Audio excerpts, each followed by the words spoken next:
Chapter 680. That won't happen. Their main force is not around here. After all, this place is also our Khalkha tribe. If they send out their army without permission, it will cause a misunderstanding. But it is still possible for them to send 1,000 cavalry. No matter how powerful your cavalry is, it is still impossible for 100 to fight 1,000. Besides, your cavalry is not without weaknesses. Anyone can see that they are not fast enough.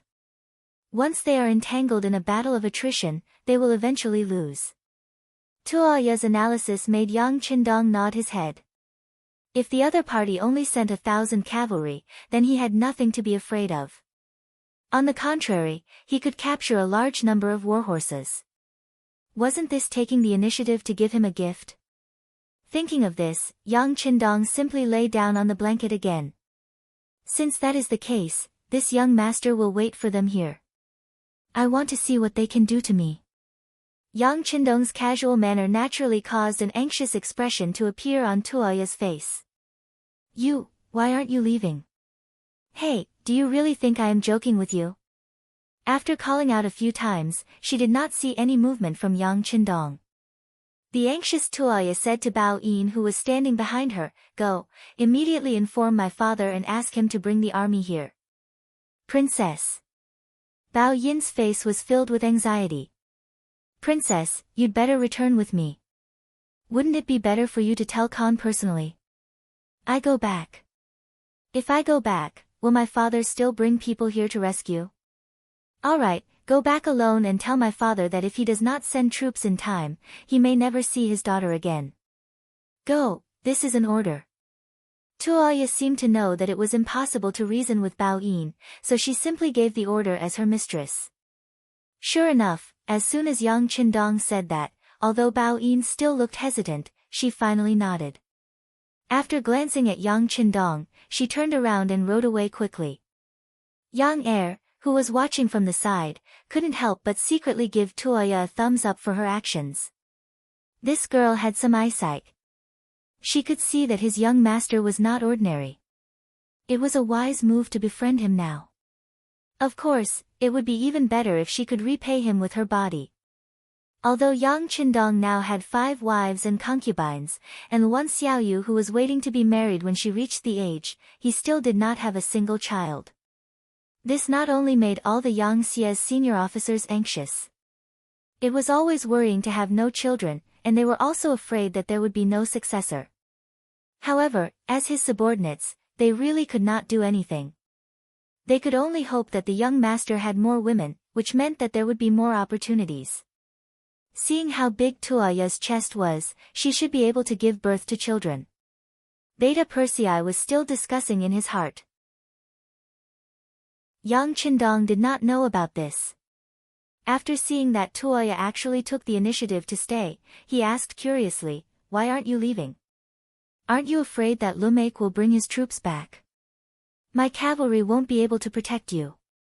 I was the one who brought the hatred. How can I leave? Do you think that we grassland women don't understand reason?" Tuoya rolled her eyes at Yang Qindong and said righteously. After saying this, her face unknowingly turned red, and she quickly lowered her head to hide it. Tuoya admitted that Yang Qindong gave her a good impression. This man was very handsome and so young. If she were to compare who would be a suitable husband, he would be much better than that ugly Hararuo. Of course, she stayed here because she was curious about the black-clad cavalry. She didn't know why, but she had a feeling that even if Lumek brought his troops here, it wouldn't be difficult for this handsome young master. In short, she was infected by Yang Qindong's strong confidence. Yang Qindong was speechless after seeing Tuoya's heroic side. He could only say, "All right, then let's wait a little longer. If the sun is about to set and the enemy doesn't appear, then we'll go our separate ways." After saying this, Yang Qindong took a sip of tea and closed his eyes again. Tuoya, who wasn't chased away, didn't care about this. Since she was able to stay, she used this opportunity to talk non-stop like a machine gun. She selectively told Yang Qindong some of the secrets of the grassland that she knew about. Although it was selective, some things were still kept secret to the outside world. This piqued the interest of the sixth young master, who had originally wanted to close his eyes and take a nap. After a while, the conversation between the two of them became more and more lively, as if they were old friends. Lumek fled in defeat. After running a certain distance, he saw that there were no invincible soldiers chasing after him. He couldn't help but breathe a sigh of relief. But then his face was filled with anger. He and his 300 cavalry couldn't even defeat the enemy's 100 cavalry. To him, this was absolutely intolerable. As a proud general, of course he wouldn't let this matter pass. He wanted revenge.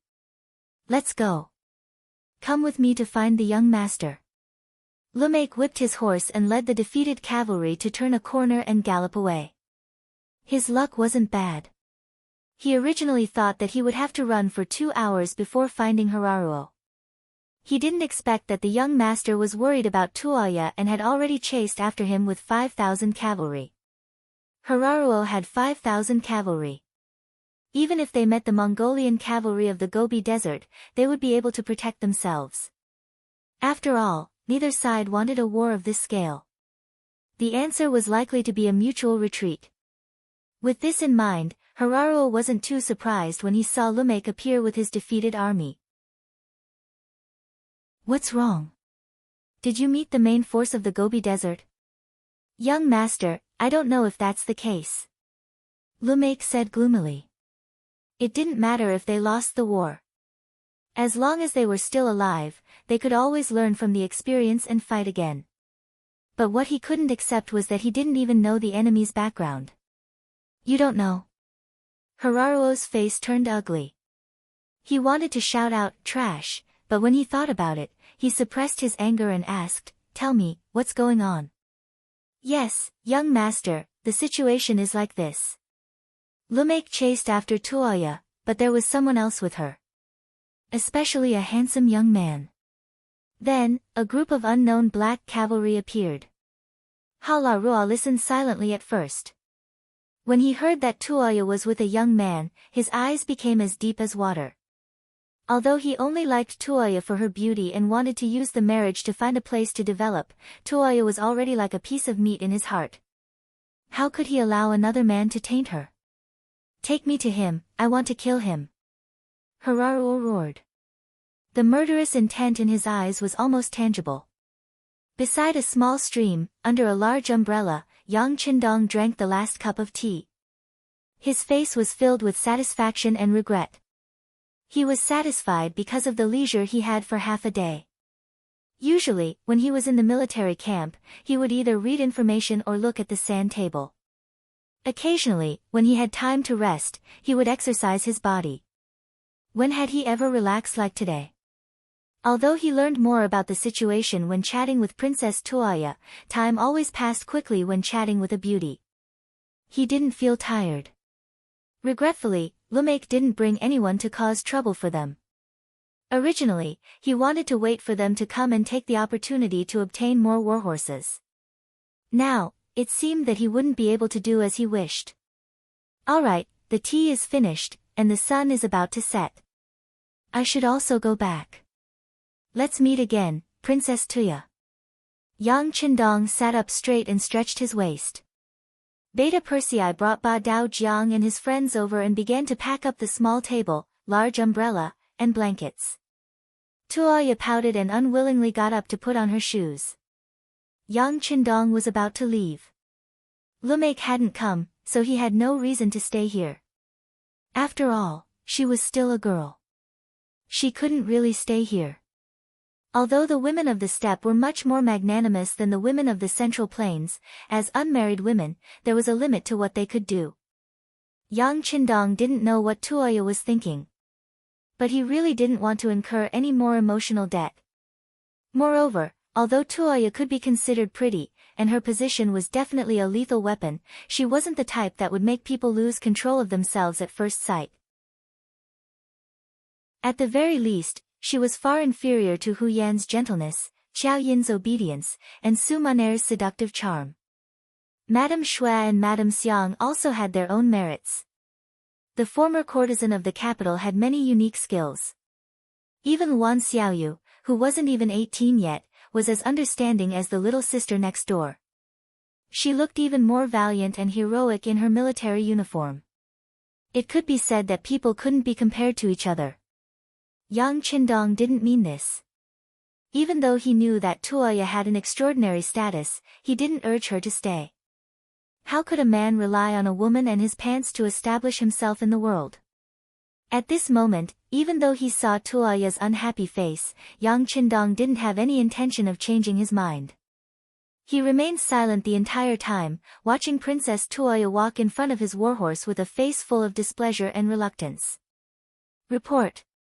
Seeing that Tuoya had already lifted one of her feet and was about to get on her horse at any moment, First Guard Captain Qiu Vi appeared in front of him. With a loud shout, he broke the originally peaceful atmosphere. Qiu Vi didn't kneel, only saluting with his body stretched taut. He said, "The scouts report that there's a group of cavalry approaching us from the northwest. There are about 5,000 of them." 5,000 cavalry. A look of shock flashed across Yang Qindong's face. He had thought that Rumak would come for revenge, but he didn't expect so many cavalry. If he had been prepared, with the 15,000 cavalry in his hands, he naturally wouldn't be afraid of 5,000 infantrymen. But the enemy had come too suddenly. He didn't know how many cavalry he could mobilize in such a short time. Chapter 681. His gaze fell on Qiu Vi. "Where are the various units? How many of them can we contact?"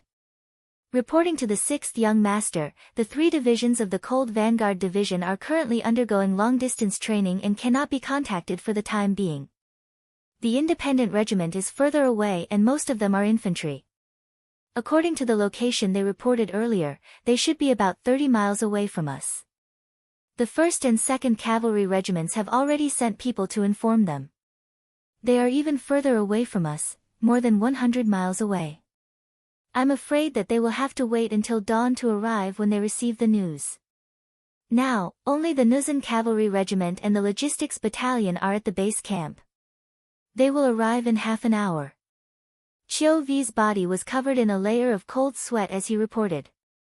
He wouldn't have known if he didn't say anything. After he finished, he realized that the young master's forces were actually so weak. The only force that could really come immediately was the Nuzan Cavalry Regiment. Of course, in his eyes, the Logistics Battalion did not have the slightest bit of combat power. Beta Persei also heard it clearly from the side. He also felt that the situation was a little serious. He took the initiative to say, "Young Master, the Logistics Battalion can also go to the battlefield. No matter what, they have the strength of 1,000 people. Say no more." Yang Qindong waved his hand. Not only would he not let the Logistics Battalion go to the battlefield, he would not even return to the base camp. He did not know what the outcome of this battle would be. Once their main camp was destroyed, the army would have a hard time moving through the grasslands without rations. He could not take the risk. Yang Qindong looked at Qiu Vi and asked, "Is there any terrain nearby that is suitable for the cavalry to fight?" Qiu Vi did not understand what Yang Qindong meant, but since it was the young master who asked, he thought about it carefully and said, "There is a short stone pile about 5 miles away from here. It is densely covered in gravel and is not suitable for a large group of cavalry to fight." 5 miles? Yang Qindong only thought for a short while before the location of the short rocks in the sand table appeared in his mind. He immediately nodded. "Okay, let's choose the battlefield there." At the same time, he sent out all the scouts on hand and asked them to contact the main forces, telling them to quickly approach the pile of short rocks and look for opportunities to fight. Also, inform Commander Yila to bring the Nuzan Cavalry Division to reinforce us. In a very short period of time, Yang Qindong was ready to fight. However, as soon as he finished speaking, Beta Persei said anxiously, "Young Master, the Nuzan Cavalry is not a direct army. If the situation is unclear, I'm afraid they will. They'll betray us, won't they?" Yang Qindong finished for Beta Persei. Then, he sneered and said, "I believe that Yila is not a short-sighted person. If he is, then sooner or later, he will rebel. Isn't it the best of both worlds to use this opportunity to test him? Okay, it's decided. Captain Qiu, you can go and pass down the order. Yang Qindong wouldn't tell anyone that he had the secret of the warehouse. If Yella really wanted to go against him and threaten him together with Lumak, then he wouldn't mind taking out some weapons from the warehouse that would give them a scare. For example, he could casually drive out an armored tank. That was a good thing that could even block bullets. What could those bows and arrows do? At that time, he would kill in all directions. He would turn the pile of short rocks into a pile of bones and a pile of blood. He sighed in his heart. Yi La, you better not disappoint me. Otherwise, because of you, I'm afraid that no Nuzan will appear in this world in the future. Yang Qindong pursued the goal of achieving it by hook or by crook. He could give others a chance, but there was only one chance. If you couldn't seize it, then sorry, the next thing would be the power of thunder that would destroy the world. Qiu Vi had followed Yang Qindong for a long time. Naturally, he could see the determination of the sixth young master. After saluting, he turned around and left. On the other side, Princess Tuoya also walked over at this time. What's wrong? Did Lumak come again? Why don't you go northeast? I'm sure that Bao Yin has already told her father about me. There should be people coming to receive us. At that time, no matter how bold Lumak is, he won't dare to act rashly. Tuoya was truly kind. Yang Qindong could feel it. However, as a man, how could he live under the protection of a woman? Besides, war was the reason he came to this place in the first place. Sometimes, as the war continued, there would be fewer and fewer people. When those who were unconvinced became corpses and those who were convinced were still alive, then it would be time to unify this place. Yang Qindong, who wouldn't back down and had no reason to do so, naturally rejected Tuoya's kind intentions. In return, he didn't let her leave this time. Instead, he said in an inviting tone, Lumak is indeed coming. This time, he brought 5,000 cavalrymen with him. Why don't you come with me? It will be safer that way. Since the enemy cavalry was coming, they would definitely send out light cavalry scouts. Once they found out that Tuoya was alone, there was no telling what would happen. As a man, he naturally had the responsibility to protect a woman. Not to mention, she wanted to help him out of kindness. Me? Tuoya pointed at herself and said in disbelief, You allow me to follow you? Yes, for your safety. It should be now. Lumak's cavalry scouts should have surrounded us. It is too dangerous for you to leave now. Yang Qindong said seriously, trying to be as emotionless as possible. However, when Tuoya heard this, she was still touched. See, he is still worried about me. Although she couldn't say that she liked Yang Qindong, she didn't know why, but at this moment, her heart was filled with joy and joy. Things were just as Yang Qindong expected. Lumak's cavalry scouts had indeed locked onto the stream. When the first and second squad walked towards the pile of short rocks, they followed from a distance. These scouts didn't have any intention of attacking. Even when they saw the cavalrymen galloping past them, they didn't make any moves to stop them. Scouts were scouts. Their responsibility was to gather information and lock onto targets. As for the rest, it was naturally left to the combat troops. The pile of short rocks, as its name suggested, was made up of piles of broken rocks. Even after many months, it didn't seem to be very high. The highest point was only about 3 meters high. It didn't give them any advantage of looking down from a high vantage point. Fortunately, Yang Qindong didn't want to look for a high vantage point. He was satisfied as long as there was a place where he could stand and see further. The highest point of the pile of short rocks just happened to meet his requirements. Riding the white dragon horse, Yang Qindong slowly ascended and came to the top of the pile of short stones. Everywhere he looked, there were piles of stones one after another. They were scattered in all directions, dividing the area in front of him into dozens of pieces. This was the place where Yang Qindong asked for a small-scale cavalry battle. Xiu had already said that the information from the scouting camp was that the enemy had about 5,000 cavalry. If that was the case, if they were to find an open space, the enemy would be able to kill them in a single charge. There wouldn't be much room to maneuver. Young master, are we going to stay here for a while? Beta Persei saw Yang Qindong stop on his white dragon horse and guessed something. That's right. This young master will stay here for a while. Come, put the flag here. From today onwards, the name of the 5-star army will be known throughout the grasslands. Yang Qindong said with a heroic tone, then pointed to an open space beside him. Hearing this, Beta Persei called for the guard team to take out a bright 5-star flag and put it beside Yang Qindong. The red flag immediately fluttered in the wind, showing off its charm.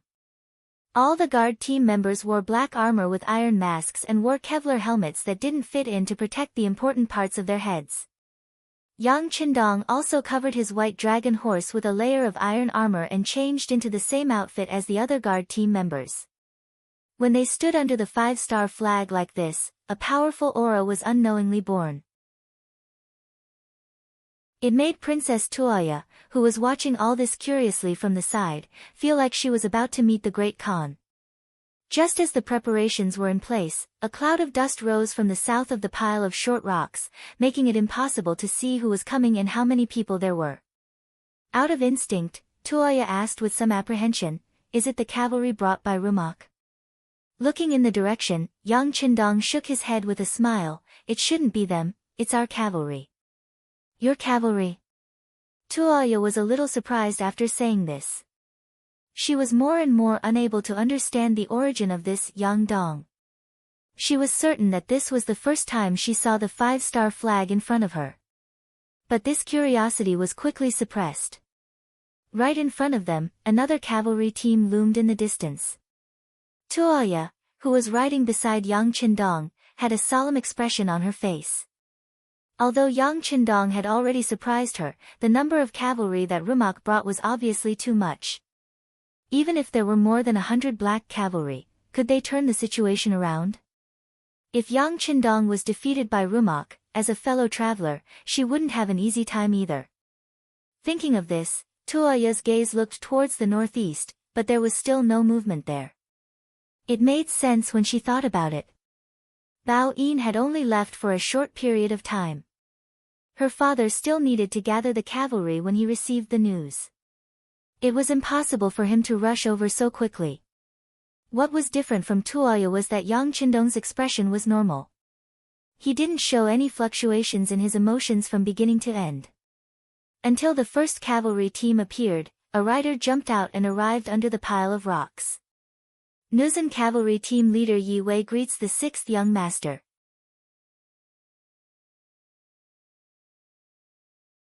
Chapter 682. Yi La did not kneel as he was not used to saluting. Instead, he placed his right hand in front of his chest and made a salute similar to the Mongols. "Yi La, you only have 3,000 men. This time, your opponent has 5,000 cavalry. Do you have the confidence to fight? Do you have the confidence to win?" Yang Qindong's bright eyes stared at Yi La. "6th young master, don't worry. Our Nuzan cavalry will fight to the last moment and do our best." Yi La's expression was firm, as if saying, "Just wait and see what we'll do." "Good. Then I will wait for your excellent performance," Yang Qindong said in a heroic voice. In his eyes, there was no trace of worry. He also did not say anything to boost morale. It was as though the Nuzan cavalry was his direct subordinates and there was no need to doubt him. Yi La originally thought that Yang Qindong would say something to boost morale. At the very least, he should give him some assurance. However, he did not say anything. This made him feel that he was trusted. Yes, he was trusted. When facing a true subordinate, there was no need for any promises. They would do their best. Seeing that Yang Qindong had nothing else to say, Yi La turned around and mounted his horse to return to the troops. He looked at Lu Dai and the 3,000 cavalrymen and said loudly, "Brothers, it's time for us to perform. The 6th young master is looking at us from behind. Our parents and wives in our hometown are also waiting for us to perform meritorious deeds. Right now, we only need to do our best to destroy the enemy cavalry and give them a better life. Is everyone confident? Kill the enemy and perform meritorious deeds. Kill the enemy and perform meritorious deeds. The 3,000 Nuzan cavalry below all shouted excitedly. Very good. Divide the cavalry according to the plan. Spread out according to the different terrains. Use the Nuzan's unique guerrilla tactics and a 3-to-3 attack formation.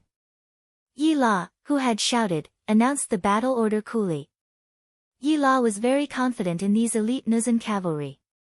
As long as they performed well, what was there to be afraid of even if there were more than 5,000 cavalry? The 3,000 Nuzan cavalrymen that had just gathered dispersed and each of them searched for a suitable battlefield. Atop the pile of rocks, Tuoya said worriedly, "Young Master Yang, you only have 3,000 cavalry while the other side has 5,000, can you win?" "Definitely." Yang Qindong's firm voice came out from his mouth. His eyes were indifferent as he stood there like a god descending to the mortal world, like a towering mountain. The Nuzan cavalry was making all sorts of preparations before the battle. In the distance, Halaruaku and Rumyuk were approaching with their 5,000 cavalrymen. According to the cavalry scouts under his command, Haliruo already knew that the strength of the enemy this time was not weak. They actually had 3,000 cavalrymen. Of course, although they weren't weak, he still didn't put them in his eyes. He had brought the Walla cavalry that he thought was the most powerful. Back then, Xia Ming's army was like cutting chickens and vegetables. They had won more than once.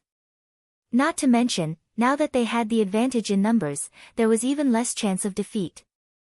"Rumyuk, your chance to show off has come. I've taken a fancy to these horses and slaves, do you understand?" Haliruo's eyes revealed a trace of ruthlessness as he spoke. "Young master, don't worry." Rumyuk patted his chest and promised. His thoughts were the same as Haliruo's. His limited vision made him believe that the Walla cavalry was the strongest in the world. As for the previous loss to the 100 or so black cavalry, that was only because the enemy's equipment was too good. That was a special case. "Cavalrymen, attack with me." Taking out the saber at his waist, he leaned forward and waved it. Under Rumyuk's loud roar, the 5,000 cavalrymen behind him moved. Like dumplings being dropped into a pot, the cavalrymen charged forward one after another. Tens of thousands of horses galloped forward, their shouts shaking the sky.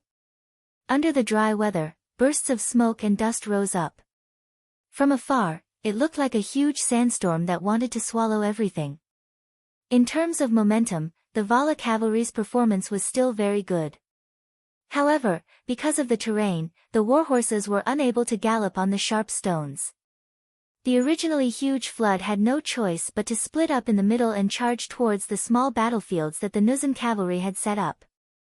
If it was in a wide area, the cavalry would compete in momentum. The morale of the troops, the number of soldiers, and the bravery of the soldiers would all play a decisive role. Once one side's formation was disrupted and broken, it often meant that the balance of the battle was tipping. It often meant that the battle was about to end. Yang Qindong used the terrain in advance to suppress the Walla cavalry's advantage in numbers. This competition was based on the morale, courage, and martial arts of both sides. Yang Qindong was extremely confident in all of these. He had spent a lot of effort to subdue the Nuzan cavalry. He firmly believed that this time, they would be able to deliver a perfect result. No one knew better than him how the future Nuzan cavalry became slaves and how they replaced the Ming dynasty to establish a new dynasty. In addition, these Nuzan cavalry were equipped with the sharpest sabers. There was no way they would lose. There was no reason for them to lose. The smoke and dust in the sky greatly affected the effect of watching the battle. When the two sides fought, both Yang Qindong and Hararuo could not see the situation on the battlefield. However, the two of them were not in a hurry. They seemed to be full of confidence in their cavalry. They even firmly believed that the moment the battle ended, the winner would be them. Compared to the calmness of these two people, Tuoya looked as if she had lost her soul. If the Khan sent reinforcements, they would only appear there. But when would they arrive? On the battlefield, the smoke and dust in the sky also affected the knights on both sides. Fortunately, this was not the first time they had fought on the battlefield. As veterans, they knew that being impatient would not solve any problems. Only by believing in the sabers in their hands, believing in the warhorses under them, and killing more enemies would they be able to obtain the final victory. One of the Walla cavalry lost contact with his comrades because of the obstruction, but he did not panic. Instead, he held the saber in his hand and carefully sensed everything around him. While continuing to find his comrades, he was also on guard against the sudden appearance of enemies. Suddenly, there was movement on the right side of his body. Out of instinct, the Walla cavalry raised the saber in his hand. The moment he saw that the other person was not his comrade, he quickly lowered the saber in his hand. Under the powerful force, the saber collided with the saber on the opposite side. Dang! With a crisp but powerful collision, the two of them paused at the same time, and then separated immediately upon contact. Both sides were prepared for this strike, and no one was able to gain any advantage. The two figures crossed each other, turned around, and slashed out again. It was almost the same tactic, the same posture, and the two sabers collided again. Then one of the sabers suddenly broke from the middle. The broken weapon was naturally the saber in the hands of the Vara cavalry. If it was not for the huge impact, perhaps his saber could have held on for a while. But when both sides used their full strength, after two clashes, the advantage of weapons was highlighted. The saber actually broke from the middle, and cold sweat instantly emerged from the body of the Walla cavalryman. Although it was June and the weather was very hot, he did not know why he was sweating all over. He did not know why. But since the saber in his hand broke from the middle, the next thing to do was to escape. Otherwise, if both sides swung their sabers, one's saber could not reach the enemy's saber, but the enemy's saber could cut him. How could he fight this battle? Fortunately, when the saber hit the second time, the two sides were already facing each other, so it was naturally the best time to escape. The Walla cavalry pressed his legs and urged his horse to rush forward. He did not dare to turn back and fight the Nuzan cavalry head-on. The Vara cavalryman was still lamenting his good luck that he wasn't killed by the enemy due to the disadvantage of his saber. Suddenly, another cavalryman rushed out of the smoke. It was another Nuzan cavalryman. Out of instinct and habit, the cavalryman slashed forward with his saber. However, he had forgotten that the saber in his hand had already been broken in half. Not only did his saber not hit his opponent, it was his opponent's saber that landed on his chest instead. Blood splattered, and a warm stream splashed on his face. While the Walla cavalry felt these changes, the strength in his body was quickly drained at this moment. He wanted to say something, for example, if it were not for the broken saber, he would not have died. But now, his chest was split open, and his bones and organs were exposed. No matter how he opened his mouth, he could not make a sound. Plop! With no strength left, the Walla cavalry finally fell from the horse. He looked at the sky with his eyes wide open. Perhaps this moment was a relief for him. This was just one of the many places on the battlefield. In fact, the same scene was happening all the time. Not long after the battle, countless Walla cavalry died because of the broken saber. They may be good at fighting, or they may be good at riding. But how could they defeat the equally powerful Nuzan cavalry with their bare hands? One by one, the Walla cavalrymen were hacked to death and fell from their warhorses, causing a cloud of dust to fly into the air. Outside the battlefield, Haru did not know that the scales of victory had tilted to the other side. He was still dreaming of the victory.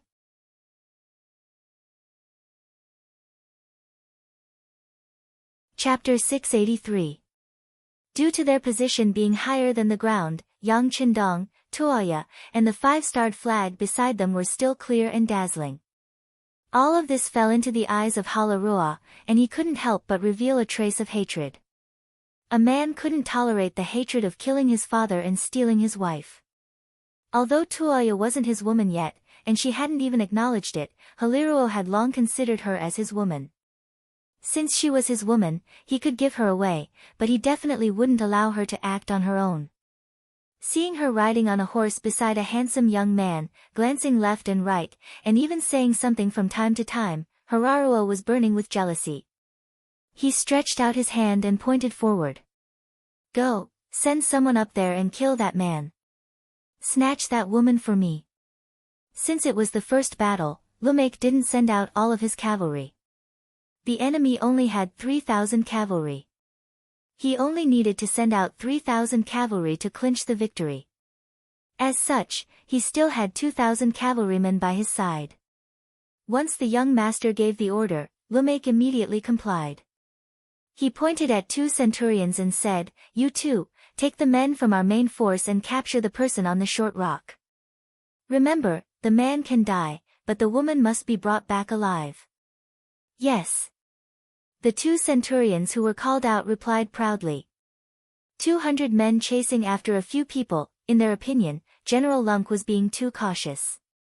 Of course, they didn't know about the existence of the black cavalry. Otherwise, they wouldn't have thought of courting death. Yes, these 200 Walla cavalry were courting death. Only 200 people dared to have designs on Yang Qindong. Not to mention him personally taking action, just the 100 over black knights by his side would be enough to make them doubt their lives. The 2 groups of 200 cavalry didn't charge into the battlefield. Instead, they took a detour to the pile of rocks. With the speed of their warhorses, they arrived at the left and right sides of the pile of rocks in less than an incense's time. The 200 cavalry approached with smiles on their faces. "Release the arrows." Just when they thought they could reel in their prey, a wave of arrows pierced through the air. Over 100 arrows suddenly appeared from 2 different directions, flying towards the Walla cavalry that was still filled with anticipation. Clang! Caught off guard, the Walla cavalry took out their shields or made all kinds of difficult dodging movements. The arrows flew past them. Most of them dodged, and only a few were hit. However, they weren't in critical positions and didn't threaten their lives. Although the arrows didn't kill anyone, they effectively stopped the Walla cavalry's charge. Just when they were cursing and saying that it wasn't a gentleman's action, a large group of cavalry in black armor suddenly appeared on the 2 sides of the pile of rocks. Not only were they wrapped in black armor, but they also had black masks on their faces. Even the warhorses under them were equipped with iron armor. They were armed to the teeth. Looking at the cavalry in black with a green helmet, the 200 cavalrymen couldn't help but be startled. This was the first time they had seen such an enemy. Silence, no sound, only the sound of the horses' hooves moving forward. The sound was like a drum that smashed into the hearts of every Walla cavalry, and the horror on their faces became more and more intense. At this time, the rhythm of the battlefield was completely taken over by the black cavalry. The hard training of the guards was effective at this time. The silent battle cry spread out endless murderous aura and shrouded the 200 Walla cavalry. Gulp! A centurion of the Walla unconsciously swallowed a mouthful of saliva, then nervously wiped the sweat dripping from his forehead, and said in a trembling voice, "Fight, with me." Only the heavens knew how much effort it took for him to say those words. Fortunately, he still managed to say them in the end. He didn't know why, but after saying this, he felt his mind relax, as if he had just completed a very difficult task. The other Walla cavalry also let out a sigh of relief at this moment, then one by one, they gathered their courage, raised their sabers, and reappeared with the murderous aura from before. The 100 black cavalry were already ready at this moment. Almost at the same time when the order to fight with me sounded, they spurred their horses forward and charged towards the 200 Walla cavalry. The sharp saber was raised high, and then, with an unstoppable momentum, it fell from the sky and chopped down on the bodies of the Walla cavalry that were charging towards them. The Black Knights did not need to defend and only needed to attack. They swung their sabers at the bodies of the Walla cavalrymen, allowing the other party to slash at their bodies, turning a deaf ear to it. The 2 sides crossed each other, but there was no sound of sabers clashing like usual. There was only the sound of sabers slashing on the black armor, and the sound of sabers slashing on the body. After passing by each other, the two sides turned back and faced each other again. In the process, one by one, the Walla cavalry fell from their horses. The sabers were so sharp that some of the Walla cavalry had already been cut off by the sabers, but the blood didn't have time to flow out, and they still had the opportunity to turn their horses around. However, death was death. Half of the 200 cavalrymen had died in battle just because they made one extra move. They originally looked like they had the advantage in numbers, but at this moment, they were reduced by a lot. This scene made the surviving Walla cavalry tremble uncontrollably. There was no lack of desperados among them, and they were not afraid of death. But the way they died was still too strange. It was so strange that it made them feel cold, and they were at a loss of what to do, and they couldn't see any hope. There was still no sound, and the hundreds of black cavalry launched a second charge as if they had discussed it beforehand. Facing the oncoming black cavalry, there was no change in their expressions. The Walla cavalry was no longer as arrogant as before. On the contrary, a few of the more timid ones turned around and fled. They could see that there was no chance of winning against such an opponent. If they continued to stay, they would only be courting death. The Walla cavalry that turned around and fled was like a plague, and when it spread to the other Walla cavalry, they also turned their horses around and wanted to leave. It was just a head-on confrontation, but the morale of the opposing army was completely disintegrated at this moment. It had to be said that the black cavalry was too strong. In the face of the black cavalry's charge, the Walla cavalry that was one step behind had no way to escape. Those that were too slow were caught up and killed, and those that were too fast were shot through by the black cavalry's arrows.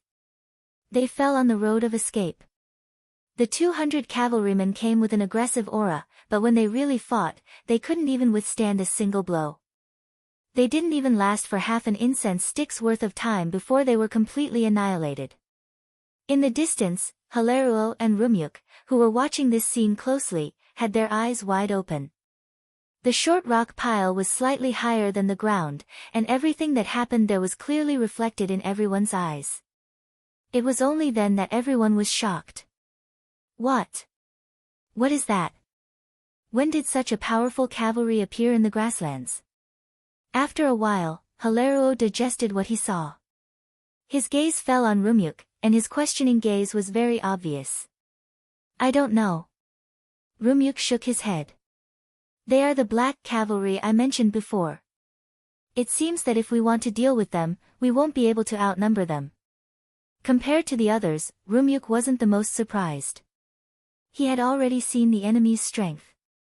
However, the efficiency with which the Black Knights had killed the man had exceeded his expectations. That's right. With this reminder, Hilaruo wasn't angry. Instead, he was happy. These black cavalry have almost no openings, but wearing such heavy armor is bound to consume a lot of energy. As long as we can delay them, we can win through attrition. At that time, the armor will be ours. The more Hilaruo spoke, the more excited he became. Without waiting for Rumyuk to give any orders, he turned around and called out several names. The few of you, take 1,000 cavalry with you.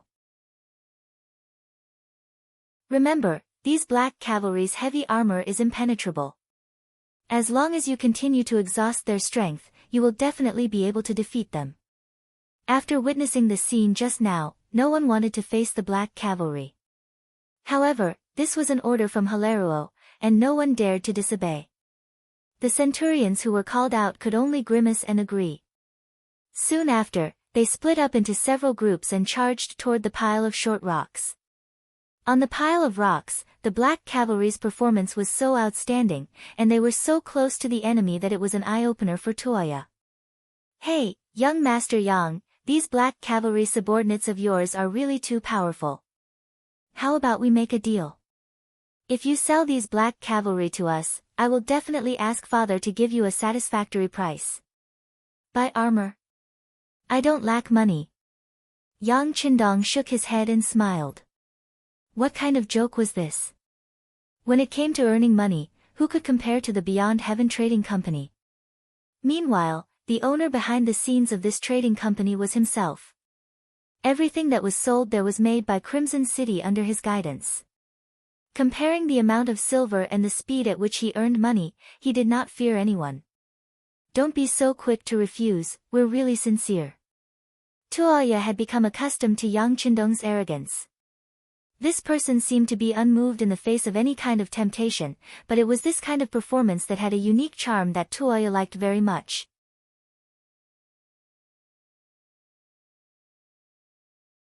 Chapter 684.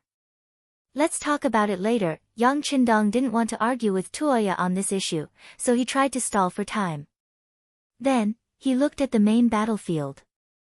Although he couldn't see the situation clearly due to the dust, he had confidence in the Nuzan cavalry. When he thought of the phrase, Nuzan are invincible with a full sword, he was full of confidence. Although the 1,000 Walla cavalry were unwilling, they had no choice but to come to the pile of rocks. When they faced the black cavalry at such a close distance, an indescribable murderous aura surged towards them, causing the Walla cavalry to involuntarily stop in their tracks. Everyone, attack together.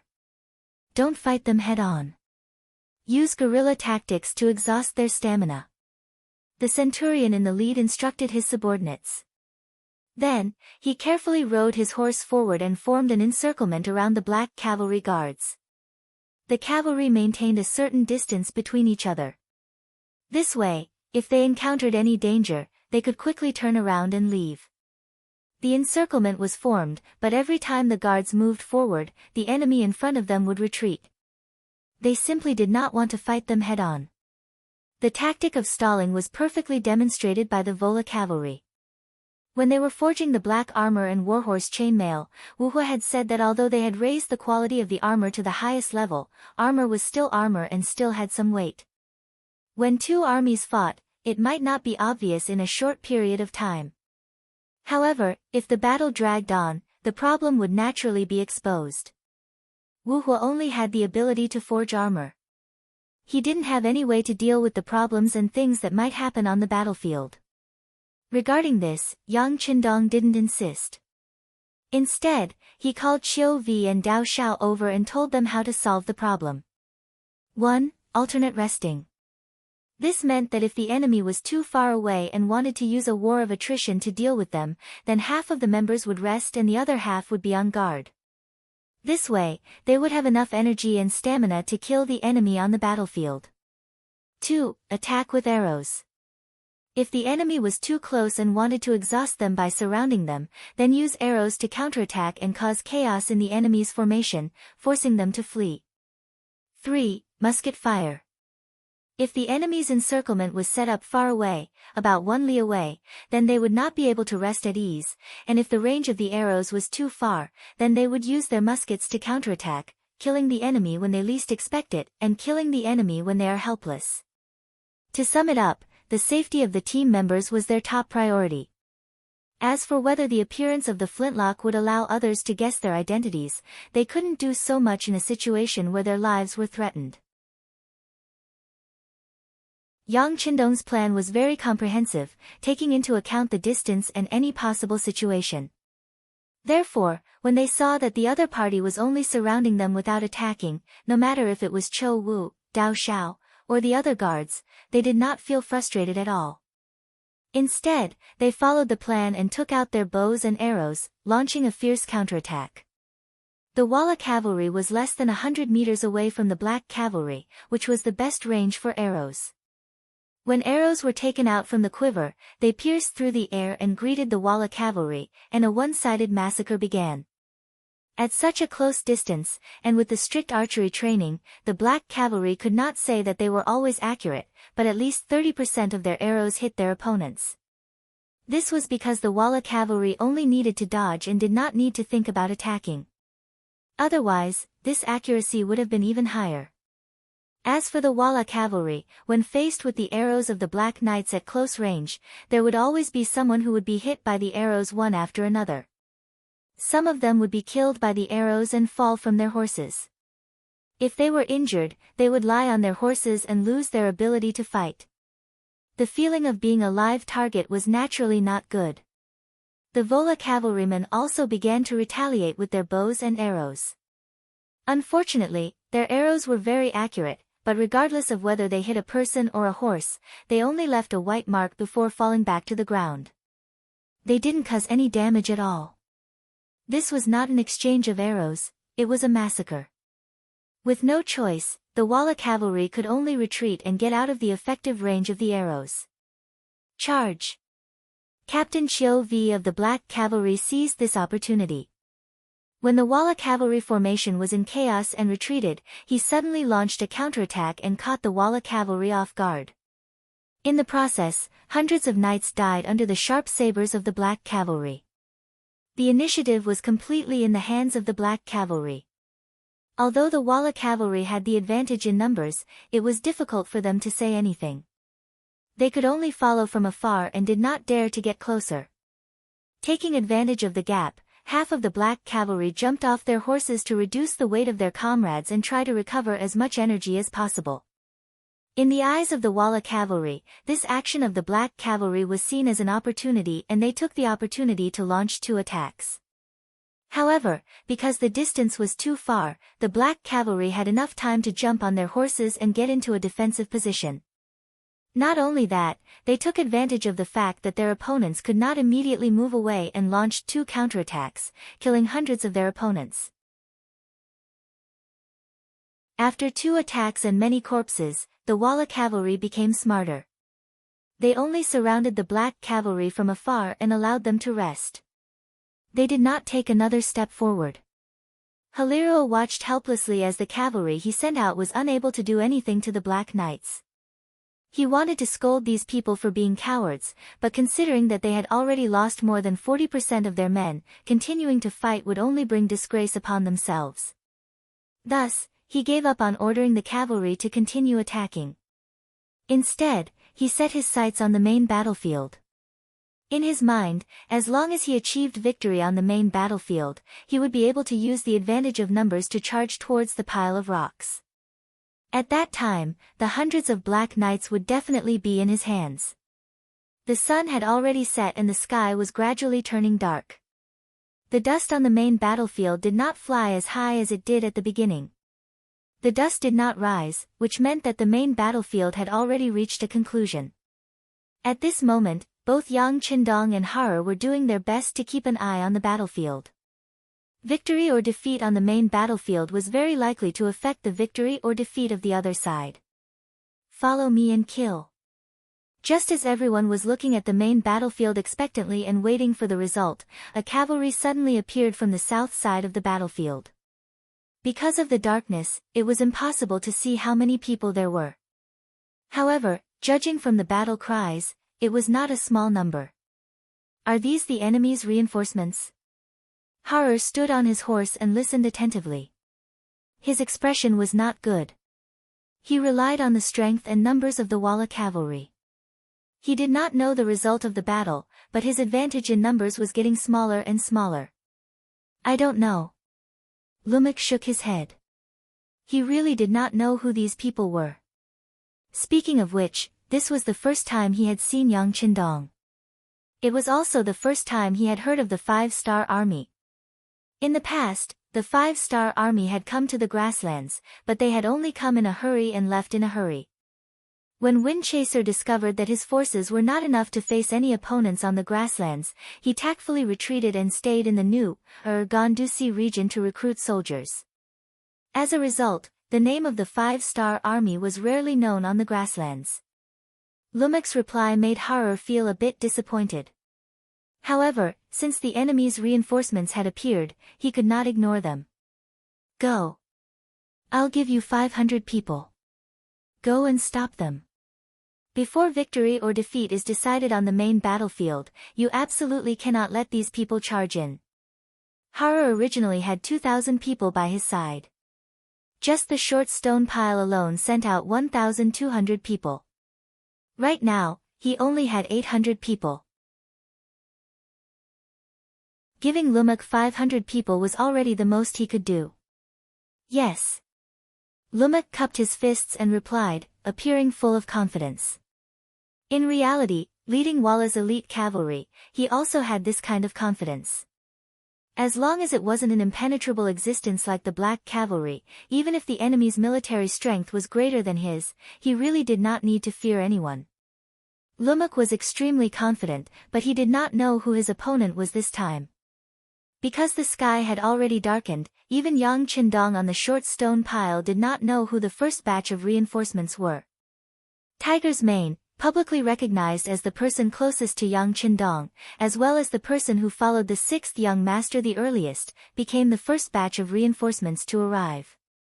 Ever since Yang Qindong appointed him as the commander of the independent regiment, Tiger's Mane had put all of his energy into it.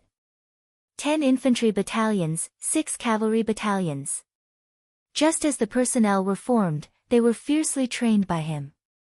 The soldiers of the independent battalion were made up of 6 auxiliary battalions and 4,000 Ming soldiers, and these 4,000 Ming soldiers were all captives. Wanting to lead such an army and have enough fighting strength was not an easy thing to do. Even if it was handed over to the 3rd Division Commander Wu Sheng and Political Commissar Chen Bo, it would take a period of time to form a fighting force. But the same thing happened to Tiger's Mane. He was the confidant of the 6th young master, and his superiority was reflected. Relying on his iron relationship with the Logistics Battalion Commander Beta Persei, he took out large amounts of silver, meat, cigarettes, wine and other things, and distributed them as rewards to the soldiers below. Cigarettes, the first thing that appeared in this world, actually became the favorite of the soldiers in a very short period of time. It was as if they smoked when they were free, or after eating and drinking, it was very satisfying, like they were immortals. Not to mention, silver, wine and meat were freely provided. Under the stimulation of these things, the captives of the Ming army revealed the fierce side in their bones. In order to obtain more rewards, everyone held back their energy and worked hard to perform in the training field. Under the competition, the fighting strength of the independent regiment was rapidly increasing.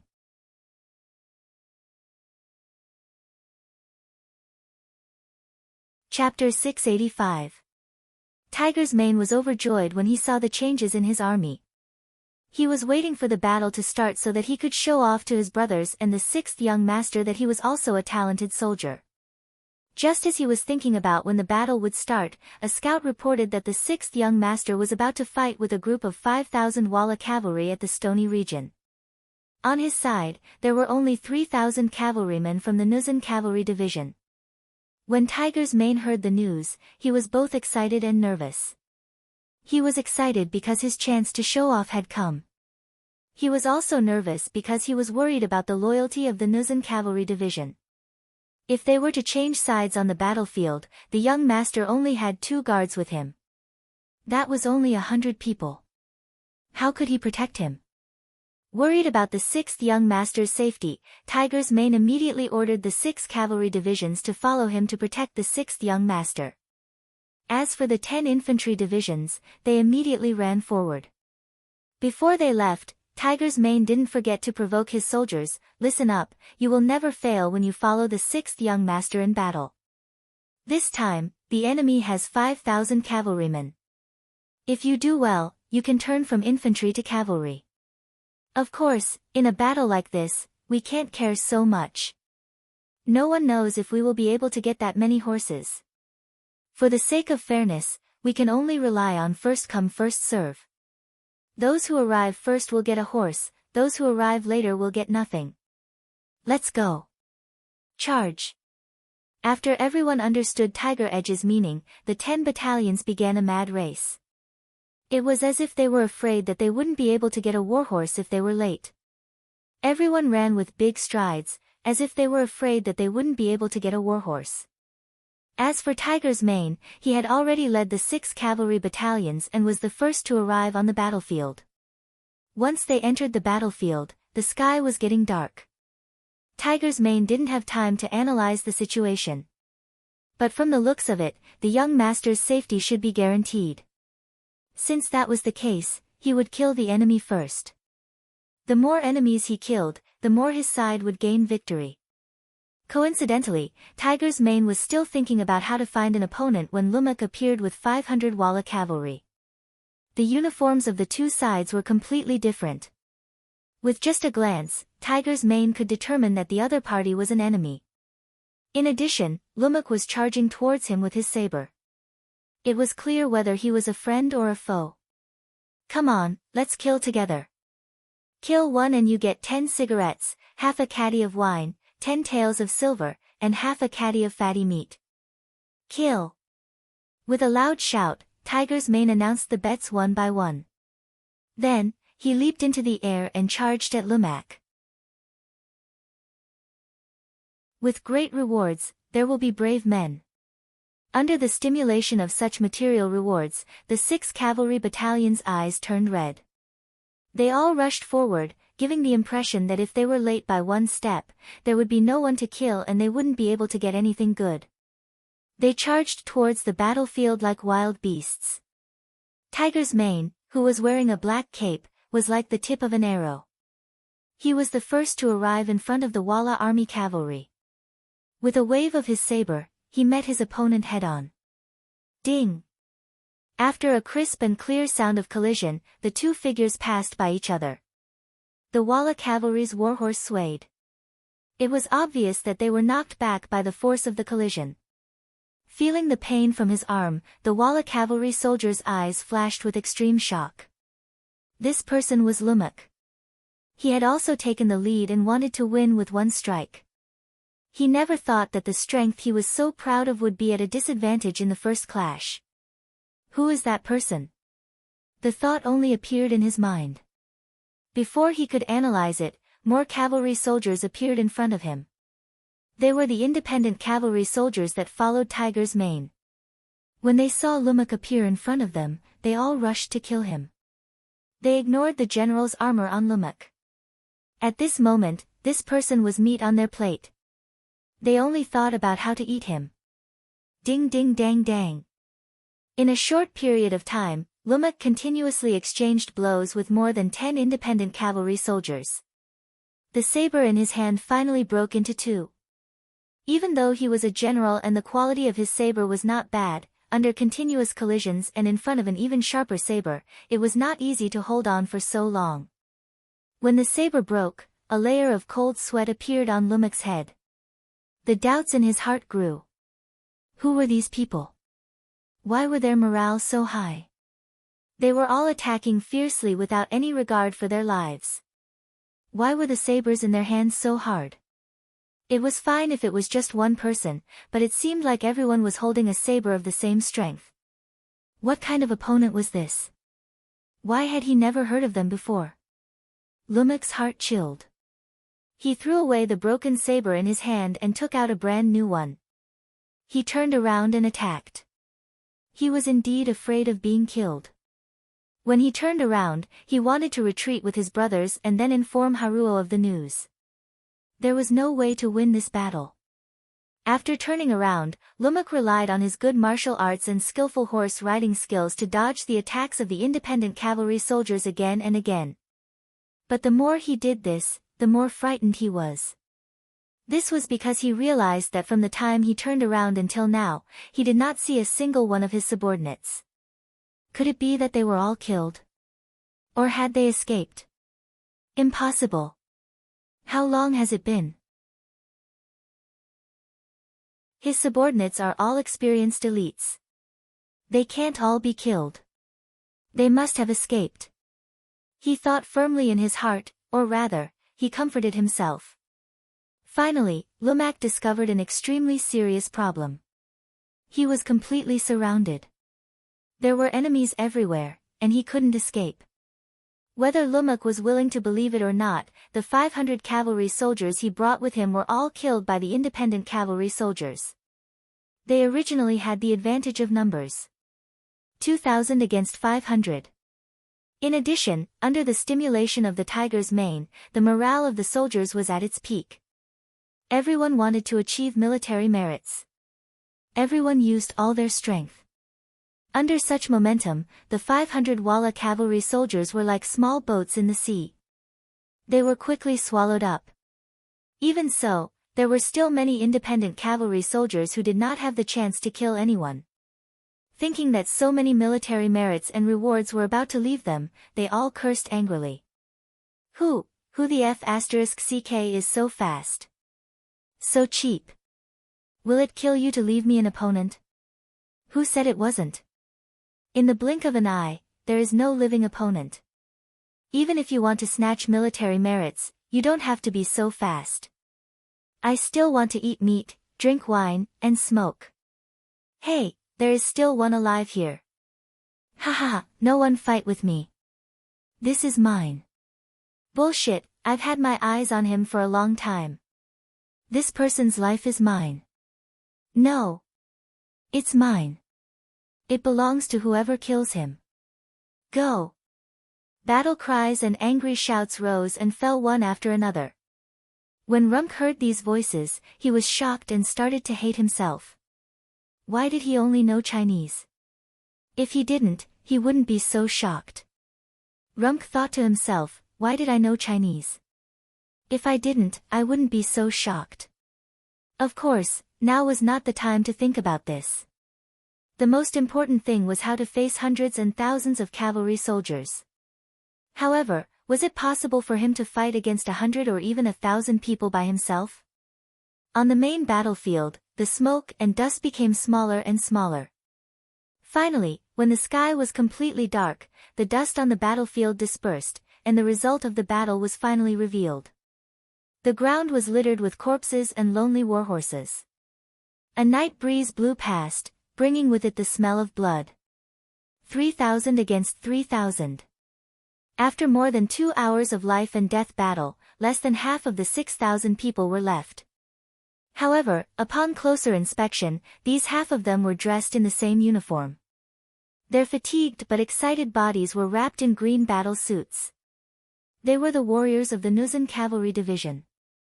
After a bloody battle of 3,000 people, the remaining 2,500 people were all members of the Nuzhan Cavalry Regiment. Although many of them were injured, they were still standing on their horses, which proved that they were the victors. After experiencing such a bloody battle, as long as their bodies recovered, there would be an additional layer of iron-blooded aura around them. After experiencing a life and death battle, they would also have some personal insights. They would have more skills to survive and a chance to survive in the future battle. We won. Yi La looked left and right. Although his vision was limited due to the darkness, he still couldn't help but shout out in excitement when he saw that all he could see were his own people.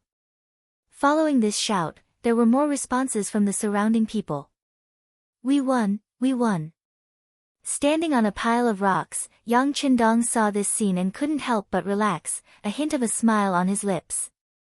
Although this situation was within his expectations, the loss of less than 500 people in exchange for the loss of 3,000 cavalry was still delightful. We really won. Your soldiers are this strong. Tuoya's beautiful eyes widened once more, and when she looked at Yang Qindong, there were a few stars in her eyes. Although Yang Qindong did not make a move in this battle, his identity as the commander had been confirmed without a doubt. To possess such strength at such a young age, it was not an exaggeration to call him a hero.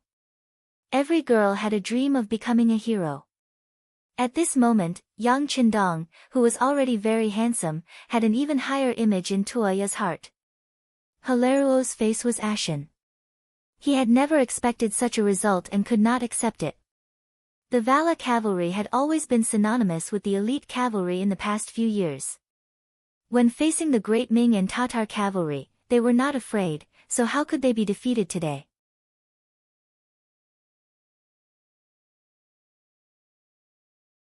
Chapter 686. Young Master, General Lumek's army has been completely annihilated, and the general has also died in battle. We should withdraw. A guard rode up to Hilaruo and spoke in an urgent voice.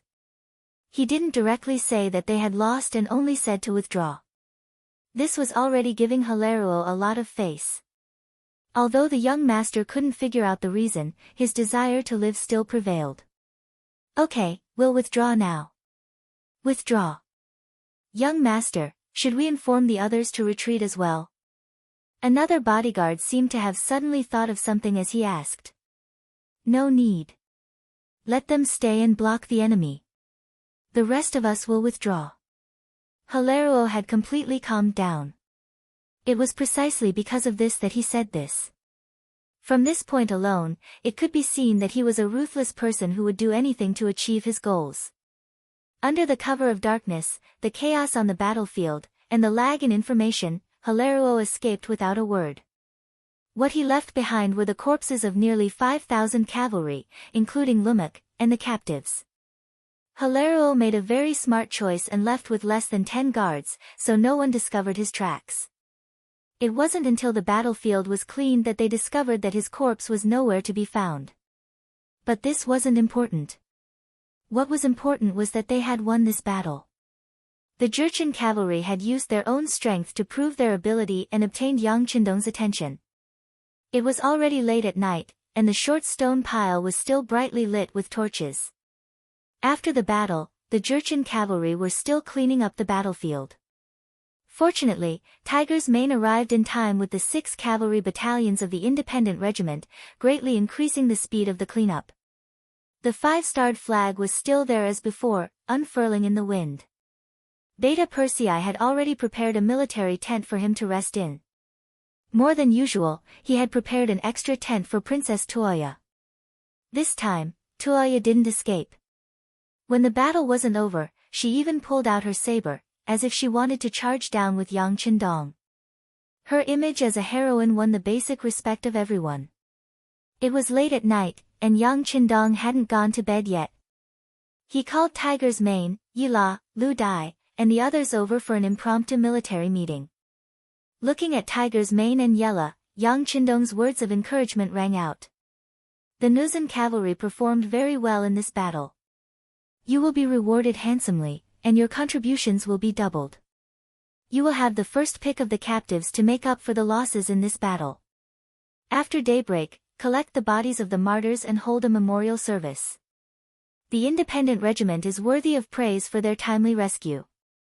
The extra war horses will be used as a reward to gradually develop all of the infantry into cavalry.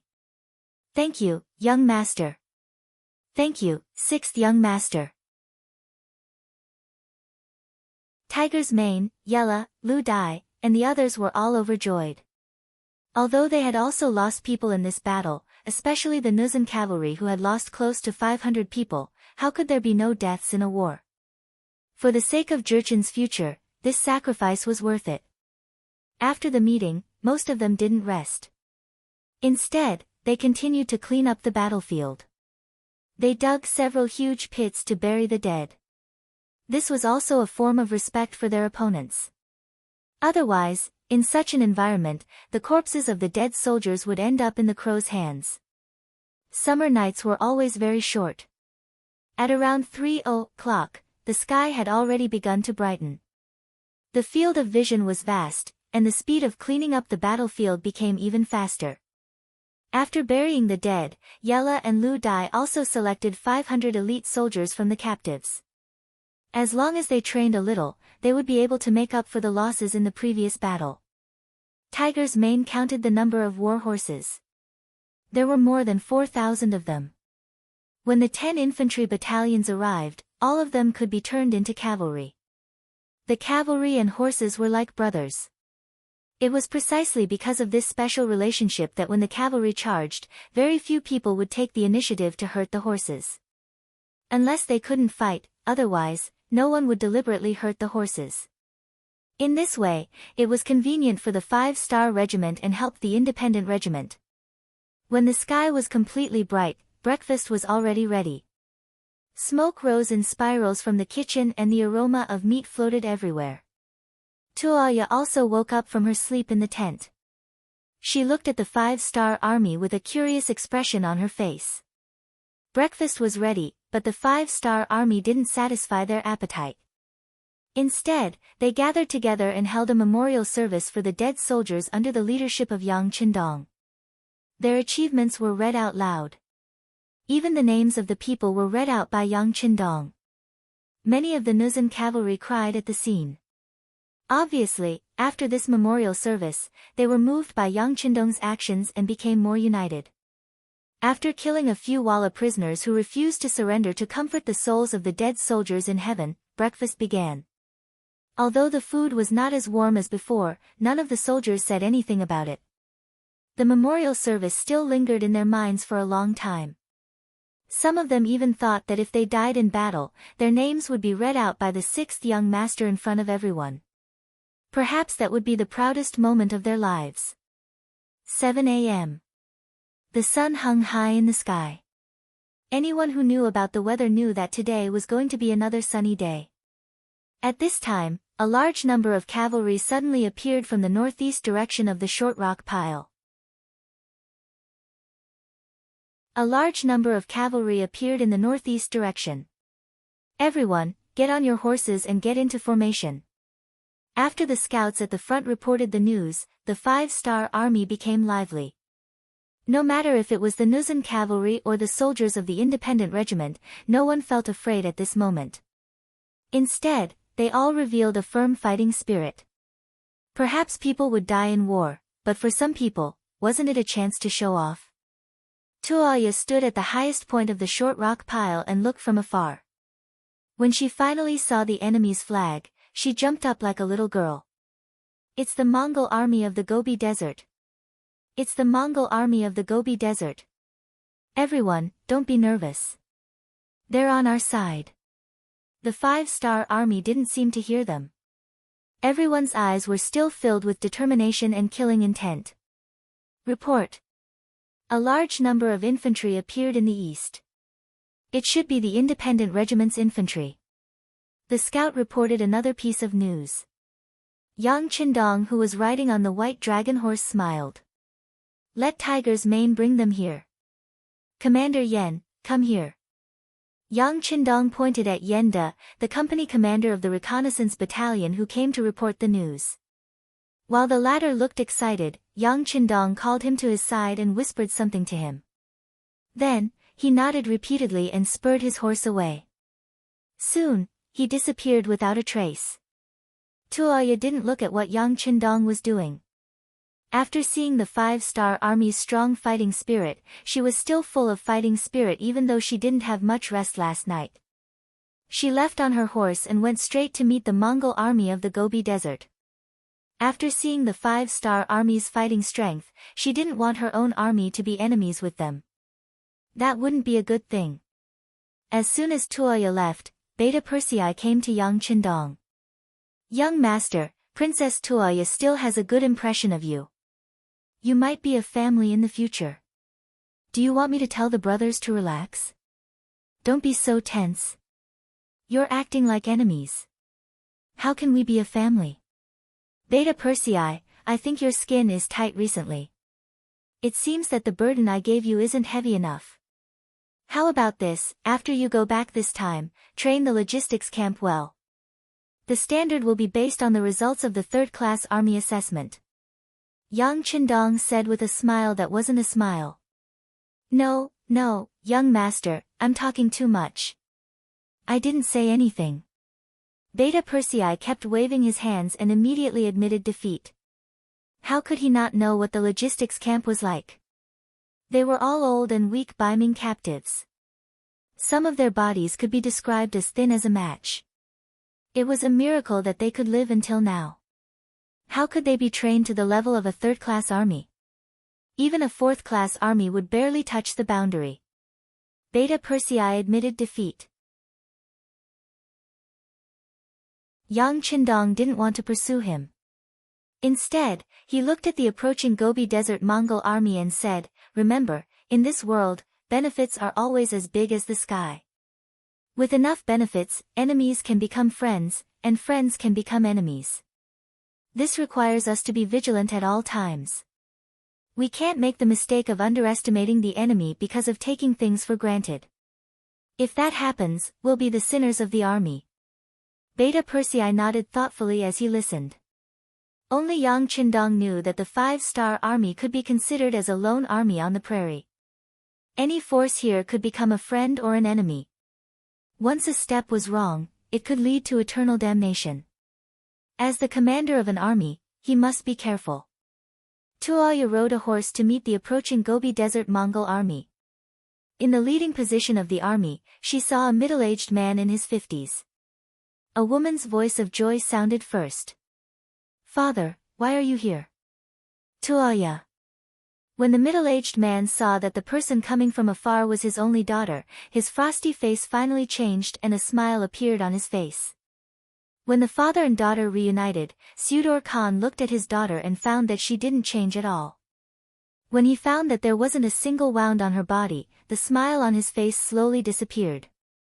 Bao Yin came back and said that Hararuo, that bastard toad who wants to eat swan meat, brought a lot of cavalry to threaten you. Since you're fine now, where is he? Don't be afraid, although father came in a hurry this time, I also brought 20,000 cavalry. Su's bloodline was a branch of the Golden family. Although it couldn't be said to be completely orthodox, there was a natural nobility in the bloodline. People like him were prideful. Once someone like him decided to do something, he would have a lot of charisma. Being able to gather 20,000 cavalry in such a short time was enough to show his ability.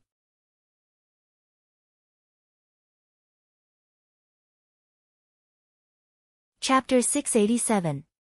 Tuoya was very touched that her father had brought 20,000 cavalrymen to save her.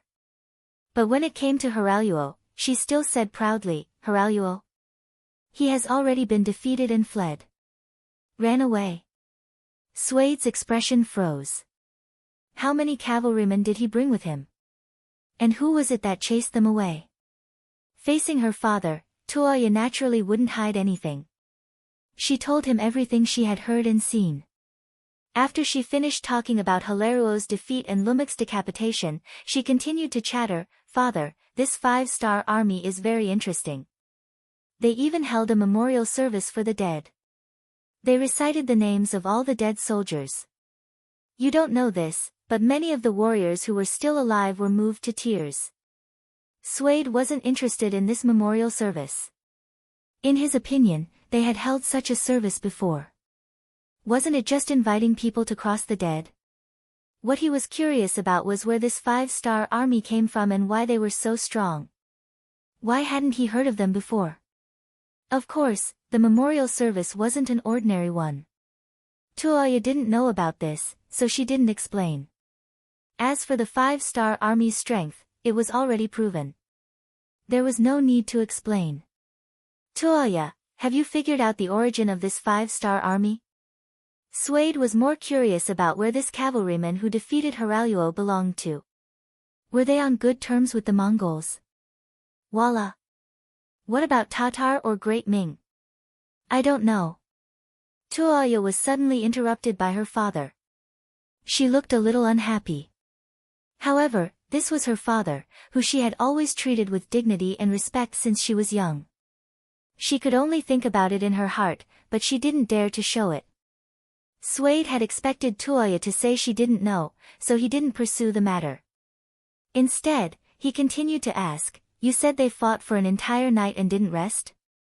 Then they should be very tired, right?"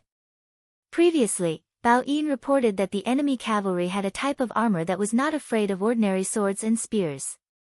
That is definitely something good. Do you think that if we attack now, these things will fall into the hands of our Mongol army? Suda's tone changed, and he looked like he was about to snatch it. When Tuoya heard this, her eyes couldn't help but widen. "Father, that kind of black armor is very powerful. Even when I wanted to buy it before, they didn't have any intention of selling it. Because that thing is too powerful, even if we want to snatch it, it won't be easy. Besides, they just saved my daughter's life." Tuoya naturally didn't want the Mongol army and the 5-star army to fight. Let's not talk about who wins and who loses first. When two tigers fight, one of them is bound to be injured. At that time, no matter who won or lost, it would not be the result she wanted to see. Tuoya's impatience had already shown on her face, and she seemed to want to dissuade him. However, Suda had already opened his mouth. "Let's see. We want to buy it but they won't sell it. Then we can only snatch it. As for battle strength, don't you have confidence in our Mongol army? As for them saving you, it was just along the way. They were saving themselves. With just a few words, he made the 5-star army look like they had nothing to do. It also revealed his determination to fight. They had just wiped out Hiraruo's 5,000 cavalry and seized Jingfeng. They had just gone through a huge battle and were exhausted. If they didn't attack now, it would be difficult to find a suitable opportunity. Kamubala secretly passed down the order. When I give the order, the entire army will charge. Since he had made the decision, Suda naturally wouldn't be disturbed by others. He gave the order in front of Tuoya. Kamubala, translated from Chinese, meant white tiger. This person was indeed the bravest general by Suda's side. Knowing that there was a battle to fight, he immediately agreed with a face full of excitement. He turned around and let his personal guard pass the message. "Father, you can't." Tuoya's eyes were filled with shock. She knew the battle strength of the 5-star army. She also knew how powerful those black cavalry guards were. Although they had just gone through a huge battle, she felt that when facing Hiraruo's 5,000 cavalry, the 5-star army didn't use their full strength. At least, that young Master Yang didn't show any signs of worry. When she thought of that young face and his casual attitude towards everything, Tuoya didn't know why, but she felt a wave of uncertainty in her heart. "Bao Yin, take the princess away. If she shouts again, seal her mouth." Suda seemed to know that Tuoya would stop him and was already prepared. After giving the order, Bao Yin walked out from the troops and looked at Tuoya with a troubled expression. "Princess, I'm sorry." After saying that, 2 cavalrymen walked in front of Tuoya and forcefully brought her to the back of the troops. Without any obstruction, Suda rode on his horse and led the 20,000 cavalrymen forward. In order to avoid alerting the enemy, he didn't speed up. On the surface, everything seemed normal. Tuoya had already said that there were less than 10,000 soldiers in the 5-star army. Among them, there were 4,000 infantrymen. In front of his 20,000 cavalrymen, this kind of strength was indeed not enough. On top of a pile of rocks, Yang Qindong gently put down his binoculars and a look of contempt flashed across his face. "Inform everyone to prepare for battle." "Oh." This time, Beta Persei didn't object. He also used his binoculars to see the scene of Tuoya being forcefully taken away. Because of this, he also knew that everything was as the young master had predicted. This Mongol army that came from afar was not a friend, but an enemy. After the order was given and knowing that there was going to be a huge battle, whether it was the Nuzan cavalry or Tiger's Mane's independent regiment, they all became excited. However, although the latter was excited, when he saw the 10 auxiliary troops that had just arrived, he couldn't help but scratch his head. Although they had war horses now, they didn't have time to adapt. If the cavalrymen and war horses didn't get used to each other and there wasn't enough communication, forcefully entering the battlefield was no different from courting death. They simply couldn't display their original strength. "Don't distribute the horses anymore. Everyone, prepare the infantry formation and prepare to meet the enemy." Tiger's Mane indeed gave the order. On the battlefield, cavalry wasn't necessarily stronger than infantrymen. Although this was the case in theory, it was best to choose the one that was suitable for oneself. Reluctantly giving up on the horses that were about to be theirs, the 10 battalions, a total of 4,000 soldiers of the independent regiment, began to form into battle formations.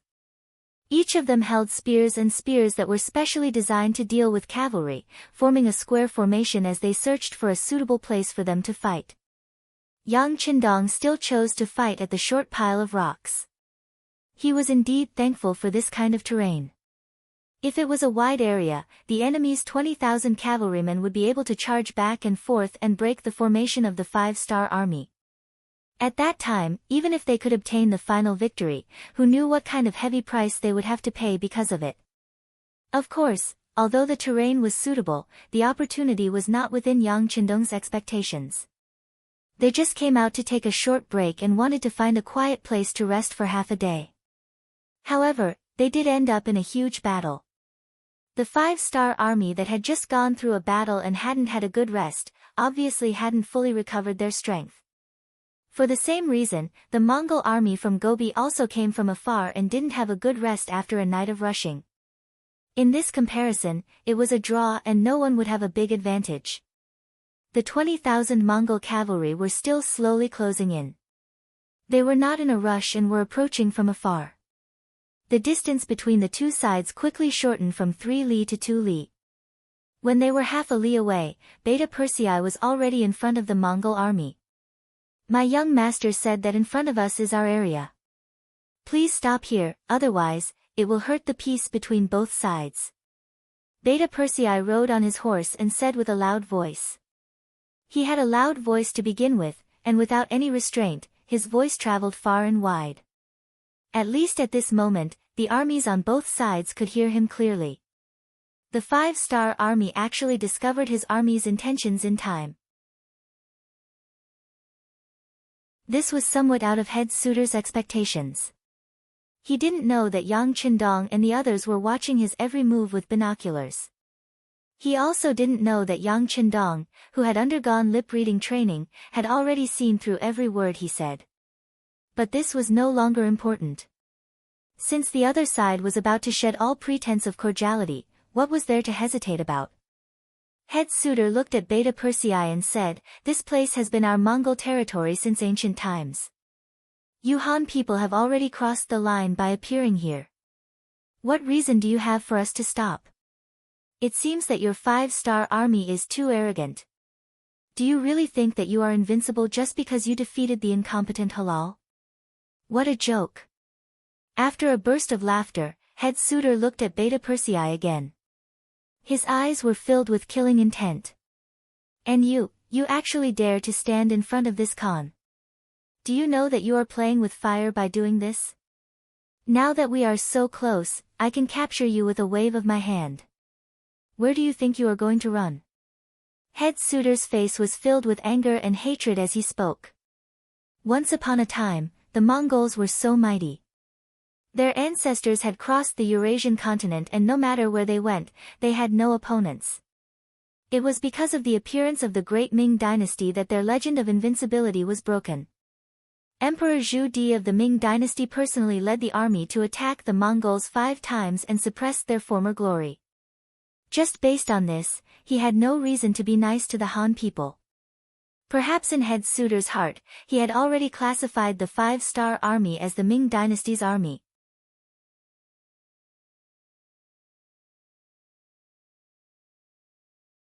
Chapter 688. You want to capture me? Beta Persei had a look of disdain in the face of the arrogant suitor. How about it?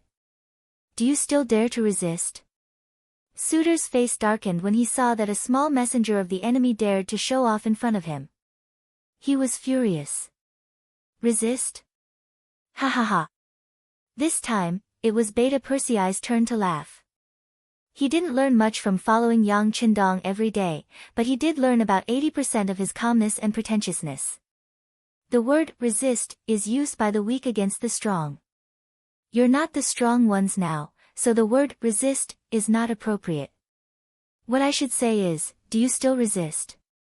Believe it or not, we can bet that your people will never be able to get within 3 steps of me. Impudent. Suda had never been looked down upon like this before. Even someone of Agar Dorji's status would be polite to him.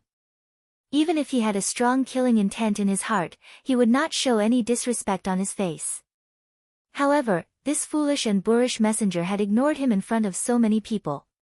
Yes, he was stupid and crude. Otherwise, how could he be so blind and dare to threaten him at such a close distance? Although some people said that envoys were not killed in a war between 2 armies. But when one's strength reached a certain level, so what if one broke the rules? The rules were meant to be broken, weren't they? In a fit of rage, Suitor pointed his index finger at Beta Persei in front of him and said through gritted teeth, "Who's going to take him down for this Khan?" As soon as Suitor shouted, a guard behind him immediately responded, "Khan, leave this small fry to me to deal with." To be able to stand behind Suitor, he was either a general or a guard. But no matter which type it was, they were all very agile and vigorous. As soon as he finished speaking, a rider rushed out from the group and shouted at Beta Persei to approach him step by step. 10 steps, 8 steps, 6 steps, and he was getting closer and closer. On the other hand, Tiger's mane acted as if he didn't see anything. He stood there unhurriedly, allowing the other party to come closer as if he didn't hear anything. 5 steps. 3 steps. The big hand had already reached out and was about to touch Beta Persei's body when suddenly, the sound of a horn rang out. The person who was rushing over lost his balance and fell to the ground with a plop. The man landed on the horse, causing the warhorse to neigh. It seemed to be crying out for its master, but it also seemed to be summoning its master. Ah! It's a gun. Suda was indeed a Khan. He was experienced and knowledgeable. When the situation suddenly changed, he instinctively shouted and then quickly hid behind a few of his personal guards. When Huachong shouted, not only Suda Khan, even General Zamobila, who was known as the White Tiger, quickly hid behind a few of his personal guards and completely hid his body. Originally, they were aggressive and wanted to capture Beta Persei and punish him. But unexpectedly, the situation changed. The people they sent out died before they could even touch the corner of Beta Persei's clothes. This change shocked many of the Mongolian cavalry, especially the personal guards who were used as shields in front of them. Everyone's expression changed drastically. They were afraid that they would become the target in the next second and die on their horses. Ha ha, Beta Persei saw the Mongolian cavalry's reaction and he laughed mockingly. Where's the person who spoke to me just now? Did he hide in his turtle shell like a tortoise? Ha ha ha. As the Khan of the Mongolian desert, when had Suda ever been looked down upon like this? Beta Persei's shout was so loud that it was clearly a slap to his face. Even if he hid behind his personal guards, he still felt a burning pain on his face. On top of the short rocks, the black cavalry guards were standing with their spears. The shot just now was aimed at Yang Qindong's head and tail. At a distance of more than 700 meters, it was not easy to kill the enemy without hurting Beta Persei. Sixth young master, why didn't you finish off that old Khan suitor just now? Chiu V, the captain of the first guard, asked with a puzzled expression as he looked at the enemy with his gun. Not only him, but the rest of the guards also listened attentively. They also did not understand the sixth young master's actions. However, Yang Qindong shook his head helplessly. Princess Tuoya once said that her father, Khan Suitor, has the bloodline of the Golden Family. Once such a person is killed, it's equivalent to fighting the entire Mongolian army to the death. Right now, we're not strong enough. If others don't provoke us, we don't need to kill them all. But if we kill this Suitor, we'll become enemies with the entire Mongolian army. Even if it's for our dignity, we won't be able to live in peace with them anymore. If Yang Qindong's goal was like Zhu Di's, which was to conquer the grasslands for the next few decades of peace in the Ming dynasty, of course, he would have directly killed Suitor just now. But his goal was much bigger than this. In order to resolve a momentary hatred, killing Suitor would cut off the possibility of cooperation with the entire Mongolian army. Clearly, the gains did not make up for the losses. On this side, Yang Qindong was still explaining the overall situation to the guards. On Beta Persei's side, he was still cursing. He really did not care about the fact that Suitor was a Khan. Where was Suitor's face? Being constantly mocked and ridiculed, Suitor's entire body was already trembling. He could not let the other party continue. Otherwise, his lifetime of wisdom would be destroyed in a day. It seemed that the other party already knew his intentions. Since that was the case, he would just have to force his way through. He did not believe that with his absolute advantage in numbers, he would not be able to destroy the other party. Beta Persei was still cursing, "You're the ones who are ungrateful.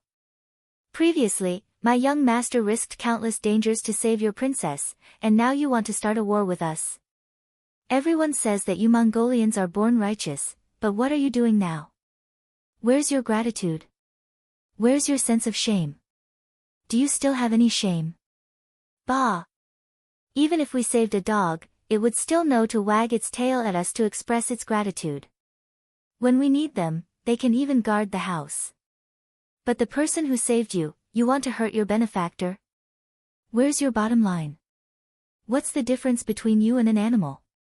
No. You're worse than an animal. Ah. I'm so angry. Suitor could not hold back anymore. Suddenly, he shouted and interrupted Beta Persei's voice, Mongolian warriors, the other party used firearms just now. They are undoubtedly the Ming army. Thinking back, how many of our ancestors died in the hands of the Ming army? Now, the Ming dynasty is no longer the same as before. The Walla is fighting with them and has gained a certain advantage. They are no longer the world's strongest army. Now is the time for us to avenge our ancestors. Listen to my command, charge. Charge. General Zamubala also hid behind his bodyguard and shouted. When they were scolded by Beta Persei, many of the Mongolian soldiers lowered their heads and the morale of the entire army dropped by a lot. Now that Suitor's shout mentioned the hatred of their ancestors, everyone's common hatred for the enemy was stimulated from the bottom of their hearts. Just as the order to charge was given, the 20,000 cavalrymen shouted and suddenly charged forward like a flood of fierce beasts. Oh my God! Beta Persei was still scolding to his heart's content when the enemy suddenly moved. He shouted and turned his horse around to leave. 1 against 10,000, no matter how strong he was, it was impossible for him to win. Beta Persei turned around and ran, accompanied by bursts of gunfire. As the bullets whistled through the air, the Mongolian cavalrymen charging at the front were shot down one by one. This hindered the enemy's attack and gave Beta Persei a chance and time to escape. Suitor, who was hiding behind his bodyguard, felt that the cavalrymen were being suppressed and could not help but shout, "Everyone, don't be afraid. Firearms are single-use items. Every shot counts. Everyone, charge together. They won't be able to hurt any of us. Charge, charge. Everyone, split the gold, silver, and horses in their hands." In order to raise morale, Suitor promised to split the spoils equally. As soon as he said this, the Mongolian cavalrymen who were still hesitating shouted and charged forward. In the face of enough benefits, even if there was danger, there were still people who would take the risk. On the pile of short rocks, Yang Qindong led the two bodyguards and kept firing bullets. One after another, the Mongolian cavalrymen fell on the road ahead. However, the cavalrymen were too fast. In the blink of an eye, they had rushed forward from the original distance of 1.5 miles. At that moment, their bows and arrows could already be fired. Yang Qindong and the bodyguards had no choice but to put on their masks to protect themselves. The arrows fell like rain. Compared to their fighting skills on horseback, the Mongolian cavalrymen who were known to have grown up on horseback performed very well. They were either riding on horseback, shooting arrows while climbing on horseback, or shooting arrows while hanging upside down from a golden hook. For a moment, arrows rained down like rain, landing on Yang Qindong and the others, producing a series of crackling sounds. Fire! Charge! Under the pile of short rocks, Yellow led the Jurchens and started a fierce counterattack. The same arrows were shot out and landed among the Mongolian army, causing the cavalrymen to fall off their horses. Fire! Fire! At the independent regiment, Tiger's man ordered the 10 infantry battalions to fire arrows from afar. At the same time, he led 6 cavalry battalions into the designated area. He wanted to rely on the advantageous terrain and take advantage of the fact that the enemy could not fully deploy their forces to attack. In the process of charging, the vanguard of the Mongolian cavalrymen were first attacked by the Style 95 and then by the arrows. They suffered heavy losses. The general who led the team saw that they had lost more than 30% of their forces before they even reached the enemy. He had no choice but to change the direction of the assault. He no longer shot at Yang Qindong but at the Jurchens. Yang Qindong's side became quiet again. "Look, is there anyone injured?" "Sixth young master, our armor is impenetrable. There are no injured members." Chou Wu and Dao Xiao, the two captains, checked the armor and reported.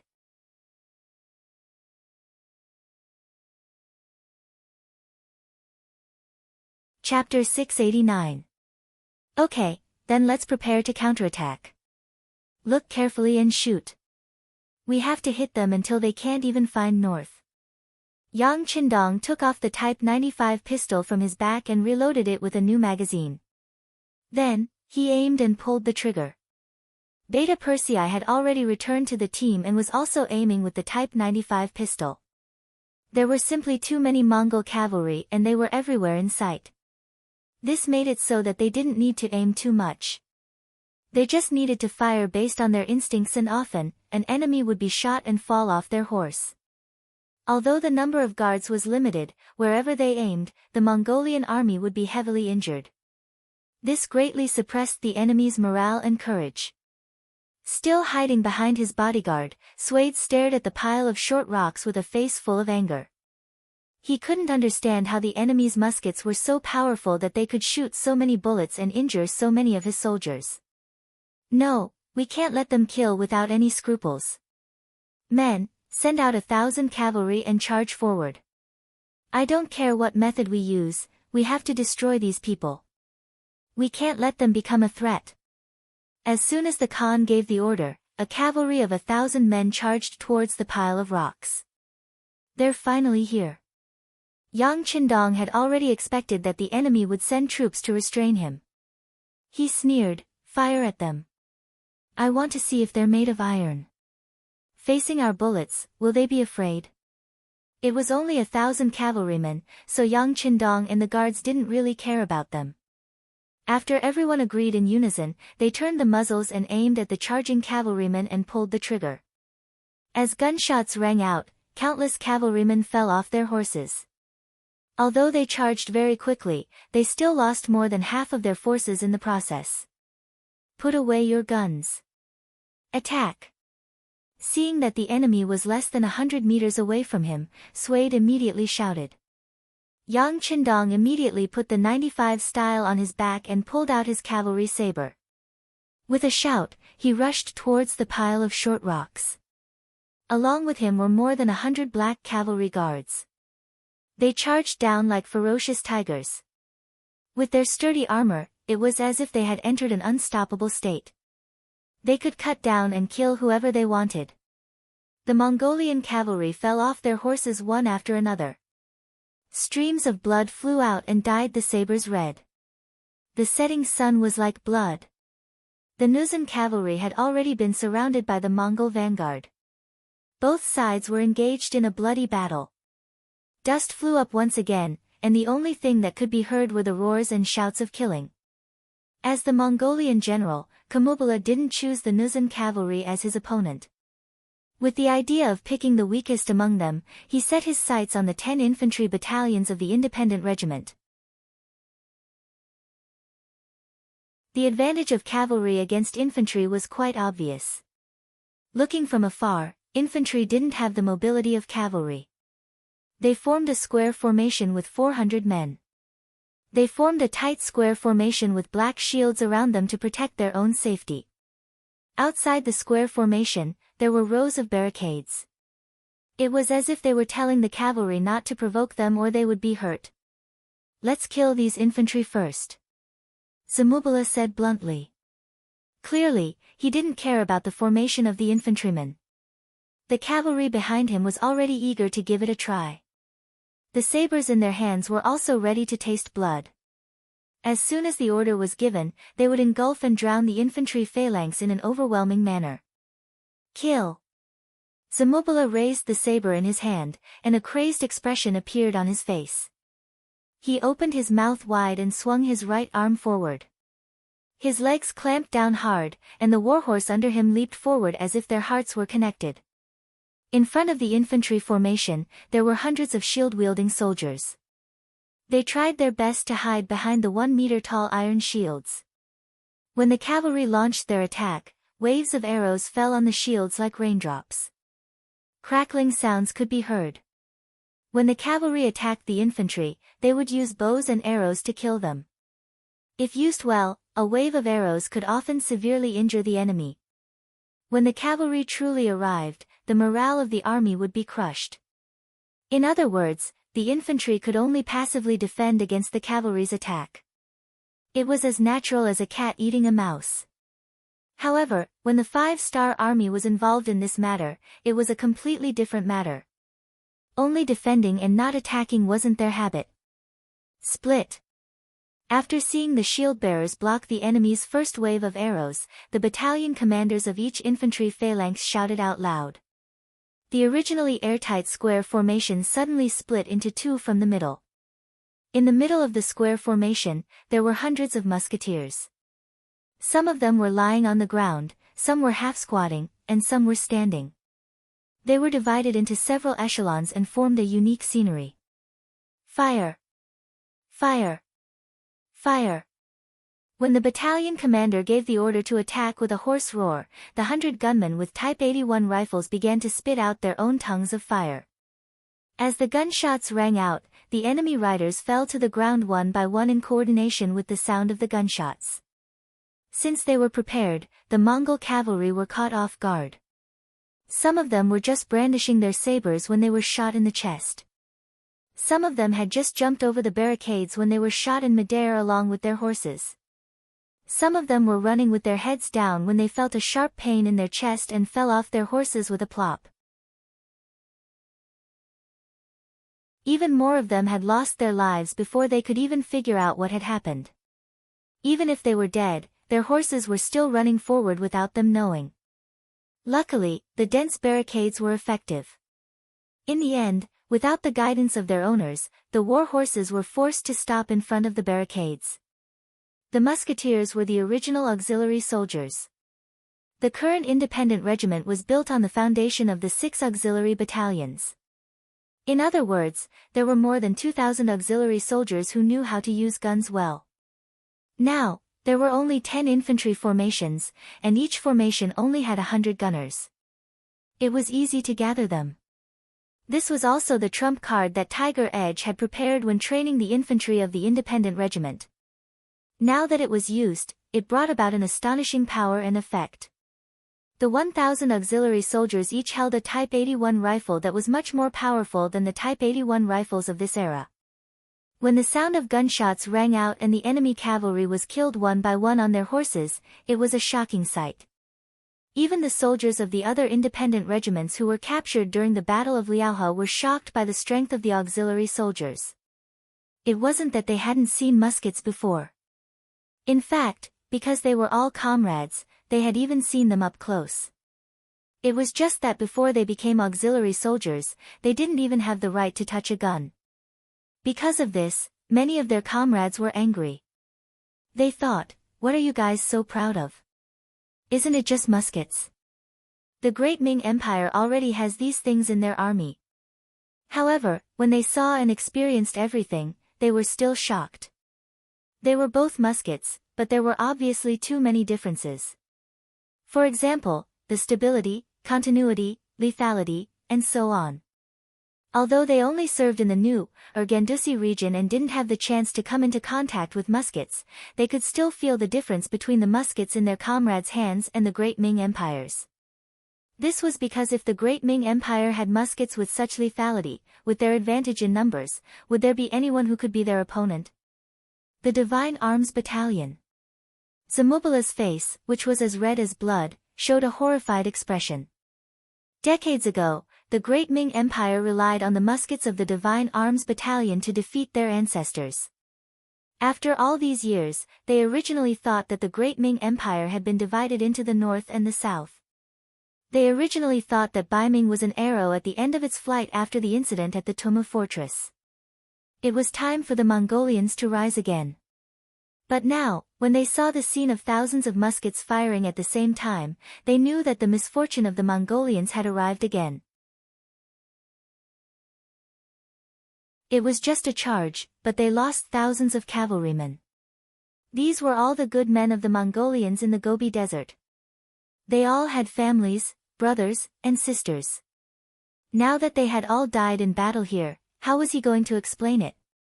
Zamubala felt like he had punched an iron plate. He originally thought that it would be an easy move to use cavalry to deal with infantry.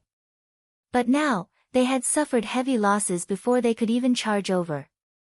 If they continued to fight, how many of their brothers would they have to lose before they could obtain a victory? They were no longer as arrogant as before, nor were they as confident as before. Zamubala wanted to pass on what happened here to the Khan.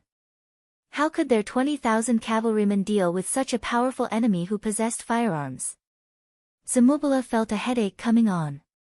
Khan Sud also felt a headache coming on. It was not because of anything else, but because a scout had reported that a large number of cavalrymen had suddenly appeared on both sides of them. Although they could not see the situation of the other party, they should be enemies and not friends. Why are there still enemies? Didn't Tuoya say that the 5-star army has less than 10,000 soldiers? Khan Sud's expression changed from the confident look he had before. He started to feel conflicted. He believed that even if the enemies that appeared on both sides were on the same side as the 5-star army, with his 20,000 Mongolian soldiers, he did not have to worry about losing. But after spending so much effort, and in the end, sacrificing 800 of his own men to kill 1,000 of his enemies, just to fight a bloody battle with a 5-star army that he didn't have much hatred for. Was it worth it? What was his goal? Just as he was conflicted over this question, one of Zamubala's soldiers ran over. Khan, something bad happened. The enemy has the Divine Arms Battalion, the Divine Arms Battalion. What's the matter? Why are you making such a big fuss? Khan Sud was already in a bad mood. When he was shouted, his expression became even worse. Isn't it just the Divine Arms Battalion? I already know.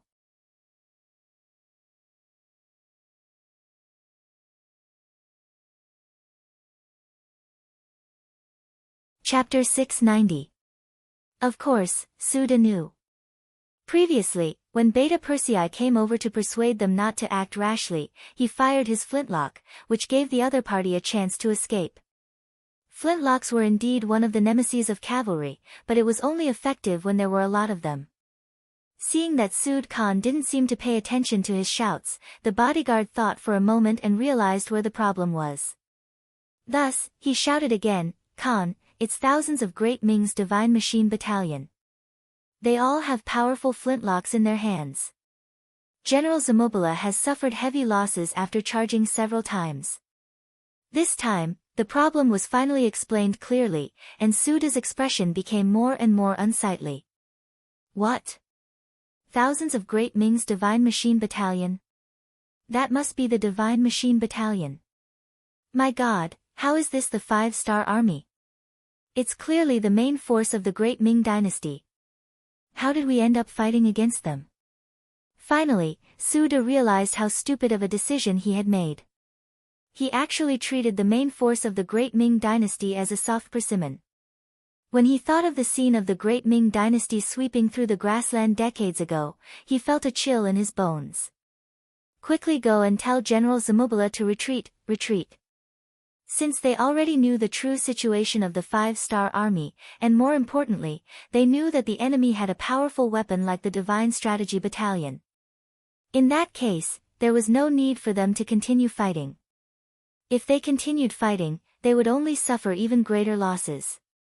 Looking at the somewhat chaotic battlefield and the dust that filled the sky, no matter how unwilling Suda was, he still made a very unwilling order, pass down the order, all troops retreat. Finally, the order to retreat was issued. Hearing this, the soldier who passed down the order breathed a sigh of relief for some reason. He was also a cavalryman who had experienced countless battles, but he had never paid such a heavy price in such a short period of time like today. It hadn't even been 2 hours since the start of the war, but as far as he knew, the number of cavalrymen who died in the battle had already reached 3,000. This was still the number of Mongolian soldiers who couldn't be counted. Now, no matter how big the smoke was, it would be difficult to calm down until the result was clear. Even if they lost 3,000 cavalry in 2 hours, it was not a pain that the Mongol army could bear. The 5-star army's reinforcements were about to arrive. Retreating now was the wisest choice. The messenger replied loudly and turned around to pass on the message. For a period of time, regardless of whether it was the Mongolian cavaliers who were fiercely attacking Yang Qindong's cavaliers at the pile of short rocks or Kambala's men who wanted to take advantage of the situation and use their cavaliers to fight against the infantrymen, when they received the news, all of them sighed in relief, as if a heavy burden had been lifted from their shoulders. Then, they ordered their army to retreat. Zamubala wanted to take advantage of the situation but didn't succeed. Seeing that the situation wasn't good, he wanted to retreat. How could Tiger's Mane give in? Previously, when Zamubala was dealing with the infantry, he didn't have any intention of helping out with the 6 cavalry battalions. This was because he believed in the strength of the infantry battalions. He knew how powerful these infantry battalions were with Type 81 guns. Now that the other party had suffered a loss and was afraid, it was time for him to take advantage of the situation. Come on, cavalry warriors of the independent regiment, it's time for us to perform. Charge with your regiment commander. Tiger's Mane acted just like how he dealt with Hilaruo's cavaliers. He was the first to charge forward on his horse. Following behind him were 6 battalions, more than 2,000 cavalry warriors with sharp sabers in their hands. They had been conserving their energy at the side. Now that it was finally time for them to act, how could they be courteous? All of them fought to be the first to charge forward and kill the enemy. At the pile of short rocks, the Mongolian cavaliers used various methods to try to surround Yang Qindong's troops. However, after all of them failed, they finally became obedient. Facing the mouth, nose, and eyes that could be injured, they were all helpless. Luckily, the messenger passed on a new order. The Khan ordered the army to retreat. Instantly, everyone heaved a sigh of relief. They didn't stop and turned around to leave. Young master, they are retreating. Beside Yang Qindong, Beta Persei, who was already covered in blood from all the killing, panted heavily as he spoke with a look of satisfaction. It was no wonder that Beta Persei had such a reaction. When he was by the young master's side in the past, he was always worried about the dangers on the front lines. Under normal circumstances, he would be at the command center. This time, relying on the advantage of the black armor and the might of the warhorse, he had finally reached the front lines. Now that he could kill to his heart's content, how could he not be carefree? They are going to escape, but can they escape? Raise the command flag, order the cavaliers to strengthen the 1st and 2nd regiment to intercept the Mongolian cavaliers. This time, if we don't skin them alive, they can forget about escaping from the hands of this young master. Yang Qindong's eyes flashed with determination. Long before the Mongolian army appeared, the 1st and 2nd regiment had already rushed to the pile of rocks. However, Yang Qindong didn't let them enter the battlefield immediately. He needed to leave behind a group of fresh troops to face any difficulties and unknown dangers. Since the enemy had retreated, it was naturally time to use their backup plan. Since they had chosen to be his enemy and his warning didn't work, then they had to be prepared for any serious consequences. On the pile of rocks, the command flag was raised high, conveying the 6th young master's order. Outside the battlefield, Wind Chaser and Luzhua had received the order and brought a total of 5,200 cavaliers to prepare to stop the enemy. Not long after Sud Khan gave the order to retreat, Zamubala and the others brought the army back. Compared to when they went to battle, they were naturally in a much more difficult situation. Alright, the Han people have a good saying. Victory and defeat are common in war. This time, we lost, but as long as we preserve our strength, we can get it back in the next battle. Now, everyone prepare to retreat. Sud Khan's eyes scanned all the generals and said with a helpless and sorrowful voice. Khan, we still have many cavaliers that haven't returned from the battlefield. Are we waiting? Zamubala looked back at the 4,000 cavaliers that were still fighting in the dust and asked hesitantly when he heard that they were going to retreat now. We're not waiting anymore. Everything depends on their fate. To tell you the truth, a large number of the 5-star army has appeared behind us. Even if we go back now, we have to be prepared to be intercepted. Alright, let's not delay any longer and leave now. To be able to become a Khan, one had to have a strong will. A loss was a loss.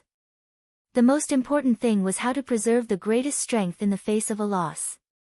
As for sacrificing some people, although he felt some pain in his heart, he didn't even blink his eyes.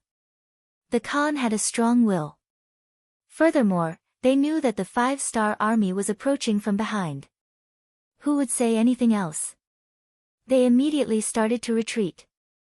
Zamobila received the order, and together with Bao Yin, each led 5,000 cavalrymen to meet Zhui Feng and Lu Zhuo's troops who wanted to intercept them. Siyu led 2,000 cavaliers and his daughter Tuoya through the battlefield and returned from the northeast direction. Although the Mongol army had an absolute advantage in numbers, they still paid the price of 2,000 cavaliers before retreating when they faced the 1st and 2nd Regiment that had been looking forward to a big battle. This was because the 6th Young Master's flag had clearly stated that they shouldn't chase a cornered enemy. Otherwise, if they were bitten by them, they might have to pay twice the price. Sood Khan retreated, or it could be said that he had escaped. The remaining 4,000 cavaliers that were fighting the Nuzan cavalry did not know about this. The commander of the independent regiment, Tiger's Mane, was ordered to bring 6 battalions of soldiers into the battle. After some instructions, the Nuzan cavalry retreated from the battlefield, leaving only 2,000 Mongol cavaliers searching for their opponents. The 1st and 2nd Regiment also came to the main battlefield. Along with them were the 2,000 war horses that they had just captured, as well as 200 captured Mongol cavaliers. 1st Regiment Zhui Feng reporting to the 6th Young Master, 2nd Regiment Commander Lu Zhuo reporting to the 6th Young Master. Good, you guys came at the right time. Regiment Commander Lu, call Battalion Commander Taimu, over. Yang Qindong nodded at the 2 regimental commanders who had just arrived. He then called out 3rd Battalion Commander Taimu, 3rd Battalion Commander, come over. The 6th Young Master is looking for you. Lu Zhuo turned around and shouted.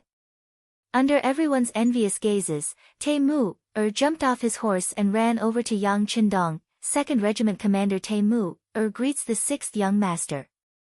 He gave a somewhat awkward military salute. Although it was not standard, it was obvious that this Mongol general was trying his best to adapt to the 5-star army's military rules. He returned the salute and lowered his hand. After Taimu, lowered his hand, Yang Qindong pointed at the battlefield. There are about 2,000 Mongol cavaliers here. I'll give you a chance. You can convince as many of them as you want to live. If you don't want to surrender, then you can die. Do you understand? Understood, 6th Young Master. Taimu's body trembled. When he understood what the 6th Young Master meant, he immediately gave a solemn military salute. As a Mongol, he naturally did not want to see his comrades die in front of him. Hence, he would do his best to complete this task. Without their opponents, the Mongolian cavaliers became quiet. Gradually, the dust in the air around them finally settled down, and everything that happened on the battlefield was clearly displayed before everyone's eyes. The 2,000 Mongol cavaliers who thought that they had killed all their opponents wanted to cheer in unison for victory. However, when they could clearly see what was happening around them, they saw countless arrows aimed at their chests. At that moment, many of them revealed panicked expressions. What's going on? Where's our Khan? Where's our Mongol army? Don't tell me they were all killed.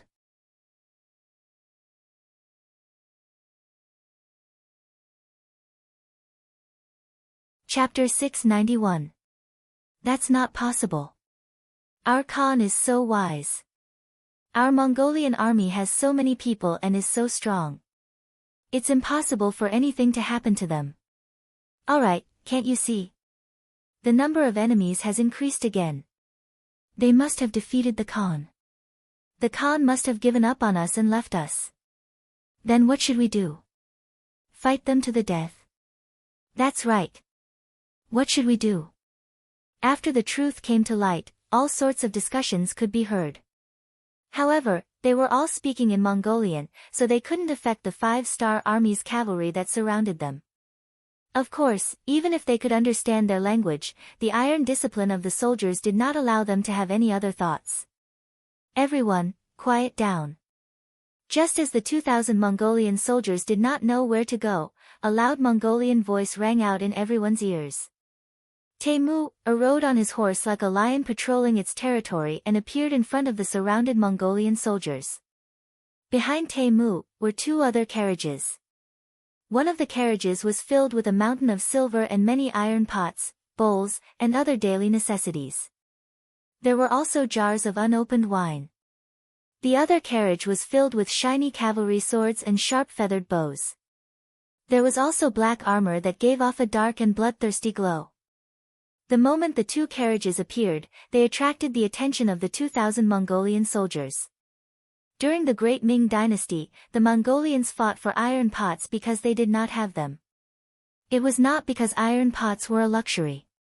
Furthermore, the Mongolians did not have the skills and materials to forge iron pots. Without iron pots, they could not cook meat. At that time, the Great Ming Dynasty was afraid that the Mongolians would buy iron pots and forge them into weapons. Therefore, the Mongolians could only snatch iron pots. As a result, a group of fully armed Mongolian soldiers would often harass the Han people just to snatch an iron pot. It was quite a comical scene. Temu was a Mongolian. He was very clear about what the Mongolians needed and desired. Instead of trying to persuade or reason with these people, it would be better to give them something tangible and give them what they desired the most. Noticing the greed and excitement in the eyes of the Mongolian cavalryman, Temu knew that he had made the right move. With confidence, he said loudly, "Do you see that? As long as you're willing to surrender and join the 5-star army, all of these things will be yours. Not only that, you'll also be able to receive a decent amount of money every month. If you perform meritorious deeds on the battlefield, you'll even receive additional rewards. It can be said that the 5-star army has many good things that no one can imagine. You are all brave warriors. The 6th young master because he respects you." Of course, if anyone wants to be unconventional and want to repay your Khan's kindness with death, you can also take out your saber and stand out. I will stand right here and will not move an inch. If you have the ability, then just kill me. At this point, Temu took the initiative to pause for a moment before saying, "Of course, you have to think it through before you act. If you draw your sabers, you might die before me. As long as you've made up your mind, you can do it." "Oh right, I'm afraid you don't know what happened just now. Your Khan Sud fled when he realized that he was no match for my 5-star army. I didn't tell you anything. I have to say, you are all abandoned children. I really feel sorry for you. For a Khan like this, is there any need for you to serve him? Isn't it too worth it?" When Temu finished speaking, there were still a few Mongolian soldiers who wanted to test his saber with their own bodies. Some of them had received Sud's kindness. If it wasn't for this Khan, their lives would be very difficult. However, when they heard the last sentence and heard that Sud had abandoned them, the Mongolian soldiers who wanted to step forward and show their loyalty hesitated. It was not worth it to risk their lives for a Khan who abandoned them. None of the Mongolian soldiers rushed forward. This was within Temu's expectations. The 5-star army soldiers were all around them. Unless they didn't want to live anymore, who would take the initiative to rush out and die? Good. Since no one objects, I will take it that you have chosen to surrender. Now, I will ask the warriors in the west to throw their weapons on the ground, dismount and surrender. Everyone else, follow. I only want to say that we are very sincere. If anyone wants to play tricks with us, you can try using your own life." After Temu said this, he looked at the soldiers in the west and said, "You have 3 breaths. If you don't surrender immediately, don't blame us for being impolite. 1. 2. Finally, under Temu's slow and drawn-out voice, a Mongolian cavalryman threw down the saber in his hand and jumped down from his warhorse. Holding the reins of his warhorse, he was the first to walk out. Surrendering was equivalent to letting go of all their dignity. If it was any other time, who knew how many people would laugh at him? However, they didn't. In the face of life and death, especially when the person they were dying for was not worth it, they wisely chose to survive. Only by surviving would a person have hope, a future, and the possibilities of the future. Riding on the white dragon horse and standing on a pile of rocks, Yang Qindong took in all of this with a natural smile on his face. Beta Persei, come here. Young master. Beta Persei, who was standing at the side, came to Yang Qindong's side. Go ahead and return to the main camp. Tell your logistics team to prepare the food. Also, prepare more silver, wine, cigarettes, and sabers. This young master wants to celebrate. Also, send a telegram to Tsuxian City when you return. Tell them to quickly transport the next batch of resources I want. I want as much as you can. Don't think it's too much. Yang Qindong chuckled. Yes, young master. Beta Persei naturally nodded in agreement. However, out of worry, he still asked, Young master, are the resources still being transported by sea? Yes, just like last time. Yang Qindong nodded. After the continuous battles, the strength of the 5-star army had increased tremendously. At this moment, when they were added to the new, Gandusi region, there was naturally nothing to worry about. It would be best if they didn't provoke him. If they dared to provoke him, he didn't mind teaching them how to be an honest person. Beta Persei led a small group of people straight to the main camp.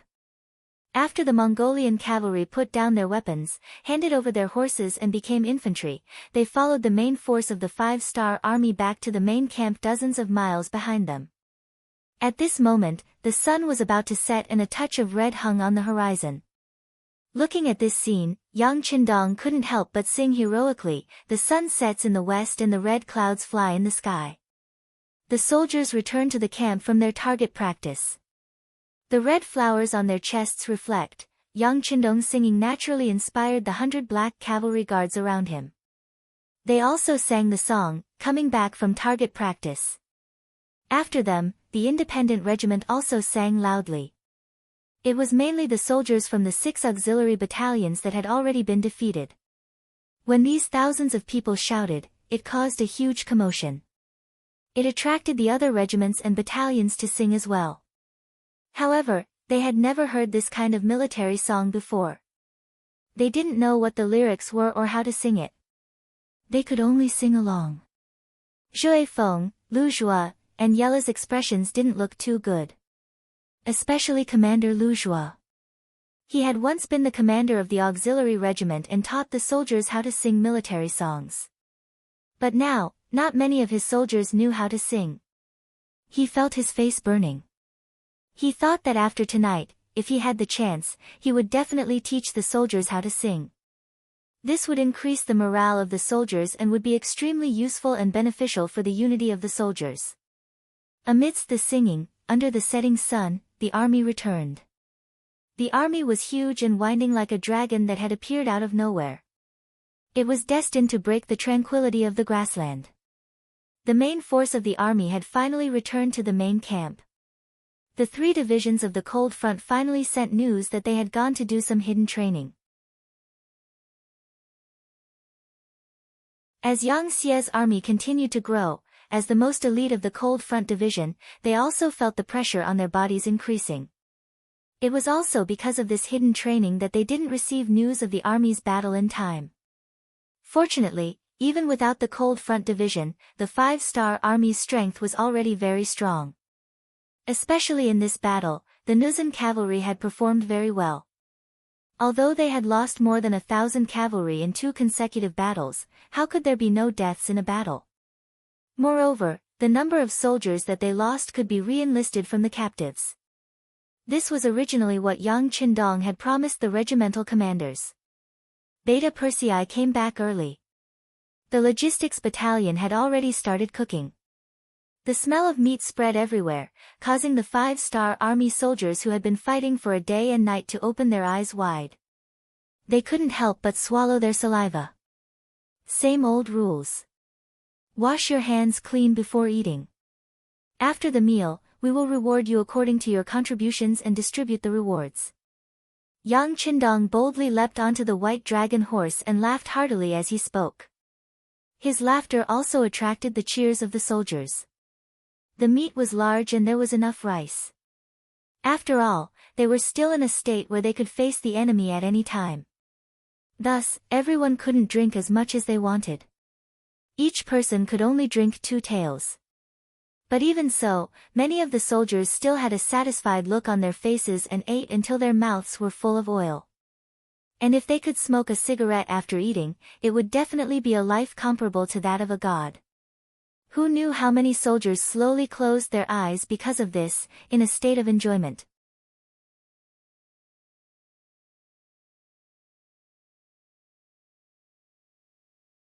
Chapter 692. After the 2 battles, they had taken over 1,000 Tatar prisoners and another 3,000 Mongolian prisoners. These 4,000 people were still in the captive camp. They were lucky enough to see the 5-star army having a meal. In that era, it was not easy for soldiers to have a full meal. Usually, they would only have such an opportunity before a great battle, or when they had won a great battle and rewarded the army with a great victory. But even so, not all soldiers were able to enjoy such treatment. Generally speaking, a general would naturally have enough food to eat.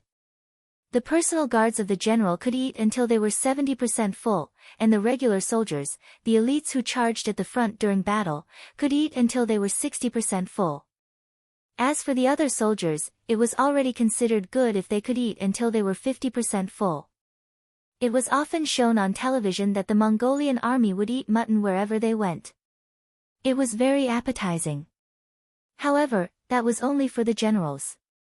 Normal soldiers could not enjoy such treatment. The soldiers could pick up the leftovers from the general's table. They could even chew on the bones. Normal soldiers could not even think about it. The people of that era were really poor.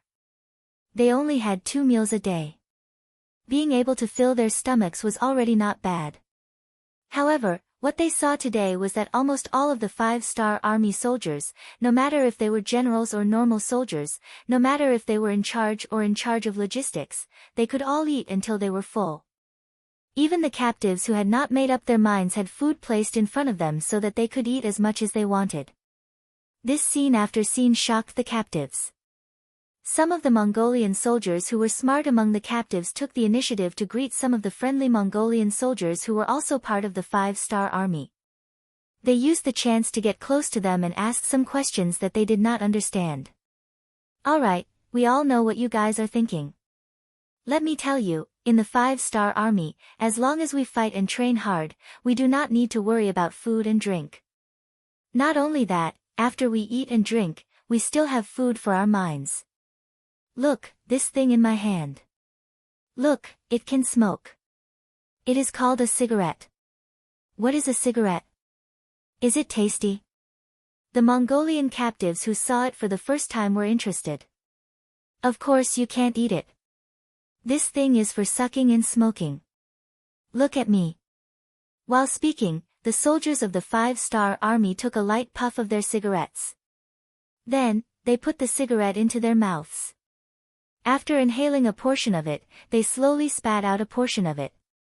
They looked extremely satisfied. Aya, this thing is very interesting. Can you give me one to try? One of the captive soldiers asked curiously. That won't do. This thing isn't for normal use. It can only be earned during military exploits. Hee, in this battle, I killed 4 enemies and injured 1. According to the rules, I can get 45 cigarettes, which is more than 2 packs. If I save some, it will be enough for me to live freely for a while. Ha ha ha. After saying this, the warrior turned around and left. It was as if his spoils of war would be snatched away by the captives if he stayed. One by one, the 5-star army veterans were called over by the captives. After showing off for a while, they turned around and left. Did you think that these veterans were so kind as to chat with the captives? They were only doing so because they had military orders and wanted to satisfy their vanity. However, it was this kind of teaching that greatly stimulated the captives who had no choice but to lower their heads. Originally, they had no choice but to surrender in order to survive. But now, it seemed that there was no harm in surrendering. It might even be a new hope in life. Yang Qindong didn't care about the captives. He firmly believed that the environment could change a person. His attention was focused on the situation in front of him. This time, he had defeated the Mongolian army with a large number of firearms. Presumably, the news of him coming to the prairie could no longer be hidden. In addition, he had defeated Harer's 5,000 cavalry. In the outside world, there should be a lot of people paying attention to him. Since that was the case, he might as well not play hide and seek and stand out. Since he was going to make it public, Yang Qindong decided to take his first step in the prairie and build a city. Regardless of whether it was for the sake of logistical supplies or for the treatment of the injured and the expansion of their influence in the future, a stable city was a must. After standing in front of the sand table for a long time, he pointed to the land of Arakumaki that he had been studying for a long time. Arakumaki, in the Inner Mongolia Autonomous Region, Shiyi, and Ji Rengaolei. According to Chindi's book, Emperor Taizu wrote, Arakumaki Wandong, Luji na Tunshin, Mur Sutua, Hahai Laoyan, Ajar Havandu, Ha Laoj Lu and other places. Thou shalt reside there. From these records, Arakumaki was located in the easternmost part. Occupying this place was equivalent to having a residence. Moreover, it was also very close to the Baiming realm. In the future, no matter where he decided to extend his tentacles, it would be much more convenient. Most importantly, with a foundation, no matter what he did in the future, he would have fewer worries. What kind of people are there in Arakumaki?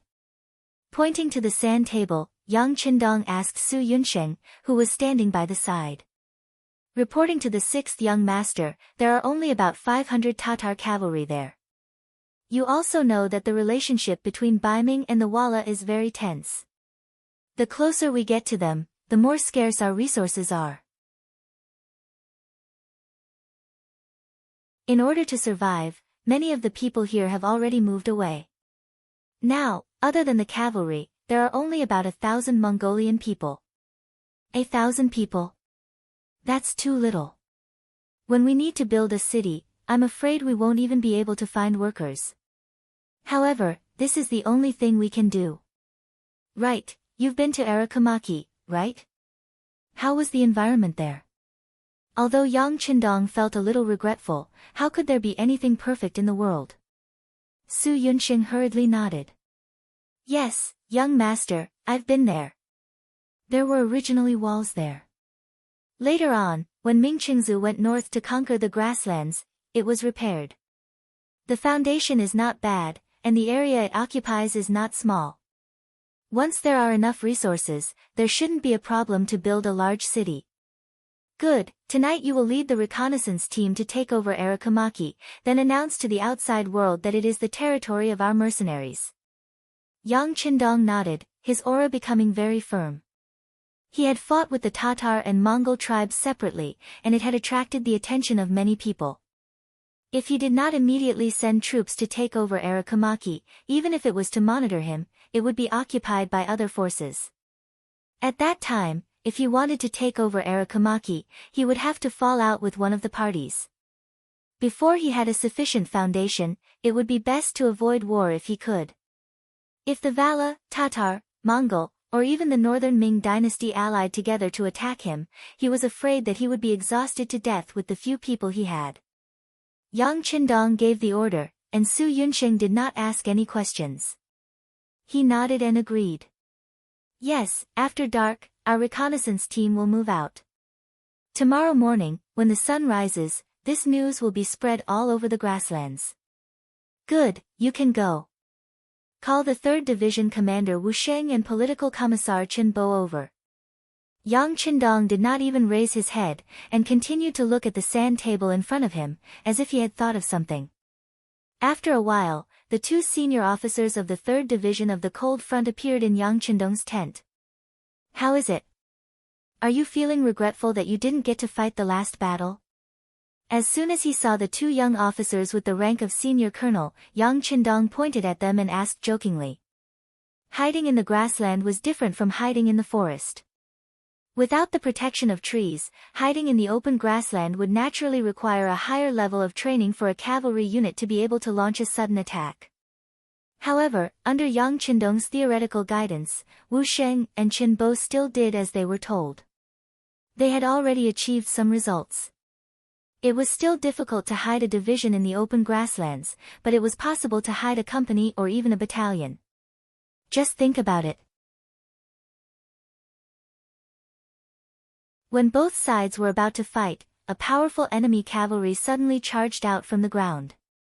It was self-evident what the outcome of the battle would be.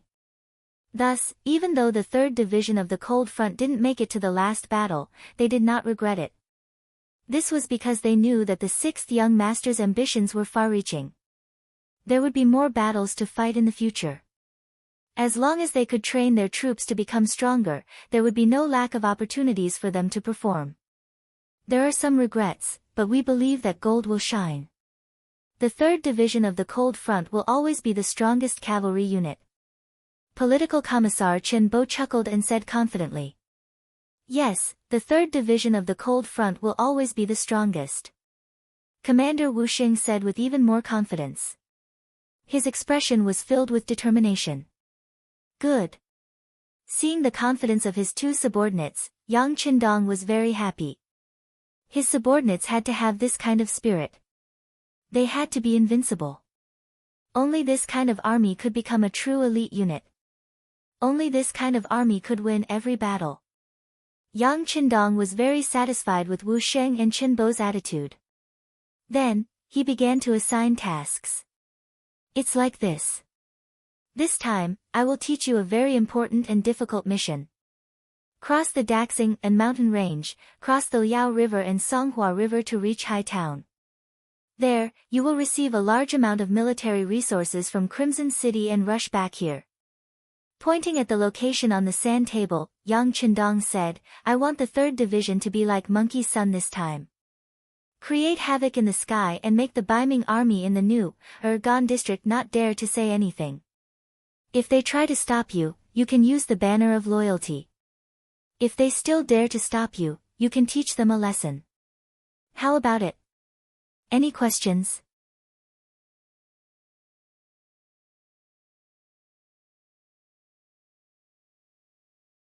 Chapter 693. In order to establish a foothold in a place, military supplies and logistics were always the most important. Humans couldn't live without eating, drinking, and defecating. In an environment like the grasslands where everything was lacking, it was obviously unrealistic to obtain materials locally.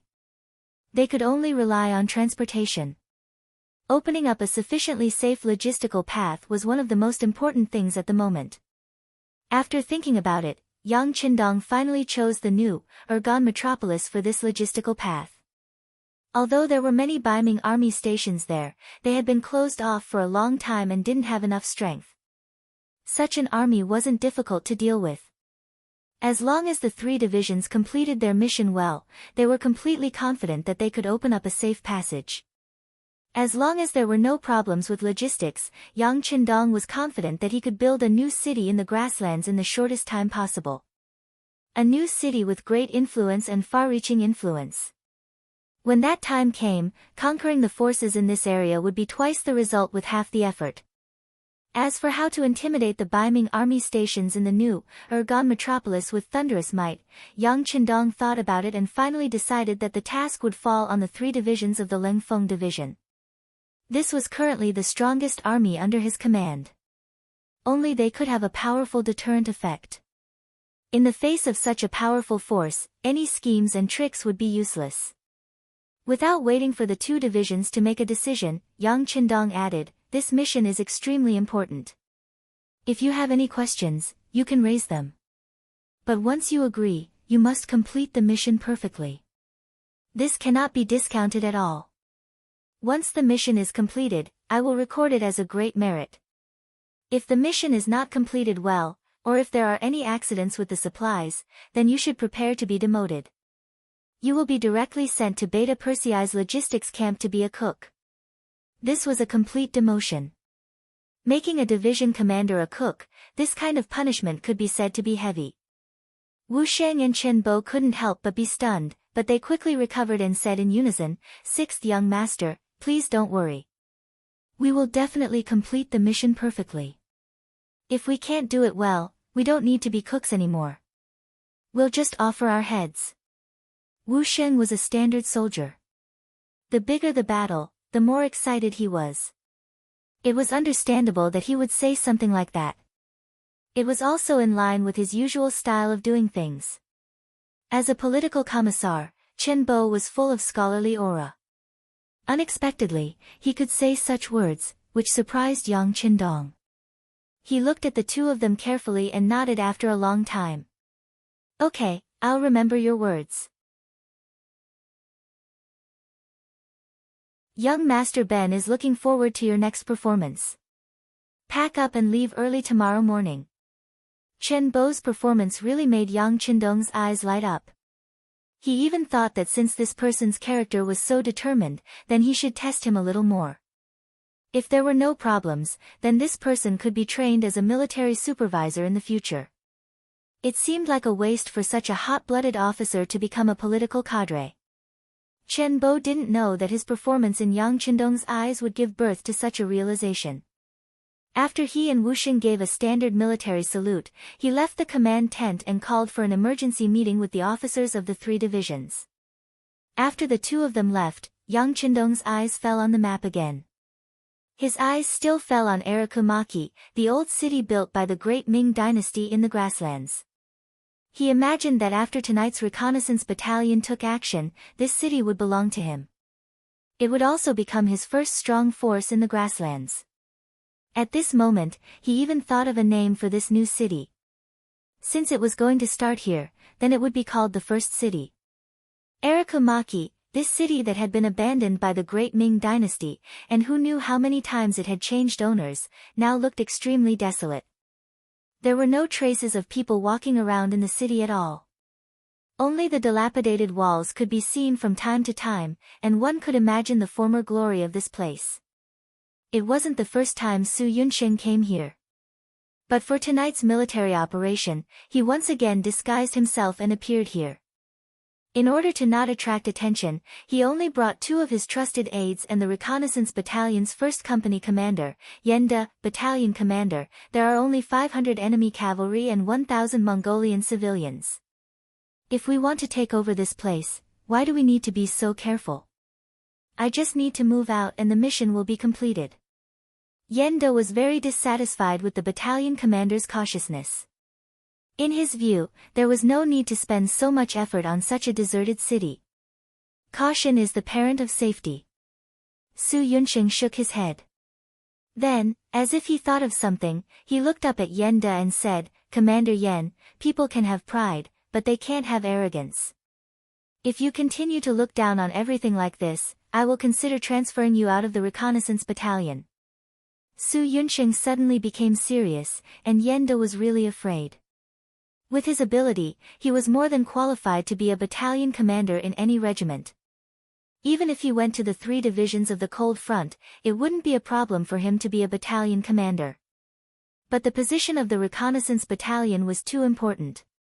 Any battalion commander who wanted to see the 6th young master would be able to see the young master. So, he would rather be a company commander here than go to another unit. This was because he saw the importance of the reconnaissance battalion. Battalion commander, I was wrong. I am actually very careful when doing things. Yenda immediately admitted his mistake. In reality, he was a very careful person. Otherwise, he wouldn't have become the company commander of the reconnaissance battalion's 1st company. Naturally, Su Yunsheng was someone who understood this principle, so he just reminded the other party. If he was really not satisfied, he wouldn't have reminded him and would have directly transferred him away. With the interlude just now, when Su Yunsheng wanted to do something, Yenda just followed at the side and didn't say anything. The 4 of them walked like this and unknowingly came to a house in the city. Here, they saw an old man resting outside the door. Looking at the old man's appearance, he was in his 50s. At that time, he was already considered a very old man. "Ha, old brother, how old are you?" Su Yunsheng had imprinted almost every corner of the city and every street in his mind. He had basically completed his mission and wanted to take a rest. When he saw the old man, he walked over without thinking and asked in Mongolian. He sat down beside the old man. The old man had already noticed Su Yunsheng and the other three. Seeing them sit down beside him, he wasn't surprised. Instead, he smiled and answered. "This old man is 56 this year." "Oh, that's still a very old man," Su Yunsheng said casually. "You can say that." The old man chuckled. His face was filled with reminiscence, and the vicissitudes of life were written all over his face. Seeing that the old man seemed to be reminiscing about something, Su Yunsheng didn't disturb him. Instead, he reached into his bosom and took out a piece of dried meat that he always carried with him. He also took out a bottle of old wine from the hands of 2 bodyguards and placed it in front of the old man. "If you want to get what you want from others, you have to pay first." This was what Yang Qindong always said. Now, the scouts who were good at gathering information had learned most of it. The wine and meat that was suddenly placed in front of him made the old man, who was originally sitting at the door basking in the sun, stunned. Then, the way he looked at Su Yunsheng and the other three changed. Allowing the old man to size them up in front of him, Su Yunsheng only smiled and didn't say anything. But unexpectedly, the old man suddenly said, "Although you are dressed like Mongolians, but if this old man didn't guess wrongly, you should be people of the Ming dynasty, and soldiers of the Ming dynasty." Suddenly being exposed, the faces of Yen De and the 2 bodyguards couldn't help but tighten. They even instinctively wanted to pull out their swords to silence the old man. On the other hand, Su Yunsheng's expression didn't change, and his heart didn't beat fast. He casually raised his arm and stopped the actions of the 3 bodyguards. He smiled and looked at the old man and asked, "But I don't know why old brother thinks so." Hee hee. The old man didn't seem to notice the actions of the 3 bodyguards. He casually smiled and said, "Only people of the Ming dynasty who understand etiquette would treat guests like this. If you were really Mongolians, you definitely wouldn't be so polite to this old man." So it was because he was too polite that it aroused the suspicion of the other party. Su Yunsheng reflected in his heart. Should the scouts learn to be more domineering when they go out to do things in the future? While his heart was still thinking about this unintentional loophole, the old man spoke again, "Although your Mongolian can be considered authentic, but let's talk in Chinese." "AI, speaking of which, I haven't spoken Chinese in a long time." "Oh. Old brother is also a Han." Su Yunsheng's interest was immediately piqued. After all, other than his comrades, to be able to meet a fellow Han here was still very delightful. "I can be considered half Han. My father was a Ming dynasty man. Later on, he met a grassland woman and settled down here, giving birth to me," the old man said somewhat embarrassedly. After all, in that era, if one's blood wasn't pure, then one was a mixed blood. People would look down on them. "I see." Su Yunsheng didn't have any intention of looking down on the old man. On the contrary, he was very curious about the old man's behavior in front of him. He had a feeling that this old man had some stories. "Old brother, I wonder if you can tell me your name." "Name?" the old man said meaningfully. Then, he sank into his memories for a while before saying, "This old man's Mongolian name is Zhang Shibao, Han name is Zhang Shibao. So it's old Master Zhang. Nice to meet you." Su Yunsheng very politely clasped his fist and didn't mention the old man's Mongolian name. He only said that it was a Han name to express a kind of closeness. Then, he said something that shocked Yen De and the 2 bodyguards behind him. "This little one's name is Su Yunsheng. I'm the battalion commander of the mercenary scouts under the Duke of Loyalty." Su Yunsheng actually directly revealed his identity. This was definitely not allowed by the rules of the scouts. Unless it was one of their own, as a scout, he absolutely couldn't reveal his identity. As the battalion commander, it was impossible for Su Yunqing not to know this. But he still did so. Naturally, Yenda and the two bodyguards were puzzled and puzzled.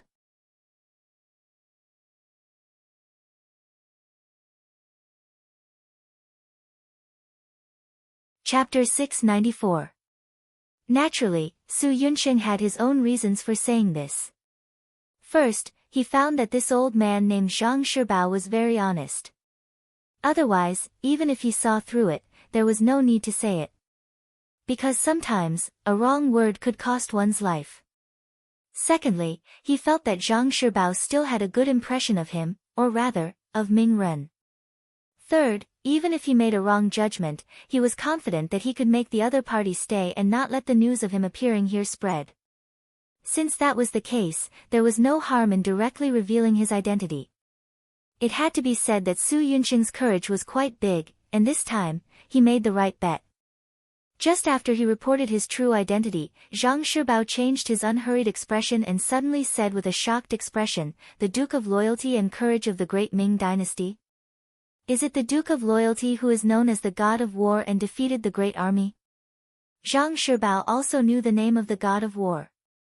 At that time, Yang Qindong had won against many and defeated Yi Xian. Because of this, his name was spread throughout the Mongolian grasslands. It was normal for Zhang Shibao, who had Han blood, to know about it. Yes. When Su Yunqing answered this question, he was also very formal, and his expression was very respectful. It was like the officials of the Ming dynasty were respectful when talking about the emperor. Is it really? The God of War is coming to the grassland. Zhang Shibao was a little excited. He stretched out his arm and grabbed Su Yunqing's arm. Yes, the God of War is not only coming to the grassland, but he also wants to build a city here. He wants to change the pattern of war here. He wants to create better living conditions for the Han people here. And Argamaki is his next target. He wants to occupy this place and rebuild it. At that time, you will be very happy to live here. Su Yunqing felt that Zhang Shibao was really excited, so he simply told him about his mission and Yang Qindong's current goal. It seemed to be a secret, but after tonight, everyone would know that Yang Qindong had occupied Arakamaki. It was no longer a secret. Su Yunqing told the truth, which surprised Zhang Shibao and made him very excited. Good, that's great. After saying, good, 3 times in a row, Zhang Shibao's eyes actually held a trace of tears. Obviously, this news really made him very excited.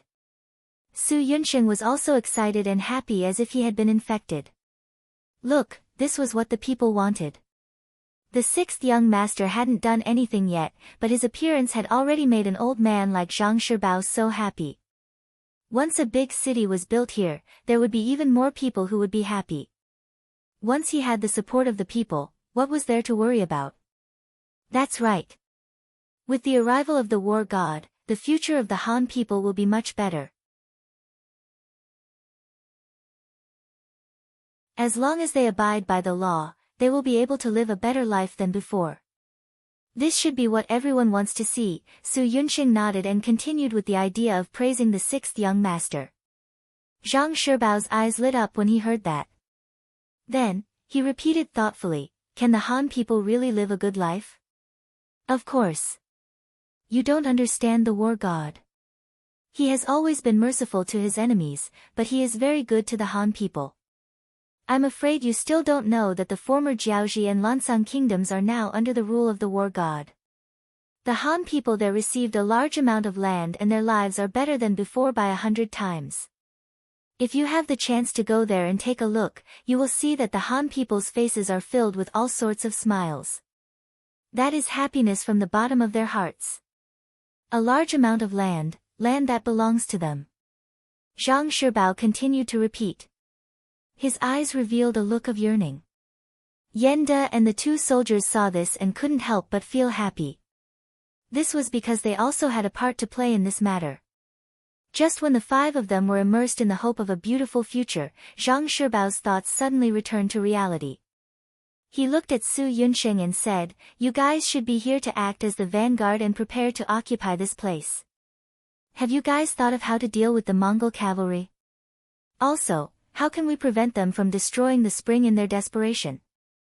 Su Yunsheng was about to confidently say that it was just 500 unguarded cavalry. Their reconnaissance unit would naturally be able to take them down easily. However, when he suddenly heard about the spring, his face was still filled with shock. Spring? What spring? You guys don't know. Zhang Shibao also looked at Su Yunsheng and the other three with a puzzled expression. I really don't know. Please tell me, Elder Zhang. Su Yunsheng's face was a little red as he lowered his head. Speaking of which, although the reconnaissance unit was powerful, it wasn't as pervasive as the security bureau. In addition, Yang Qindong had just given the order to take down Alakomaki, so it was reasonable that he didn't fully understand the situation here. This, actually, is not a big secret. However, not many people know about it. Alakomaki City, there is a spring here. It is also because of this that the problem of water source is solved. This is also the main reason why the Great Ming Dynasty chose to build a city here. Otherwise, wouldn't it be too troublesome to transport water from the Wulagu River? There are only about 1,000 people here. There are indeed 500 Tatar cavalrymen guarding this place. In fact, they are guarding this water source. Every half a month or so, the Tatar army will come here with water carts to collect water. The 500 cavalrymen here are prepared for this. From Zhang Shibao's words, Su Yunsheng learned of another big matter. He also knew that tomorrow, the Tatar army would come to collect water. This unexpected news shocked Su Yunsheng. He suddenly felt that he knew too little about this place. Even if it was because this was the first time they came here, even if it was because they hadn't come here the last time the Tatar army came to collect water, these were not the reason. The most fatal reason was that he didn't know enough. His meeting with Zhang Shibao was just a coincidence. However, he unexpectedly received this news, which was enough to make Su Yunsheng feel that this trip was not in vain. If not for this matter, he would have brought the scouts here. It was very likely that he would have given the Tatar cavalry a chance to destroy the water source and the spring. Once they poisoned it, who knew how long it would take for the spring to be digested and for the people to drink it with ease? After Zhang Shibao knew that Su Yunsheng represented the god of war, he told him everything. When it was almost dusk, Su Yunsheng left. Before he left all the food on him as a sign of gratitude and asked Zhang Shibao to keep this a secret. The four of them left Alakomaki as though they were passing by. Because there were only 4 of them, even if the Tatar cavalry in the city saw them, they didn't pay much attention. This was because strictly speaking, Alakomaki wasn't under anyone's influence and no one wanted to forcibly occupy this place. After Su Yunsheng and the other 3 left Alakomaki, they immediately rushed to the command center. After dinner, they appeared in the headquarters. Su Yunsheng hurriedly went to the command center to meet Yang Qindong. The matter of the spring was also somewhat out of Yang Qindong's expectations. Before this, he didn't receive any relevant information. But now that he knew, it was naturally a good thing. Previously, he was still thinking that once the first city was built, it would be troublesome to obtain water from the Wulagu River. He was even thinking about digging a canal. Now that he knew that there was a spring in the city, and according to Zhang Shibao's words, the spring seemed to be quite big. In the past, when Alakomaki had a population of tens of thousands, it wasn't difficult to supply water. This was equivalent to a gift from the heavens. We must protect the safety of the spring. How about this, arrange the Wolf Fang special forces to complete this task. Your scouts only need to follow the plan and do what you want. As for the water-fetching team sent by the Tatar army tomorrow, leave it to Tiger's Mane's independent regiment. They just changed from infantry to cavalry and can be used to train the troops. Yang Qindong made a decision after thinking for a while. Su Yunsheng quickly left, along with the Wolf Fang special forces led by Tiger's Mane. As the military system continued to expand, the strength of the army also continued to increase. The mission of the Wolf Fang Special Forces had already changed. In Yang Qindong's words, their mission was mainly to carry out beheading operations and special undercover missions. This time, protecting the spring in Alikomaki City belonged to the undercover mission. After receiving the military order, Tiger's Mane quietly set off with a group of members. This night for Alikomaki City was no different from any other night. When night fell, the city became quiet as usual. Apart from the 100 cavalrymen who were responsible for the normal night patrol, there was not a sound to be heard. Perhaps it was because no one had any ideas about this place for a long time, or perhaps it was because there was simply no place worth other people's attention. In short, the 100 cavalrymen patrolling would only make a symbolic trip once every 2 hours. Then, they would gather at a lit bonfire in the city to rest their feet. An almost abandoned city, a city without many citizens, a city without many resources, a city without a very good geographical location. If not for the existence of a thick spring, which could still be considered useful, there would not even be 500 cavalrymen. How could such a place have a heavy military force, and how could it be so tightly guarded? Therefore, when Tiger's Mane brought a group of Special Forces members into this place, they did not encounter any obstruction at all. They followed the map that Su Yunxing obtained from Elder Zhang Shibao and rushed to the spring.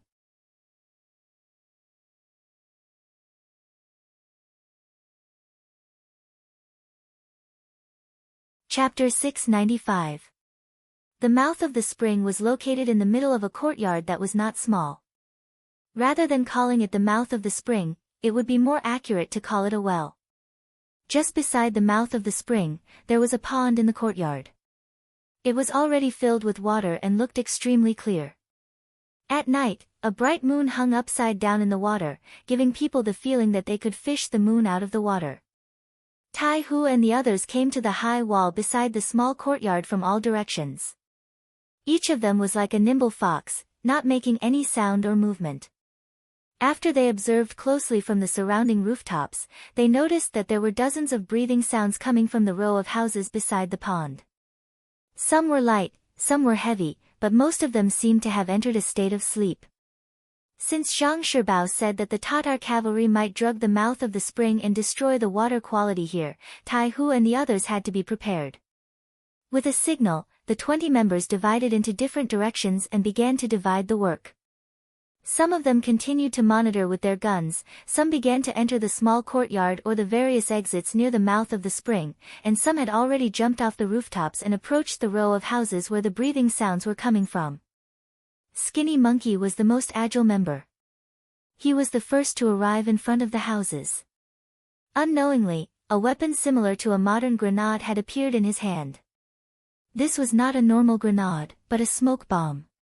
Once it was fired, it would release a pungent smell, causing people to lose their ability to judge for a certain period of time and lose more than 70% of their mobility.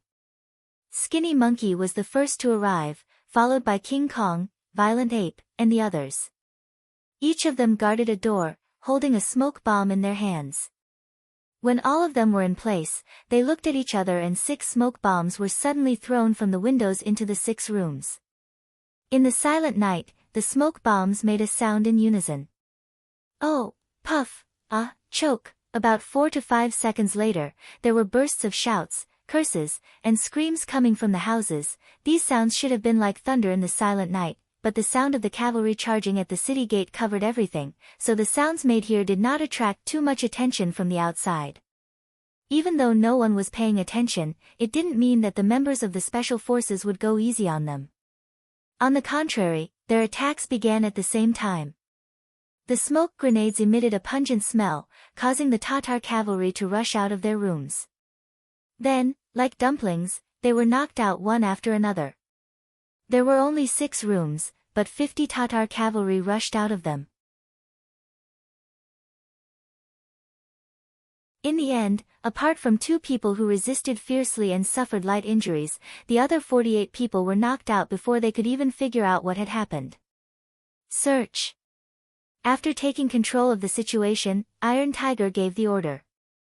The members of Wolf Fang worked together and quickly found a large amount of poison in the room. Among them, they found a lot of arsenic, nux vomica, and other things. These things melted in water, and after being consumed, they would appear to be poisoned. It was hard to imagine what would have happened if Su Yunsheng hadn't found out about it. If the mercenaries didn't know that the water source had been destroyed, what would have happened after the army drank the water? Come, bring the 2 wounded over here and let them drink the water in this pool. Iron Tiger was shocked and a little angry. Looking at the 2 wounded Tatar cavalry, he couldn't help but feel angry. If the 6th young master hadn't said that building the city required too much manpower, he would have killed them. But he could avoid the death penalty, so let them taste the water. If there really was a problem, they could only blame their bad luck. There was no time to poison them, or it could be said that they didn't think that someone would target them, so there was naturally no problem with the water. The 2 Tatar cavalry calmly drank the water. Seeing that everyone was safe, Iron Tiger let out a sigh of relief. He ordered his men to guard this place and not allow anyone to come close without orders. On the streets of Arakamaki, the sounds of killing had already become one. When the appointed time arrived, the cavalry of the reconnaissance unit began their attack. The first to be attacked were the 100 Tatar cavalry responsible for tonight's night watch. They thought that it would be an ordinary night like any other. But no one expected that the enemy would suddenly appear. While they were still far away, the sound of arrows piercing through the air could be heard. Most of the Tatar cavalry didn't even have time to react before they were injured. A few of the cavalry reacted faster. They had just mounted their horses when they were surrounded by at least 3 or 4 scouts. After a round of wild attacks, they were injured and fell off their horses. Yendo was responsible for leading a company of scouts to deal with the sleeping Tatar cavalry. Even though Yendo only had 100 soldiers under him, they had attacked suddenly, taking advantage of the element of surprise. By the time Yendo launched his attack, most of the enemies were unarmed. The result of this battle was naturally easy for Yendo to take down the enemy easily. This battle really wasn't worth writing about. The enemy's strength was weak. If they were strong soldiers, they wouldn't have been assigned to guard a meaningless city. It was another surprise attack. From the beginning to the end of the battle, less than an hour had passed. Of the 500 Tatar cavalrymen, only 4 were killed because of their fierce resistance, and 30 were lightly injured in the resistance. The rest were all alive. Arakamaki had changed hands at this moment. A shining signal flare rose into the sky. Yang Qindong, who was waiting in the distance, led the main army to move towards Arakamaki.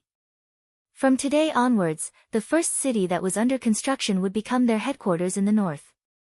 The 3 divisions of the Cold Front Division didn't go with the main army to the future first city. Instead, after a good night's rest, the army suddenly retreated east the next morning, heading towards the new, Gandusi region. They had a new mission, to open up a new logistical supply line.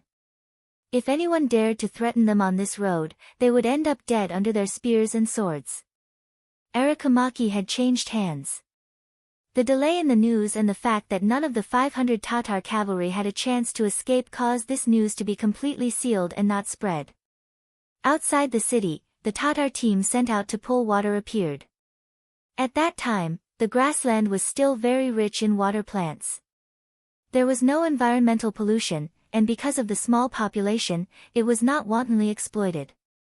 In fact, there was no shortage of water sources. It was just that the spring water in Arakamaki's city was better and more delicious. Therefore, some Tatar nobles were still very used to drinking the water here, and there was a matter of fetching water once every half a month. Not only was the water quality of the spring good, but the amount of water was also sufficient. No one knew where it was connected to, but it gave people a feeling of inexhaustible. Every time, the caravan that came to fetch water became very large. Looking at the place where the independent regiment was lying in ambush, the number of caravans was more than 200. It could be said to be majestic, like a long dragon. Wow! What a huge team! Using binoculars, Tiger Mane saw the approaching caravan from afar inside. At the same time, his eyes were shining. He was afraid that there would not be many people coming. If that was the case, there would be no meaning in fighting. Reporting to Commander, the scouts report that the enemy has a total of 200 carriages, 5,000 civilians, and about 1,000 cavalry. Deputy Commander Xin Honghai lowered his voice and came to Tiger Mane's side to report. Xin Honghai, the deputy commander of the independent regiment, was from Qiqian City. He had been an auxiliary soldier, cold front squad leader, platoon leader, and company commander. Later, because of his courage and calmness, he was chosen by Yang Qindong and transferred to the independent regiment to assist Tiger Mane in his daily work. Because of Tiger Mane's multiple identities, when he was not around, Xin Honghai was mainly responsible for the regiment's work. Only 1,000 cavalry. Tiger Mane, who was originally eager to give it a try, was like a deflated balloon. His fighting spirit was reduced by half in an instant. He originally thought that it would be the enemy cavalry, but he did not expect that there would be 5,000 civilians. In this way, this battle really did not have much of a start. If they were not evenly matched, it would not show the strength of the independent regiment, right? This was the difference between mercenaries and other armies. Other people were afraid that the opponent was too strong and would be dangerous when fighting. However, when it came to mercenaries, they despised the opponent for being too one-sided. It would not be satisfying to fight, and it would not show their strength. With only 1,000 cavalry opponents, Tiger Mane felt dispirited. When he looked at Xin Honghai, who was unusually excited, he decided to do him a favor. All right, Deputy Commander Xin, the command of this battle will be handed over to you. But remember, the 5,000 civilians cannot be hurt. Young Master wants to build Shur City, so he needs a lot of manpower. These are all good laborers. Understood, please rest assured, Commander. Xin Honghai patted his chest and said with a face full of assurance. Then, he turned around and left, as if he was afraid that Tiger Mane would change his mind if he stayed any longer. Tiger Mane was Yang Qindong's subordinate, so naturally, he did not have to worry about being promoted. Xin Honghai had relied on his own hard work and ability to get to where he was today. Although he was only in his early 20s and could be considered a relatively young deputy commander, since he was born in the cold front, the world in his heart was much bigger than that of ordinary people. His dreams were also much broader. After receiving the military order, Xin Honghai immediately called over the 10 battalion commanders who had just been reorganized from infantry to cavalry. Commander has already handed the battle mission to me. Now, I order each battalion to send out 100 cavalrymen to attack the enemy's cavalry with me. The other cavalrymen will be responsible for guarding the 5,000 civilians pulling the water wheel. Since the enemy only had 1,000 cavalrymen, in order to train the ability of his subordinates, he naturally would not send out too many cavalrymen. Only when the number of soldiers was equal could it be a form of training. A battalion had 400 people, but only 100 of them could go out. This made the 10 battalion commanders somewhat unhappy. 2 of the young and energetic battalion commanders clamored that they would send out their own battalion to ensure that they could deal with the enemy's 1,000 cavalrymen.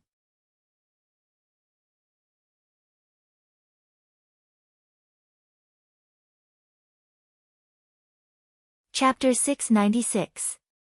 It was naturally a good thing for the officers to have strong confidence. However, this wasn't the time to flaunt their heroism. How could Xin Honghai agree to this? With one sentence, if anyone dared to speak out of turn, even the mission of 100 men would be cancelled. Sure enough, the battalion commanders became well-behaved.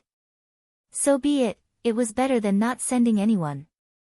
The battalion commanders followed Xin Honghai's instructions with the idea of training their fighting spirit through actual combat.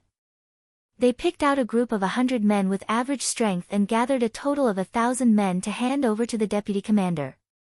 What was worth mentioning was that the officer leading each battalion was actually a battalion commander, and all of them held official positions. Xin Honghai naturally noticed this scene, but he didn't say anything. The officers below also wanted to go on the battlefield and kill the enemy. He naturally couldn't refuse. After all, wasn't he also leading the troops? The caravan in the distance was getting closer and closer. It could already be seen that the 5,000 men driving the caravan were all dejected and dispirited. Even the 1,000 cavalrymen were walking sparsely. There wasn't the slightest bit of vigilance and formation that a cavalry troop should have. Although it could be said that the grasslands were currently in chaos, there was war everywhere. Many people were still fine when they left home in the morning, but who knew if this would be the last time they left home? However, in the face of danger, no one would have the idea of taking the water caravan. It was simply too worthless. It was too much of a loss to pay the price for these things. Even the common people knew that they shouldn't do things that were unprofitable, let alone a cavalry troop. Therefore, when the independent regiment suddenly appeared and Xian Honghai led 1,000 cavalrymen to kill from the side, the 1,000 Tatar cavalrymen looked at them as if they hadn't woken up from a dream. They looked at them as if they were looking at an idiot.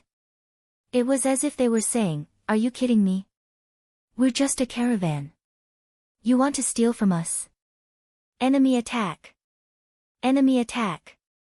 The leading Tatar Chiliarch only stared blankly for a moment before he reacted. He then pulled out his saber and shouted loudly. He intended to summon the morale of the army back in the shortest time possible. Kill! At this moment, Xian Honghai and his 1,000 cavalrymen were already less than 150 meters away from the Tatar cavalrymen.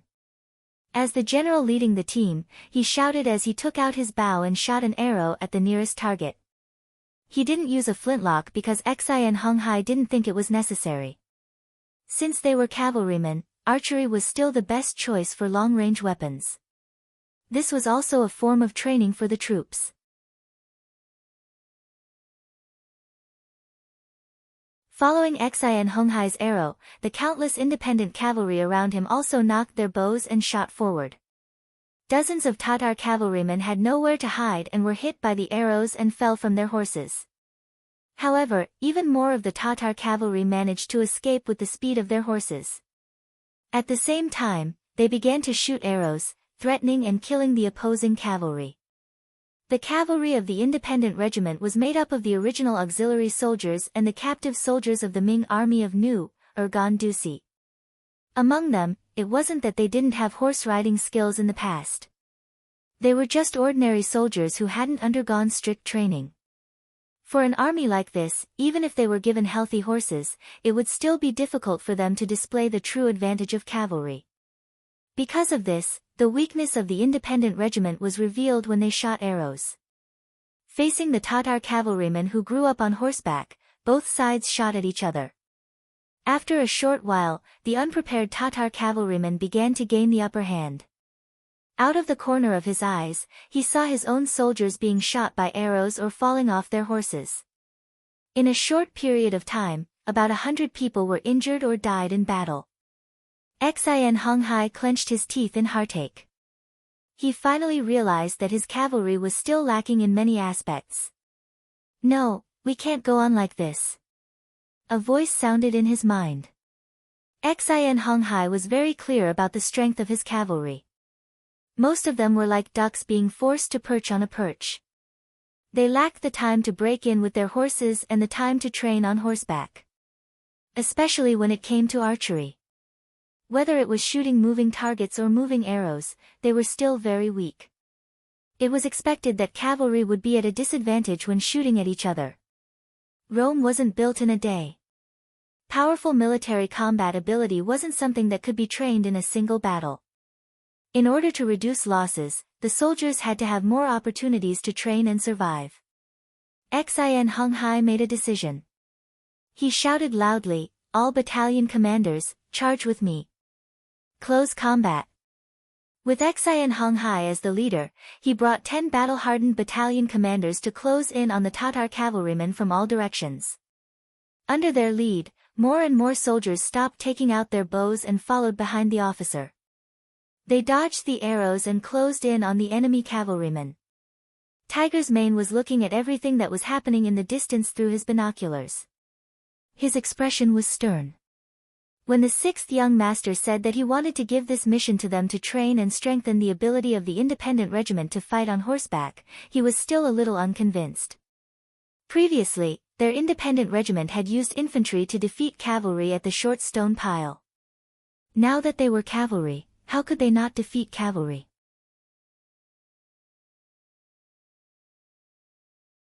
Reality gave Tiger's Mane a big slap in the face.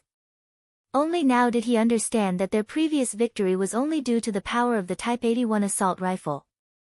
When they gave up on using firearms, their independent regiment was nothing. Commander, the situation with Vice Commander Xin is not good. Should we send the cavalry battalion?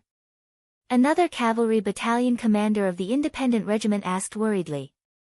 The independent regiment had 10 cavalry battalions that were reorganized from infantry. Apart from them, there were 6 other cavalry regiments. In comparison, these 6 cavalry regiments were much stronger. Although they couldn't compare to the Nuzan cavalry, they had the advantage of numbers. Dealing with 1,000 Tatar cavalrymen wasn't a problem. Clenching his right fist, Tiger's Mane was a little tempted. His breathing became a little heavier. But after a while, he exhaled and said, "No need. An army has to go through hardships and risks in the end. If they are always under protection, this kind of army will never be strong." Tiger's Mane didn't order the main force to go out and help. This was because he knew that an army that hadn't undergone a transformation wasn't a strong army. It was also because he believed in his vice commander, Xin Honghai. He believed that he would be able to obtain the final victory. Not letting Tiger's Mane down, Xin Honghai really did give up on long-range attacks when he discovered that the situation wasn't good. He changed to close combat. He relied on the incomparably sharp saber in his hand to shorten the gap between the two sides. When Xin Honghai brought his 10 battalion commanders to the front of the Tatar cavalry, the saber in his hand continuously swung down. The enemy's cavalry formation that had just gathered was scattered. The advantage of archery was suppressed. Taking advantage of this opportunity, more and more of the independent regiment's cavalry rushed over. The situation began to turn in their favor. The soldiers of the independent regiment couldn't be more familiar with the saber training. When they didn't have war horses, one of the things they had to do every day was to hack their saber 1,000 times a day. Because of this, countless soldiers' right arms swelled up. Some even fainted on the training ground. Their hard work finally paid off. Under the supervision and urging of their commander, Tiger's Mane, vice commander, Xin Honghai, and other officers, the soldiers swung their sabers quickly and powerfully.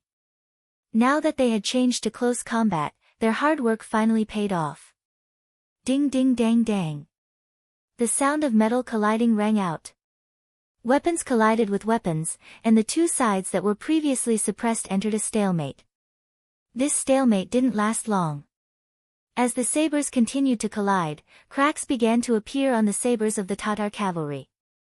The quality of the weapons became the biggest factor that affected the outcome of the battle. Finally, after 7 or 8 clashes, the sabers in the hands of the Tatar cavalry began to break more and more. Both sides were riding horses, both were cavalry, and both sides were moving at the same speed. One side had weapons, while the other side only had a broken saber that couldn't threaten the life of the other side. The result was already predetermined. Retreat. Seeing the sabers in their hands break one after another, the arrogant Tatar cavalry's expression changed greatly. They turned around and fled. They had already seen 200 water carts and 5,000 civilians being controlled by the enemy. Knowing that the difference in numbers was too great, they finally decided to retreat. They had to inform the generals of this news. The Tatar cavalry fled. They used horse riding skills that were more skillful than the independent regiment's cavalry to escape. All that was left for Xin Honghai and the others were the horses' tails and the backs of the Tatar cavalry. Although the Tatar cavalry fled and the independent regiment seemed to have won, when the final statistics were tallied, they discovered that they had lost more than 100 soldiers and more than 300 were injured. However, the number of enemy cavalry that remained was less than 200. This was the first time since the establishment of the mercenary regiment that they had such a ratio of battle results and casualties. Of course, this was the first time that the results were the worst. Because of this, Xi and Hung Hai brought 10 battalion commanders and more than 800 cavalrymen, who were either injured or uninjured, to the commander of Tiger Brilliance and asked for forgiveness. You don't need to ask for forgiveness from me. You should ask for forgiveness from the more than 100 comrades that have already died. With the same number of soldiers, you suddenly killed your way out and took the initiative. However, the battle was actually so tragic. You can conclude it yourselves. Tiger's man said with a cold face. After saying this, he brought the 200 water carts and the 5,000 civilians that he had just captured and headed to the beginning city. As the commander of the independent regiment, he had to bear the main responsibility for today's battle. He had to personally ask for forgiveness in front of the 6th young master. Aramadki had been officially renamed as the beginning city by Yang Qindong. After the name change, the city seemed to be glowing with youth. The city was bustling with activity.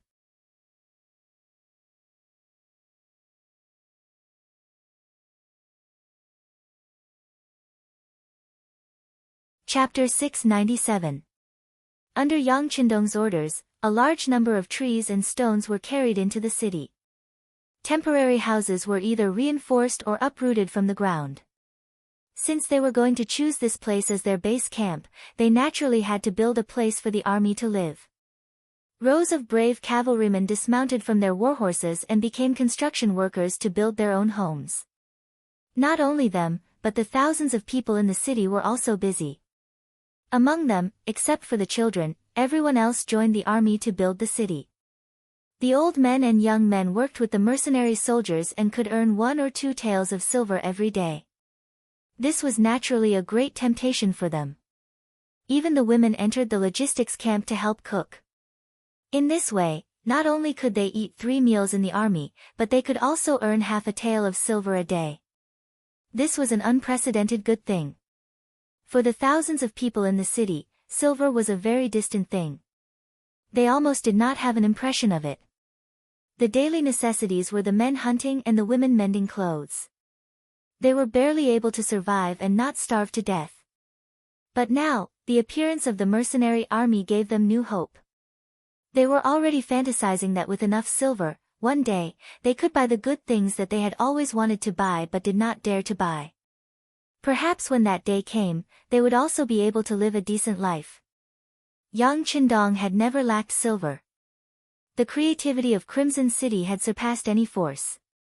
The Outer Heaven Trading Company had also become the richest trading company in the world. The rare goods from their hands had now been circulated to the 5 continents and 8 places. Even among some unfriendly forces, they did not openly exclude Yang Xie's goods. After all, there were some things that even the aristocrats and royalty liked. Once they were openly excluded, they would no longer be able to get the goods that they liked and the items that could make their quality of life reach a higher standard. As the saying went, it was easy to do things with silver. Yang Qindong firmly believed that when a large sum of silver was spent, it would attract more people to come to the beginning city, either to work or to settle here. It would not be long before this place would become a big city, a strong city. Since it was called First City, Yang Qindong had a certain idea and hope in his heart. He wanted to build this city into one of the largest cities in the vicinity. In order to achieve this goal, he had to expand the original area of the city to more than 10 times its original size. This required an astronomical number of workers. Just as he was thinking about the lack of manpower, Tiger's mane arrived. Yang Qindong laughed heartily when he heard that. Very good. Arrange for them to start working immediately.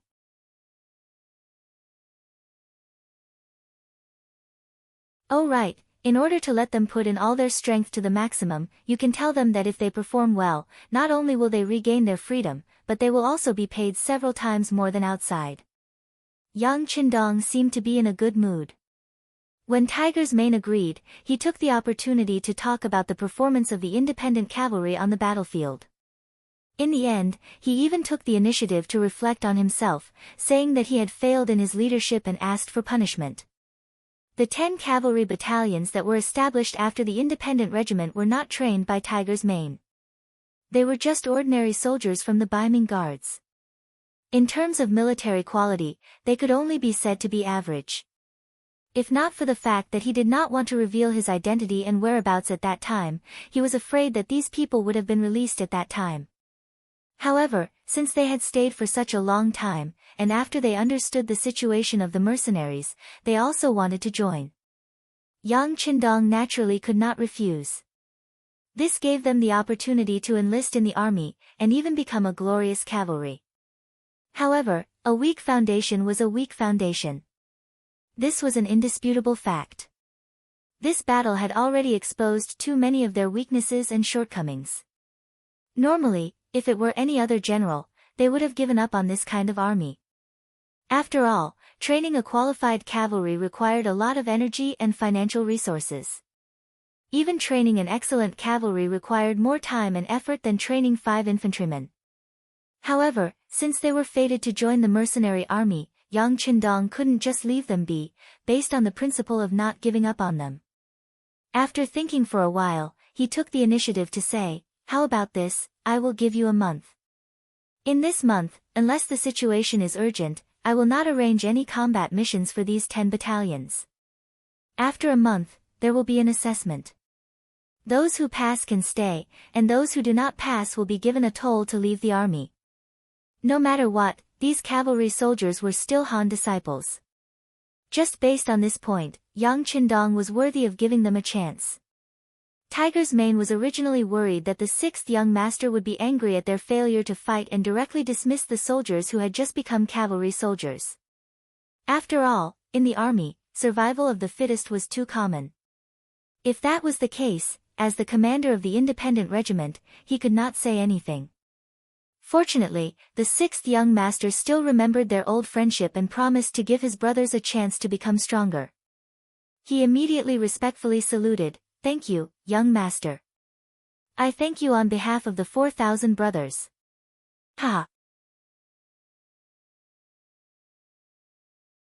Seeing that Tiger's Mane was sincerely thanking him, Yang Qindong's expression turned serious and said, "What I want is not gratitude.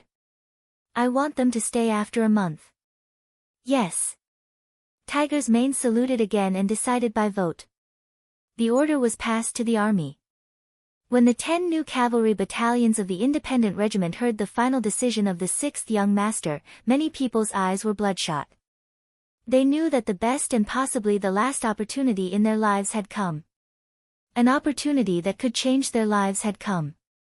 Perhaps in the past, their abilities were really ordinary, or could even be described as very weak.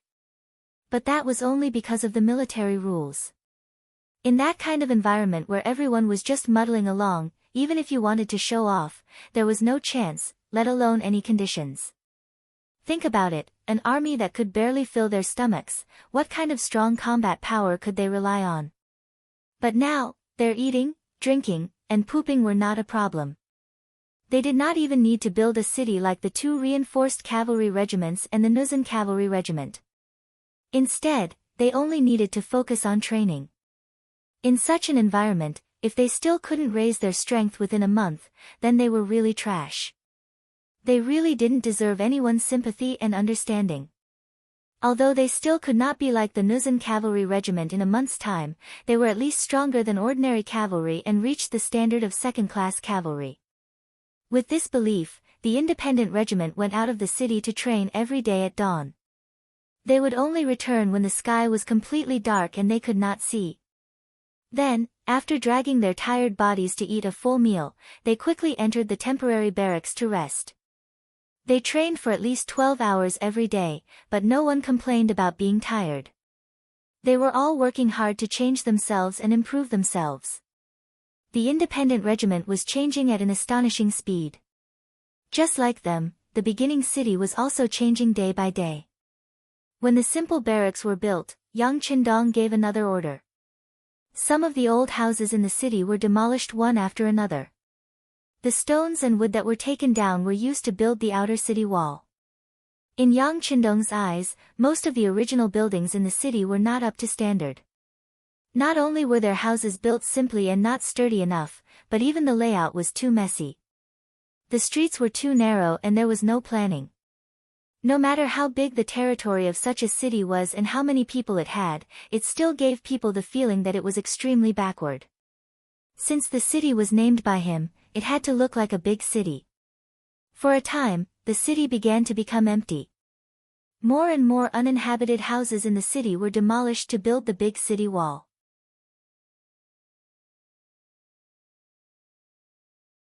In this manner, after merely 10 days had passed, there was an additional solid outer city that was 6 to 7 miles long outside of the beginning city. Looking from afar, it had a trace of majestic appearance and the embryonic form of a large city was beginning to appear. The movement in the beginning city naturally attracted the attention of the other forces in the surrounding area.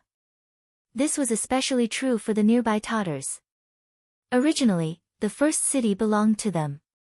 Now, not only was it occupied by someone else, the 5,000 commoners who were sent to fetch water were also snatched away by someone else. Out of the 1,000 cavalrymen that were sent out, about 200 of them had died. This was already considered hatred. It was a kind of hatred that had to be avenged. Not only the Tatar army, even Hara Ruachu of the Wara, who had suffered a loss at the hands of Yang Qindong, had also sent out scouts to inquire about them after losing the battle. The movement in the beginning city was big enough.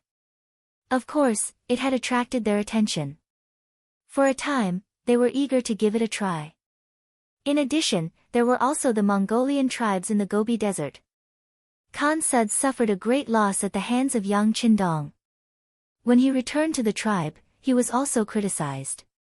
This made him feel ashamed.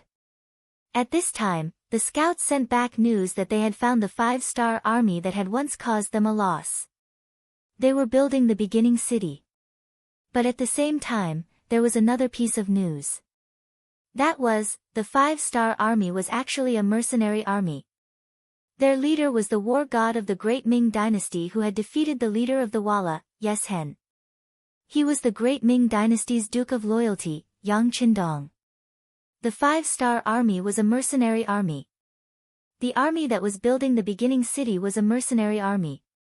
When this news was intentionally released by Yang Qindong, it quickly shocked the area. Some of the forces that were originally eager to make a move couldn't help but suppress the idea of making a move. They decided to wait and see first. Who was Yeshen? Presumably, there was no one in the grassland who didn't know about him. In the coup 3 years ago, this person defeated the great Ming dynasty's hundreds of thousands of main forces. At one point, he almost breached the capital of the great Ming dynasty. How glorious was that? However, such a powerful person with a powerful cavalry team was still defeated by a Han scholar in his early 20s. After the war, this person also received an even more resounding nickname, War God.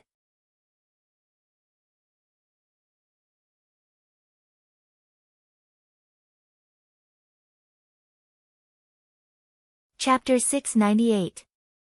This battle caused the name of the god of war to resound throughout the Mongolian grasslands. This made many people want to get to know this person better. Now, this person had appeared on the grasslands and was in front of them. As the saying went, a person's name was like a tree's shadow. After he announced his name, who knew how many Mongolian soldiers were afraid? They had no choice but to withdraw their evil claws. They wanted to take a look first. The construction of the first city was still in full swing. When Yang Qindong intentionally asked the reconnaissance camp to release the news that the mercenary army would purchase a large amount of wood and a large number of stones needed for the construction of the city, they would purchase them at a price 10% higher than the market price as long as they were sent to the first city and the materials were suitable. More and more nearby merchants had come here to do business. More and more materials were sent in from all directions, and the construction speed of the city began to increase. More and more people came to work here, freeing up a large number of mercenaries. However, the construction speed did not slow down. After 20 days, the outer city walls had begun to take shape. Looking from afar, it looked majestic. What was even more surprising was that no army had come to find trouble or attack this place after such a big move, which was tantamount to snatching meat from the mouths of others. This could be said to be a miracle. However, only Yang Qindong knew that this was only because of his name as the god of war and the strength of the mercenaries. This fear was only temporary. Once the 3 divisions of the Lingfeng division moved large amounts of resources into the city, and once he had a supply line and trade route from the first city to High Town, under the temptation of great benefits, there would be people who could not resist the temptation to attack. As for when that day would come, it all depended on when the 3 divisions of the Lingfeng division returned. At this time, the 3 divisions of the Lingfeng division had already walked past the Daxing and mountain and came to the Liao River. They were heading towards the Jianzhou left guard by the Songhua River. At this time, the Jianzhou left guard was not the same as before. First, the 2,000 cavalrymen led by Liang Xian and Wei Zhen were destroyed. Then, Tang Longtian led 2,000 infantrymen and disappeared by the Liao River. Their strength had been greatly reduced. For this matter, the commander of the Imperial Guard, Agila, sent someone to ask for help from the general of the new, Gan Duxi, who was also the Duxi commander Song Quan. The people had been sent out, but it would take some time to get a result. It was at this moment that the 3 divisions of the Cold Front Division suddenly appeared in the vicinity of the Jianzhou left guard.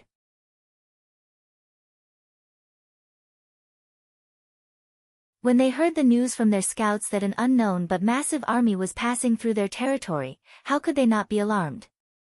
Ever since Commander Liang Xian was informed of the incident, Abdullah had sent many people to investigate the situation. At one point, the incident had even alerted the embroidered uniform guards stationed in the new, Hagendusi region. It had to be said that this organization was very capable. After they began to pay attention to this matter and sent people out, the news quickly spread that this incident was most likely done by the 5-Star Army. The 5-Star Army's actions in the new, Gandusi region were indeed very low-key. Perhaps many people didn't take them seriously. However, what did the embroidered uniform guards do for a living? They were good at grasping details. When they were certain of something, they could even fabricate details if there weren't any. Not to mention, the 5-Star Army had thousands of brothers. They had long taken note of such a force, but they didn't pay attention to the high level. After visiting, the embroidered uniform guards first locked onto Ding Shan, who had made a deal with the vice-chiliarch of the Twin Cities Guard, Zhang Mingji. After drawing a sketch of this person and comparing it, the name of the 5-Star Army's reconnaissance company commander came out. Everything was settled. After the incident was reported, the 5-Star Army became the main opponent of the Baiming Guard's army. They were an existence that everyone wanted to kill. However, for some reason, the targets suddenly disappeared. It was as if they had evaporated from the world. They couldn't find their location. Speaking of which, since they couldn't find the 5-Star Army, they could only continue to investigate. At this moment, the 3 divisions of the Cold Front Division appeared. They didn't have the slightest intention of hiding and walked out openly. Not only that, but they even headed straight for the Jianzhou left guard's base. Their target was so clear that it gave the guard commander Abdullah a fright. Abdullah ordered his men to close the city gate, which wasn't too tall or too big, while gathering more than 1,600 infantrymen. He personally went up the city gate tower and watched the army slowly approaching from afar. Cold sweat kept dripping down his forehead. As mentioned before, Abdullah was good at fighting. He had relied on his own abilities to reach his position. It was precisely because of this that he was different from those who had inherited their official positions. He had a more precise ability to judge and analyze the battlefield. When he saw the 3 divisions of the Cold Front Division approaching from afar, his intuition told him that if both sides were to fight, he wouldn't be a match for them. At the thought of this, more cold sweat dripped down his forehead. He thought to himself, what's going on? Why did a force that didn't belong to us suddenly appear? How come I didn't know about it at all? The 3 divisions of the Cold Front Division didn't advance slowly. They were all cavalrymen, so they could maintain their speed to the greatest extent. In addition, Yang Chendong had ordered them to make a big fuss, so they didn't have to hide anything along the way. Their speed became faster and faster. The army that was still far away soon arrived at the foot of the Jianzhou left guard city. The 2nd Regiment, which was in charge of the vanguard, also arrived at the foot of the city and began to get into formation. Chen Bo, who was the regiment commander and the political commissar of the 3 divisions, was the first to leap out of his horse. When he looked up, he saw Abdullah looking at him from top to bottom. The two people's gazes met at this moment. After about a breath of time, Chen Bo took a loudspeaker that could be used as a loudspeaker and began to loudly shout, "The generals on the city walls and the soldiers of northern Ming, listen up. I am an officer of the mercenary army under the command of the Duke of Loyal and Bold of the Great Ming. This time, I came from afar without the slightest bit of malice. I just want to borrow your path. As long as you don't act rashly, your safety can be guaranteed." Chen Bo stopped after shouting this sentence twice. Under his signal, a bow, an arrow carrying a letter was shot up the city wall tower and landed at Abdullah's feet. The great Ming dynasty's Duke of Loyalty and Courage. Abdullah muttered something under his breath as he picked up the bow and arrow that had fallen to the ground. He then opened the letter and read it. The contents of the letter were even more detailed and confirmed what Chen Bo had said earlier. When the great Ming dynasty's Duke of Loyalty and Courage heard that the Walla in the north intended to invade the border, he had already arrived at the grasslands in the north. He wanted to build a rear base called Shur City there. However, considering the shortage of supplies, he needed a sufficiently safe logistical path. Thus, he chose the new, Gandusi area. The Jianzhou left guard city's defensive position happened to be on the chosen supply route. The introduction in the letter was quite detailed. It explained the cause and effect of the matter very clearly and also expressed a certain degree of goodwill. In other words, they were only borrowing the route and did not have the slightest intention of staying in the new, Gandusi area or occupying a territory. They also asked for the other party's cooperation. Of course, if the other party had any ideas, sorry, but it was not impossible for them to fight.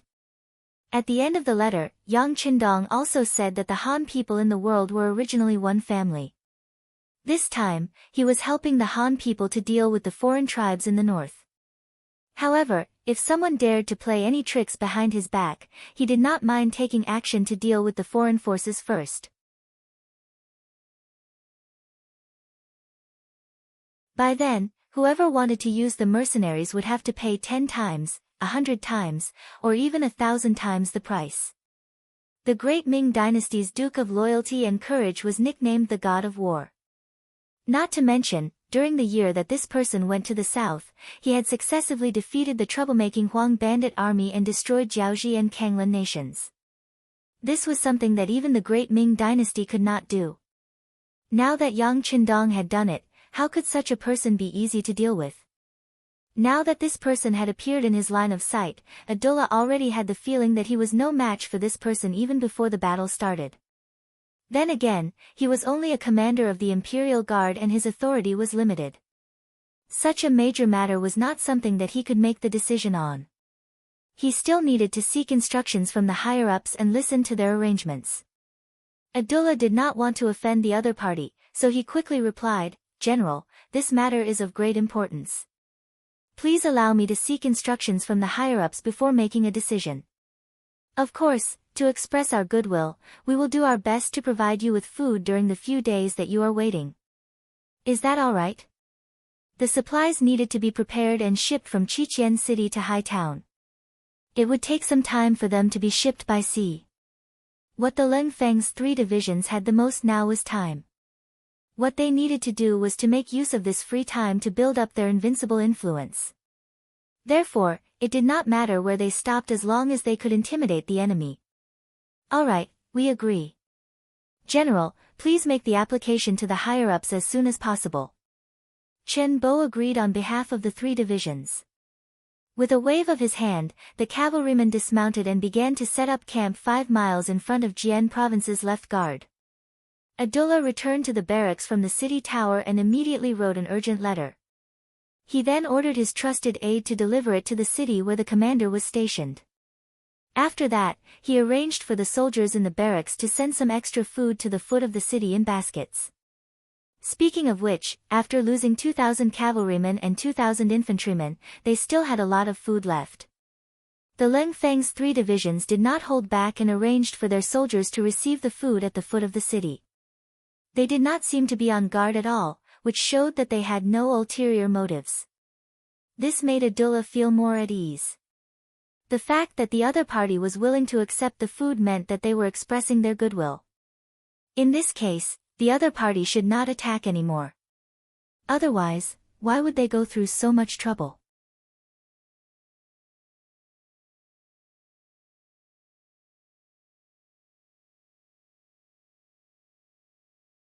Chapter 699. Food was sent out on time every day, and Abdullah would go up to the city tower to check on the situation.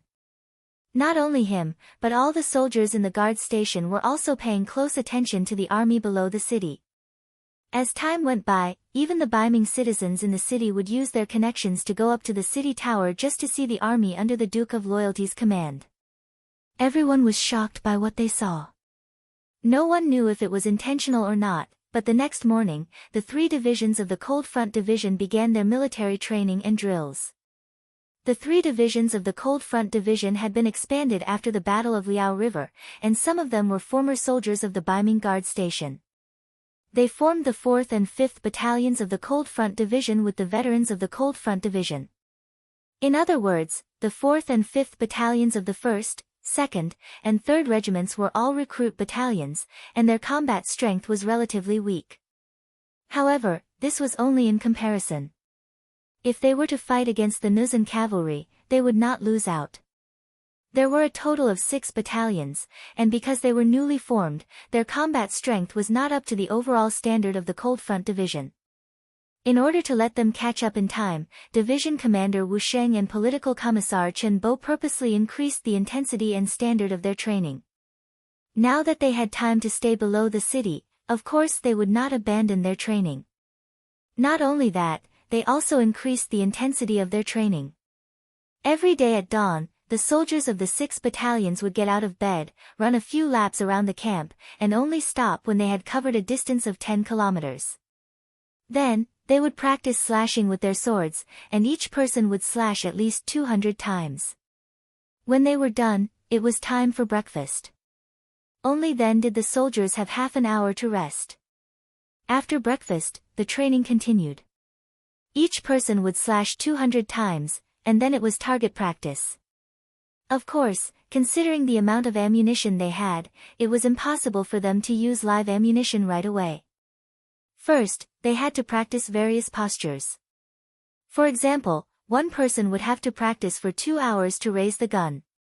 They also had to hang a heavy stone under the butt of the gun to practice their stability and so on. In the afternoon, it was time for cavalry training. Getting on the horse to slash, getting on the horse to raise the spear, and so on. At night, there would be an hour of sparring practice. The warriors would put on all kinds of armor and then fight with wooden sabers. It was common for them to bleed and get injured. After an hour, it would be a day and a half of rest and study time. At least half an hour of learning, including various maps, hand gestures, and other skills, before they could sleep for the day. At this time, the soldiers would start snoring after entering their tents. There were even sounds of teeth grinding, farting, and so on. However, no one blamed the other comrades because everyone was very tired. It could be said that they fell asleep as soon as they touched the pillow. Again and again, every day was the same training. All of this fell into the eyes of the Baiming army generals and common people on the city gate tower. Abdullah had sighed in his heart more than once. This is a strong army. Their training methods are very scientific. They definitely won't be able to stop such an army. Not to mention that he only had a little over 1,000 infantrymen. Even if he was given 10,000 or 50,000 men, he would not think that he could defeat such a powerful enemy. Hopefully, Shangguan will agree to open up a path for them. It's definitely a nightmare to be enemies with such people. General Abdullah sighed in his heart as he anxiously waited for Shengguan's reply. This wait lasted for 10 days. Finally, a cavalry scout came from afar with a letter in his arms. It represented the attitude of the new, gone city toward the mercenaries. Whether they would fight or cooperate, the result would be clear soon. Abdullah received the letter from the scout with a nervous heart. He opened it silently. His expression changed rapidly. His brows were furrowed and relaxed at times. The letter was written by the city's commander, Song Quan. According to the letter, the embroidered uniform guard had already determined that the 5-star army was part of the mercenaries. In other words, the horse robbery that happened here, including the Liao River incident, should be the work of the mercenaries. Come to think of it, this was probably the only army in the world that could eliminate more than 10,000 enemies without leaving any traces or evidence behind. The letter also said that since the mercenaries provoked them first, it would not be a problem for them to retaliate appropriately. Considering the strength of the mercenaries, the lack of orders from the higher-ups, and the fact that Yang Qindong was a loyal duke recognized by the great Ming dynasty, they only needed to retaliate appropriately and did not need to go all out. Abdullah heaved a sigh of relief when he read this. He no longer considered what the mercenaries had done to them. His observations over the past few days told him that the mercenaries were not to be trifled with, not at all. The contents of the letter made Abdullah feel even more relieved. Considering the current situation of the Jian province left guard, the higher-ups would not send them into battle personally. It was not just the Jian province left guard. Even the larger Jian province guard and Shenyang central guard did not have any cavalry, so they did not need to use them. This time, the higher-ups would directly send 3,000 cavalrymen to test the mercenaries' capabilities. What Abdullah needed to do was to stand below the city gate tower and record everything that happened from the beginning to the end of the battle in detail. He could then report it truthfully when he returned. After reading the letter, Abdullah had mixed feelings. The higher-ups were not willing to let the mercenaries off easily. They wanted to be selective and test them appropriately. However, was this necessary? Perhaps 10 days ago, when the 3 Lungfeng division masters had just arrived, Abdullah also had the same thought. However, after watching the mercenaries training for 10 days, especially after watching the 3 divisions 9 Lungfeng division battalions train, he had long given up on such thoughts. The 9 battalions were quiet, but when they moved like flood dragons. Not only were their horsemanship superb, but they also practiced chopping 500 times in a row. Not only were there sufficient numbers, but their speed was also very fast. He had seen with his own eyes the wooden stakes that had been set up to act as imaginary enemies being split in half in a very short period of time. That saber seems different too. It's sharper and tougher than ours. Abdullah could not help but sigh as he thought about it. Then, he began to look forward to the outcome of the 3,000 cavalrymen sent by the higher-ups. He also wanted to encourage his own cavalry, but for some reason, he could not muster up the strength to do so.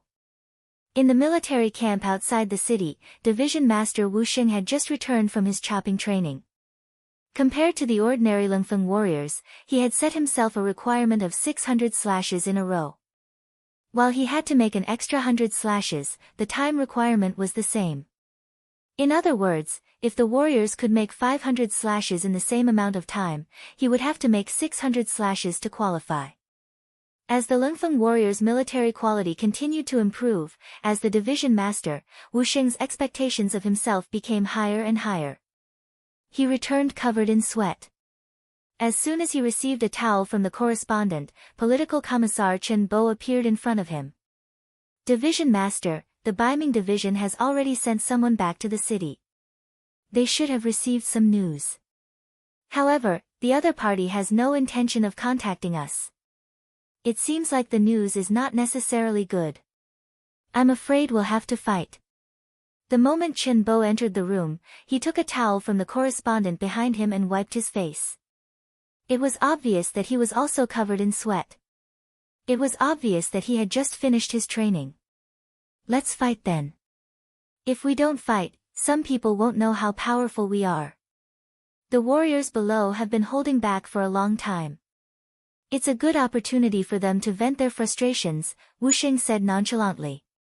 His face was filled with fighting spirit and confidence. All right, let's wait and see.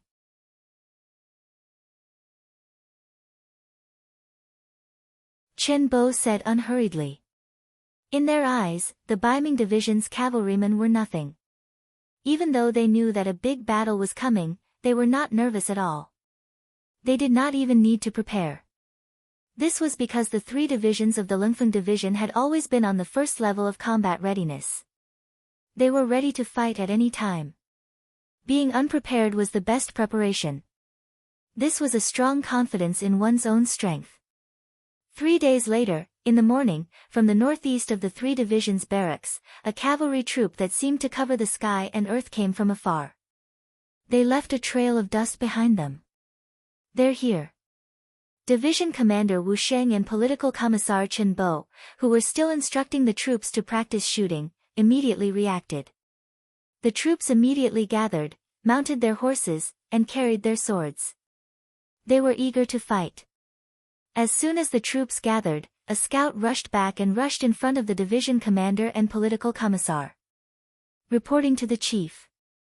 It's the Beiming division's cavalrymen. There are about 3,000 of them. 3,000?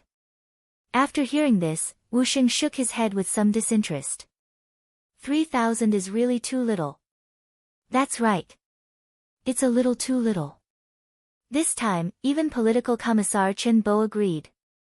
However, they did not know that if their opponents heard these words, they would be enraged.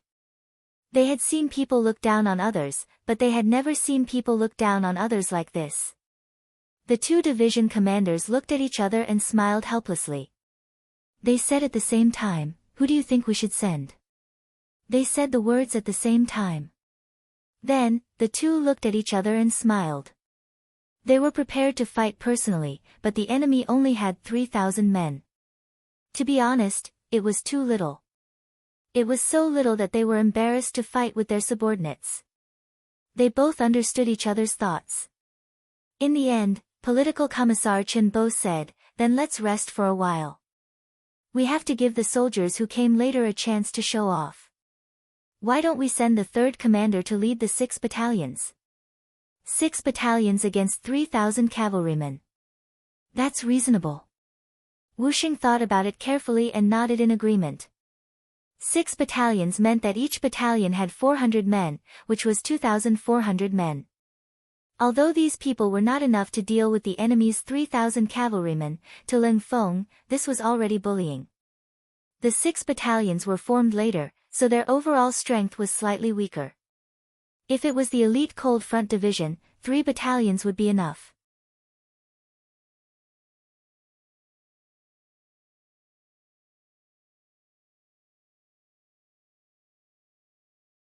Chapter 700. After the 2 division commanders came to a decision, they called the 3rd Regiment Commander, Spring Sun, over and passed on the order. Regiment Commander Spring, this performance will directly affect whether our supply route will be smooth in the future. It will directly affect the future plans of the 6th Young Master. This is extremely important. Are you confident that you can complete this mission? Chen Bo said as soon as he saw Spring Sunday Division Commander Wu Xing's words were even more direct. Spring Sun, if you can complete this mission, then accept it. If not, then go back to your 3rd regiment. I can't wait to do it myself. Hey, what are you two talking about? You can look down on me, Spring Sun, but you can't look down on the soldiers below. I don't mind making a military pledge here. If this battle can't be fought to our heart's content, if it can't go smoothly, if we can't show the might of our 3rd regiment, then I won't be a regiment commander anymore. I'll just be a cook and take the blame for everyone. Spring Sun said excitedly, even throwing out the military pledge at the first moment. It was no wonder that Spring Sun was so excited. He originally thought that this battle had nothing to do with him. He knew that no matter if it was Division Commander Wu Xing or Political Commissar Chen Bo, they were both battle-hungry people like him. Plus, they were the regiment commanders of the 1st and 2nd Regiment respectively. There shouldn't be any chance for him to perform in this battle. He didn't think that he, who had already given up hope, would be hit by this meat pie. He was extremely excited and overjoyed. In order to prevent the mission from being snatched by others, of course he would say whatever he could. With the military pledge, Spring's son could be considered to have accepted this mission. Next, he called the 6 battalion commanders of the newly formed battalions in front of him. Naturally, he gave them another round of encouragement and bold words. The strength of these 6 battalions had greatly increased under the recent training, and they wanted to perform well in a real battle. Now that they had the chance, who wouldn't yell and pat their chest? Immediately, the 6 battalion commanders also made the military pledge. In less than a quarter of an hour, the 6 battalions were ready for battle. At this moment, Wu Sheng and Chen Bo had already led the rest of the Cold Blade warriors to retreat. They left the stage open and gave Chunyang and the other 6 battalions a chance to perform. Everyone, listen up. Each person only has a chance to fire 3 bullets. Regardless of whether they hit the target or not, they would charge together with their leader. Don't worry, everyone. Bring out the strength you've been training with. It's enough to deal with the enemy. Standing at the front of the group, Chunyang looked at the 6 square formations behind him and shouted in a heroic voice.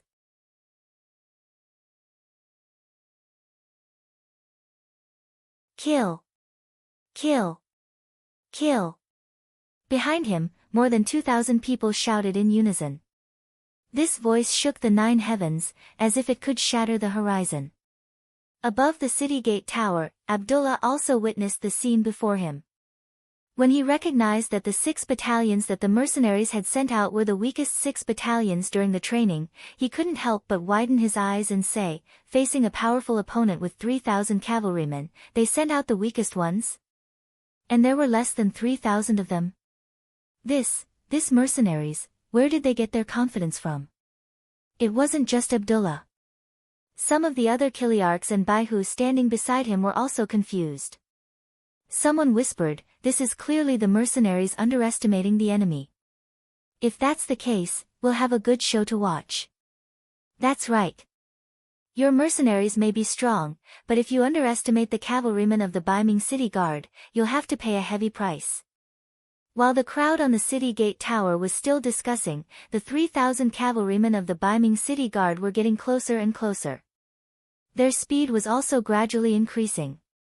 It was obvious that the enemy had no intention of stopping. Clearly, they wanted to use this speed to charge in front of the mercenaries and increase the charging force of their cavalrymen. From this point alone, it was clear that the Baiming City Guard had no lack of powerful people. In fact, the leader of this troop was the commandant of the Baiming City Guard, Yi Ligang. He was a major 3rd-grade general and was one of the top 5 figures in the entire New Gan City Guard district. If it weren't for the existence of the Imperial Eunuch Supervisor and the Imperial Eunuch Guard, he would be the number 3 figure in the city. How could a person like him not have strength? How could a person like him not know how to lead troops into battle? Everyone, slowly increase your speed. When the 2 sides are 2 li apart, charge forward. We need to use our momentum to break the enemy's courage. We need to let the Duke of Loyalty know that mercenaries aren't the only ones who can fight. The cavalrymen of the Baiming City Guard are also unparalleled in the world. Standing in the middle of the troop, Yi Ligang urged his horse forward as he shouted loudly. He was trying his best to motivate the troops before the battle. Kill! Kill! Kill! The same shout came from the Baiming City Guard, but for some reason, it didn't sound uniform. It wasn't as heroic and passionate as the previous mercenaries. Facing the charge of the Baiming City Guard from afar, Chen Yang didn't move at all. The 6 battalions behind him didn't move either. They stood there like statues, allowing the enemy to approach them step by step. The distance between the 2 sides was getting closer and closer.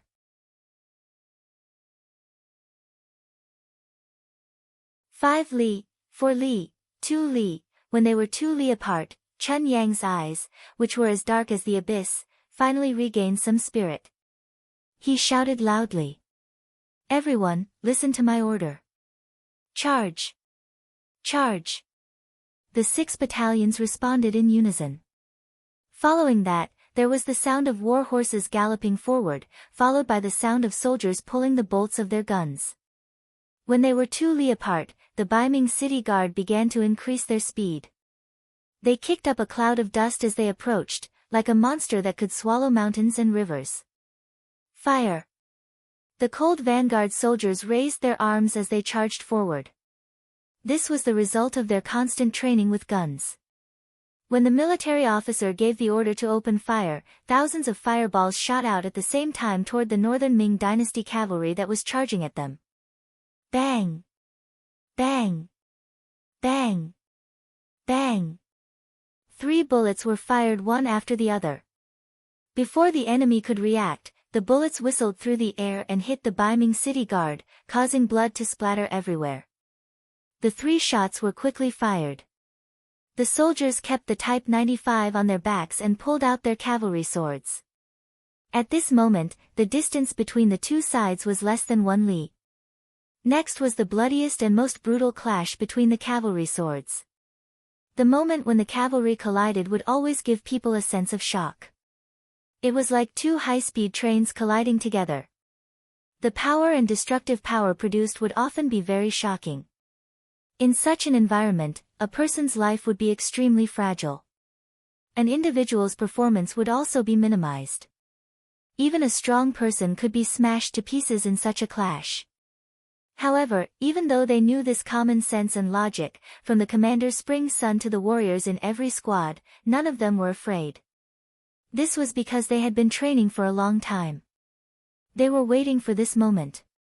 They were waiting for this moment to show their strength on the battlefield. This was also the glorious moment when they handed in their exam papers. They were waiting for the clash between the 2 sides. They were waiting for the moment to show their strength in the battle. Some people were even ready to die in the clash. It might be painful, but it might also be very satisfying. After making all the preparations, the 6 battalions of the Cold Vanguard soldiers quickly approached the Beiming city guard. Everyone's eyes were bloodthirsty. At this moment, no one took their lives seriously. There was only one thing in their mind, and that was to kill the enemy again and again. This was a kind of momentum that was unafraid of death. This was a kind of spirit that was fearless. This was a kind of confidence that could only move forward and not retreat. Under this kind of momentum, the 6 battalions still maintained their original formation and continued to move forward.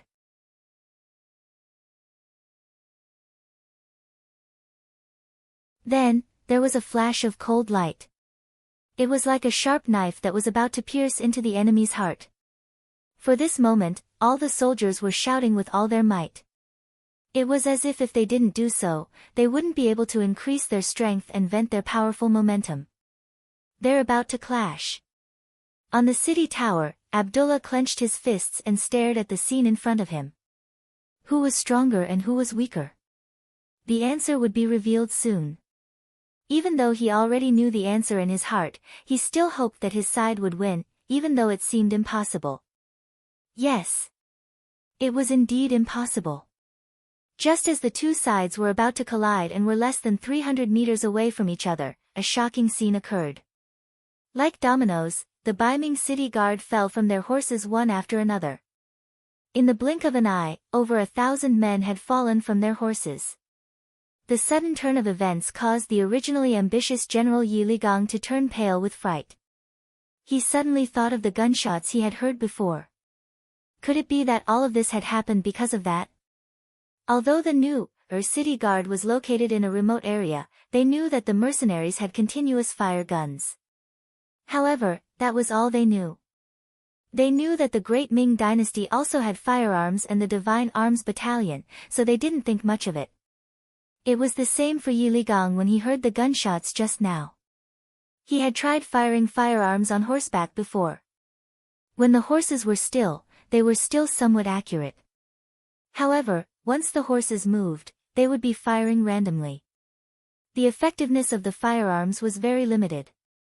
It was precisely because of this experience that he didn't think much of the gunshots.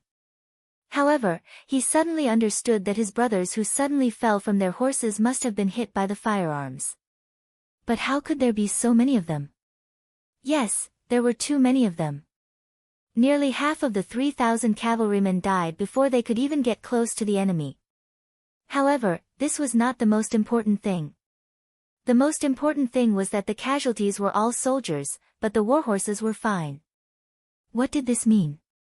You're tuning in to the Blissful Bookshelf YouTube channel. We're so grateful for your support, and don't forget to subscribe to join us on this incredible journey through captivating stories. Your generosity through donations truly makes a world of difference, as it's the primary source of revenue that allows me to expand and enhance this channel for you. Thank you from the bottom of my heart for being a part of this adventure.